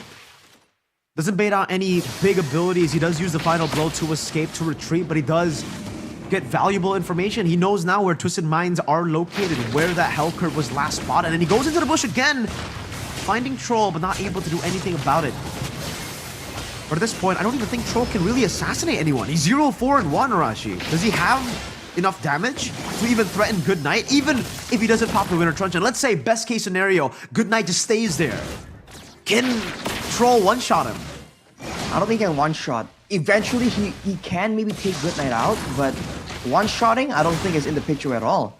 On the bottom side, though, you saw that there was attempts from Ding to really try and set up the waves, but now he's the one making the play. Whew. Good stuff by Ding. He's going in with the Phantom Slash, dashing back and forth, using the eye for an eye, and good job by Falcons as well. He's on this Lord. Sanji taken very low. That's a knockup from Super. Final blow. No Petrify used up just yet, and he does use it in the end with the Phantom Slash as well. Ding! With eye for an eye, getting out, and it just baits everyone in. Good Knight gets a good Mystic Gush. And 2 members have been traded in just for Ding. The man was just a distraction, and now he's the main factor as to why they are able to get this Lord. But not just yet. Just might still want to fight. Now it's a good initiation into the front. Mystic Projectile though stops him. A 3-man Venus Fury, but no one's there to follow up. Sano can't get the Blazing Duet down, and Cuffin gets shredded down. That's a Blazing Duet from Sano, but look at the damage dealt, and Good Night again with the Mystic Gush. He ends up falling to the Lord, but still, it's a big win for Team Falcons, who are again soaring in the skies. It looked so close, but in the end, the Falcons prevail. Look at Ding now trying to clear the wave. Twisted Minds might get a turret for their troubles, but in the end, that Lord fell into the hands of Team Falcons. And with a Gord up against a Valentina, it's gonna be a very rough defense for Twisted Minds. Team Falcons right now have everything going for them, pushing the gold gap even higher as well. But look at Lark. Good Terrify right into the eye for an eye, and the Phantom Slash as well. That's gonna be Lark. Chain CC'd. He's going to be taken out just like that. Twisted Minds had found an opening, had found a window of opportunity to stay in this game a bit longer. No Lark, that does mean that Team Falcons won't be able to really threaten the end, or maybe even these base turrets. At max, they'll probably just be able to take these tier 2s. It's a very unfortunate situation to be in. The fact that Hoda was randomly just in that bush. Lark just got a bit too, a bit too complacent. But look at Ding now, 1v3 potentially gets out though. It's the healing as well from Super. Good final blowout. He did commit the Petrify in though. They weren't even able to take all the tier 2s with that enhanced Lord Arashi. So the game goes on, and Twisted Minds, they're still only just 5,000 gold behind. Man, that bounty must have been massive. They shut down a 7-0-5 carry. I wonder how much gold they actually got with that kill, because it seems like it's a massive amount. They're still keeping the gold lead only at 5k, despite, the enhanced lord, the 2 turrets that they've taken, and a few kills going in favor of Team Falcons earlier. Definitely is a massive swing though, so Twisted Minds now are having more legitimacy when they're just trying to go for these fights. But Hoda, he tasted blood once, he's looking for some more. Team Falcons are not gonna fall for it just like that. Troll now, Mirko, we were talking about Troll not having enough damage. Almost looks like he's trolling a bit when he's trying to go for a one-shot without enough damage. But now, as the game goes into the later stages, he's gonna be a legitimate threat towards Lark and Goodnight. If he can't one-shot them, he can at least force them to use some of those defensive items that they have prepared. And if they do so, Sano has a window of opportunity to try and make something happen. Now for Team Falcons, it's all about that slow game that we've come accustomed to actually in this series, right? Game 2, Game 3, Game 4, and the games that they've won, every time they have a lead, it just seems so convincing the way that they've been able to utilize those leads to stay disciplined. Lark maybe got a bit too excited earlier, but now has a rose gold as well on top of the Wind of Nature. So respecting the damage that Cuffin can place onto him. I think he did use the Wind of Nature earlier when he got munched on by Hoda. But yeah, Cuffin can still go through him with that Wind of Nature. Cuffin does magic damage, it won't really affect him. So now with the rose gold, it definitely adds another layer of defense for him to hold on. But let's take a look at this Lord.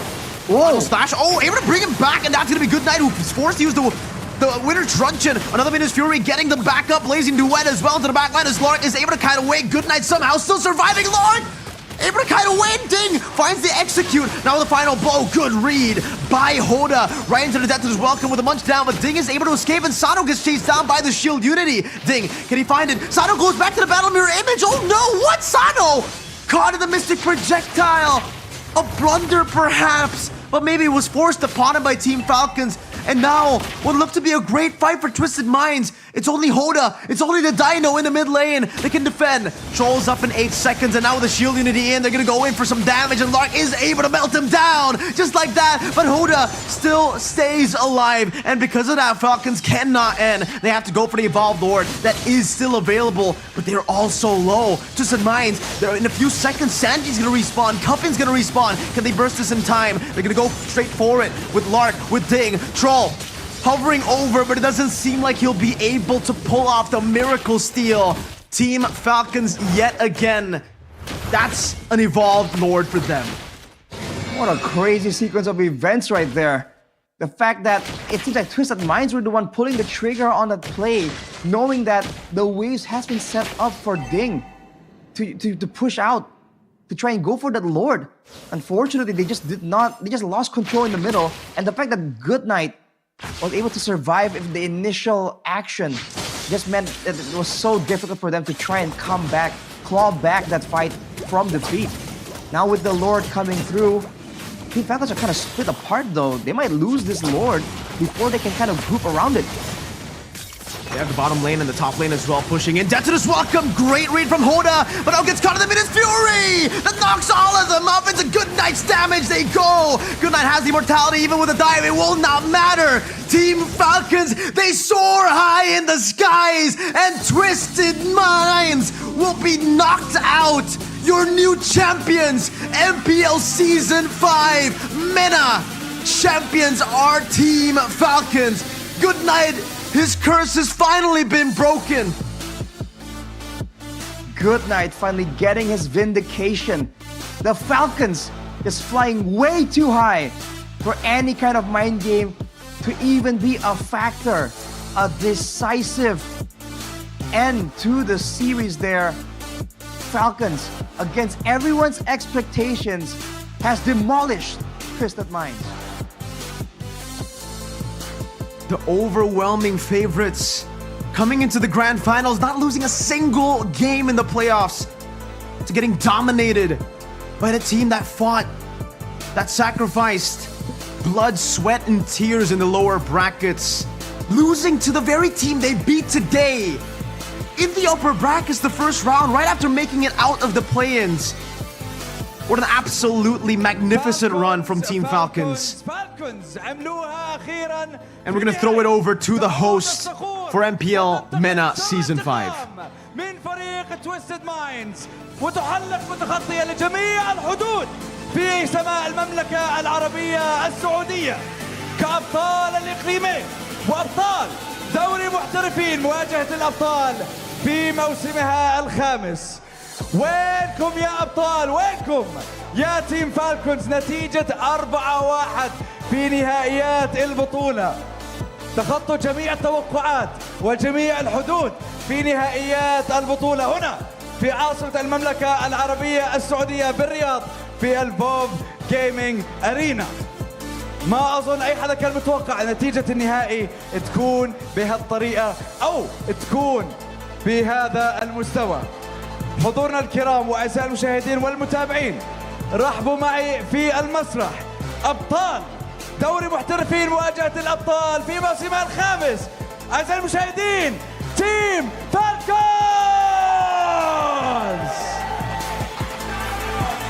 حققتوها يا جماعة، الكأس لكم، البطولة باسمكم. كنجي، سوبر، لارك، جود نايت، دينج، والكوتش والتيم مانجر ألفو. الكأس لكم يا جماعة، الأبطال تيم فالكونز.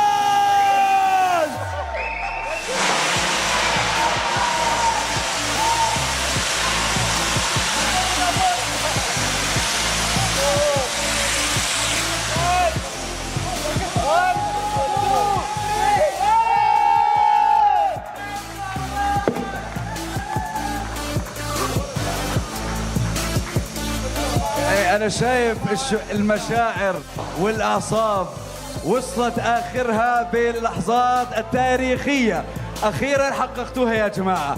ألف ألف ألف مبروك أبطال الموسم الخامس. يعني لارك أنا جايك على السريع. رقم واحد، أنت كنت البطل الموسم الماضي، والمرة هاي رجعت حققت اللقب، والوحيد اللي عندك باك تو باك تشامبيون. شعورك بعد تحقيق البطولة خصوصا بعد تغيير الفريق؟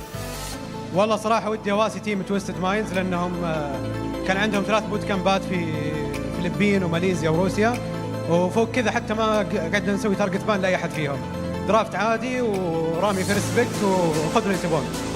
يعني حابب أسألك مبدئيا احنا شفنا فرق شاسع بين أدائكم بأول تواجه أو أول مواجهة بينكم وبين بعض، كانت 2-0 لصالح تويستد مايندز، وهلا عم نشوف 4-1 أول مباراة، والأربع مباريات اللي بعدها فرق مو طبيعي. فإيش اللي تغير بينكم وإيش تغير مع الفريق؟ اكتشفنا انهم ما يعرفون يلعبون الا كم شخصيه، مثل ماتيلدا الاشياء اللي مره بروكن بندناها طلعوا يعني للاسف دون المستوى. صراحه يعني انتوا اللي عملتوه لحظه تاريخيه، اخيرا حققتوا الحلم انت والفريق. سوبر، انا بدي اجيك برضه هلا بسؤال. اخيرا حققتوا اللقب المره هاي، المره الماضيه كنتوا الوصيف للنهائي. شعورك بعد تحقيق اللقب وتتويجك انت والفالكونز كابطال الموسم الخامس؟ طبعا شعور جدا حلو، والفوز كان متوقع زي ما قال ألفو، يعني 4-1 وصارت 4-1. يعني هو ألفو جابها بالتوقع. تعال يا ألفو تعالي، انت جبت التوقع بالمقابله، حكيت لي 4-1 حتصير ولا حتصير، وفي النهايه حققتها. شعورك؟ عادي كده كنت متوقعها. لو انا ما كنتش متوقعها كنت ليش عادي؟ انت اسمع، توقعتها ولا لا؟ وحصلت. يعني انت لو متوقع انك هتنجح ونجحت. صحيح. خلاص صراحه يعطيك العافيه. أيوة. وهلا انا يعني بدي اجي لملك التصريحات كنجي. حياك حبيبي، تعال. كنجي، يعني كان في شويه خليني اقول يعني تراش توك، تصريح على المسرح، وانت حكيت انه الكاس بيختار الفائزين، والكاس بهذا الموسم اختاركم. شعورك بعد التحقيق هذا المركز الاول وتحقيق اللقب؟ جونجل ديف. جونجل ديف، كلمتين توصف اللي صار بالموسم واللي صار بالمباريات. شباب، بهاي اللحظة بحب أقدم ضيف مهم جدا. رحبوا معي بهيد اوف اي سبورتس للإيكو سيستم في شركة مونتون جيمز، راي أنج، ليقدم الميداليات لأصحاب المركز الأول وأبطال الموسم الخامس لدوري محترفين مواجهة الأبطال لتيم فالكونز.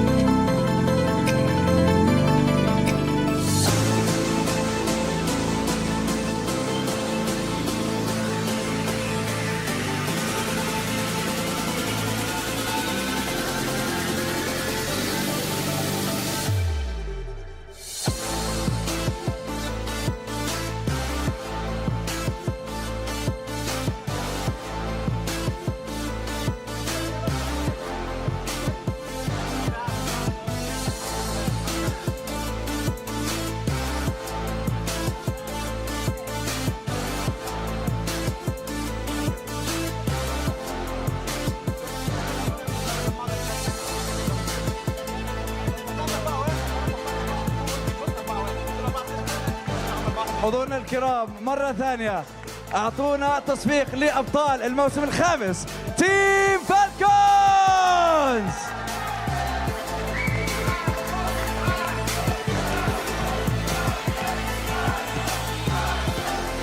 وشكر كبير وماسيve thank you to Ray Ugg, the head of the esports ecosystem in Monsoon Games, for presenting the $30,000 prize for first place. $30,000 لأصحاب المركز الأول.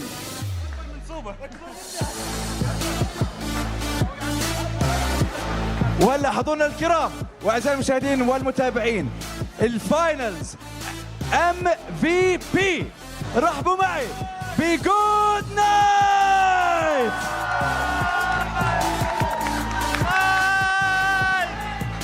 Now, good night. I have one simple question for you. Is there anything that you would like to say at this moment as the finals FMVP or finals MVP for the 5th season? You know what? I'll allow it. As long as you translate, if that's okay. Okay, here you go. Unang-una sa lahat, nagpapasalamat ako sa mga sumusuporta sa Team Falcons. Kay Sir Cody, kay Sir Aus, sa mga bumubuo ng Falcons, salamat po. Inaalay ko po to yung araw na to sa aking yumaon ng ama. Papa, this is for you pa. I'm so happy now because for the three times finals, I got the champion point. Thank you. Congratulations once again to the finals MVP. Good night. And now presenting the FMVP check, once again, the head of esports ecosystem in Montoon, Ray Ung.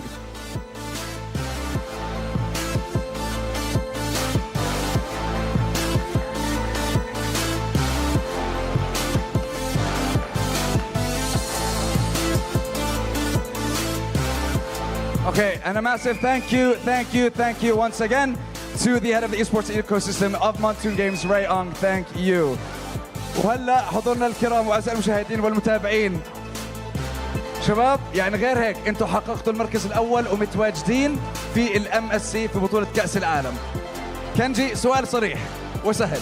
ايش يمكن نشوف منكم او ايش الوعد من تيم فالكونز في النهائيات او في البطولة القادمة؟ هو انا اولا وعدت ووفيت ودلوقتي فالكون MPL سيزون 5 شامبيون وقلتها ووعدت كل الشباب، فانا ان شاء الله في MSC اوعدهم ان احنا على الاقل هنشرفهم وهنقدم احسن ما عندنا، واحنا لسه عندنا كتير نبينه. عموما انا عايز اقول ان هي ما كانتش جانجل ديف بس، ده كان تيم ديف.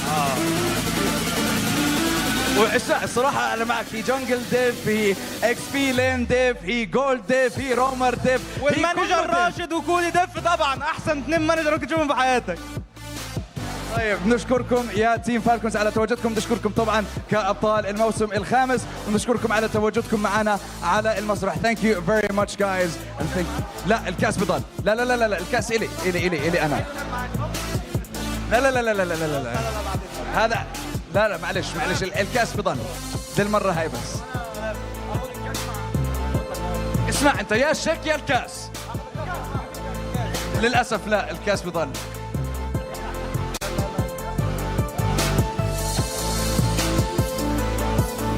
وهلا حضورنا الكرام واعزائي المشاهدين والمتابعين، برحب على المسرح الفريق الثاني المتأهل إلى البطولة العالمية اللي بطولة MSC، وثاني ممثل للعالم العربي في البطولات العالمية. رحبوا معي بفريق TWIS and FLCN.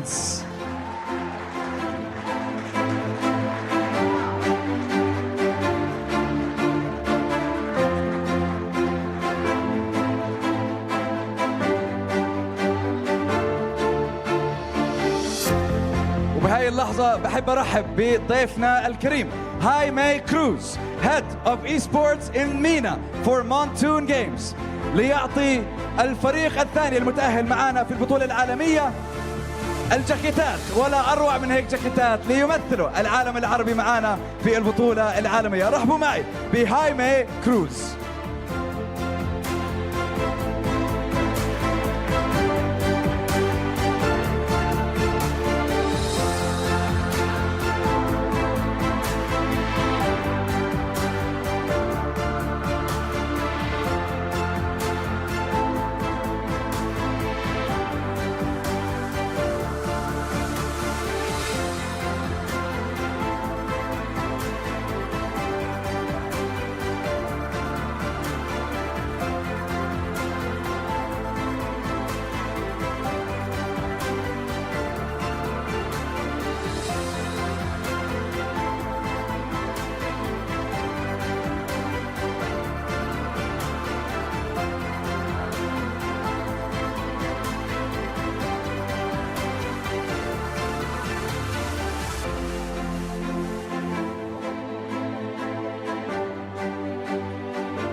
اوكي بنشكركم فريق تويستد مايندز الممثل الثاني للعالم العربي في البطولة العالمية MSC في بطولة كأس العالم لعام 2024 هنا في عاصمة المملكة العربية السعودية الرياض. نشكركم تويستد مايندز. واكيد شكر جزيل لهاي ماي كروز الهدف اي سبورتس بريجن المينا لمونتون جيمز. وهلا برجع ارحب معاي على المسرح في الفوف جيمنج ارينا مره اخرى اعزائي المشاهدين والمتابعين وجميع الحاضرين تيم فالكونز. استعنا لكم يا جماعه معلش مره ثانيه وثالثه ورابعه وخامسه لانه بتستاهلوا بعد الاداء اللي قدمتوه.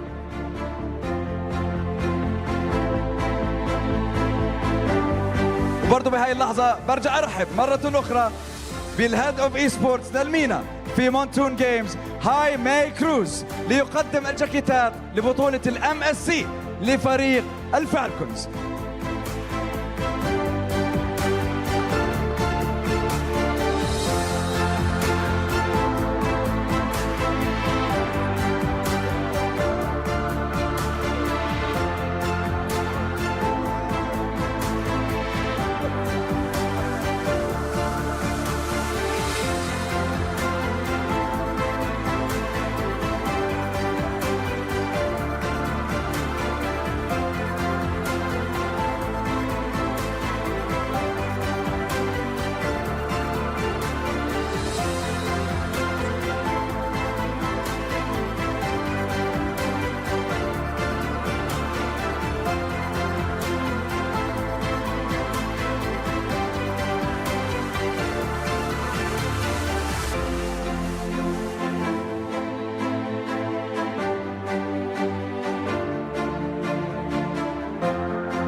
طيب حضورنا الكرام اعزائي المشاهدين والمتابعين رحبوا معي مرة أخرى بأبطال MPL MENA سيزون 5 وممثل العالم العربي في البطولة العالمية تيم فالكونز. نشكركم على تواجدكم معنا في هذه اللحظة التاريخية مع أحد ممثلين العالم العربي في البطولة العالمية. نتمنى أنه كنا عند حسن ظن الجميع وأشكر جميع من كان متواجد معنا وأكبر تحية للاستوديو التحليلي ومقدمنا الأسطوري يونس والمعلقين والمحللين دون بيج وياسو. نراكم بإذن الله في البطولة العالمية أعزائي المشاهدين والمتابعين. تصبحون على خير والسلام عليكم ورحمة الله وبركاته.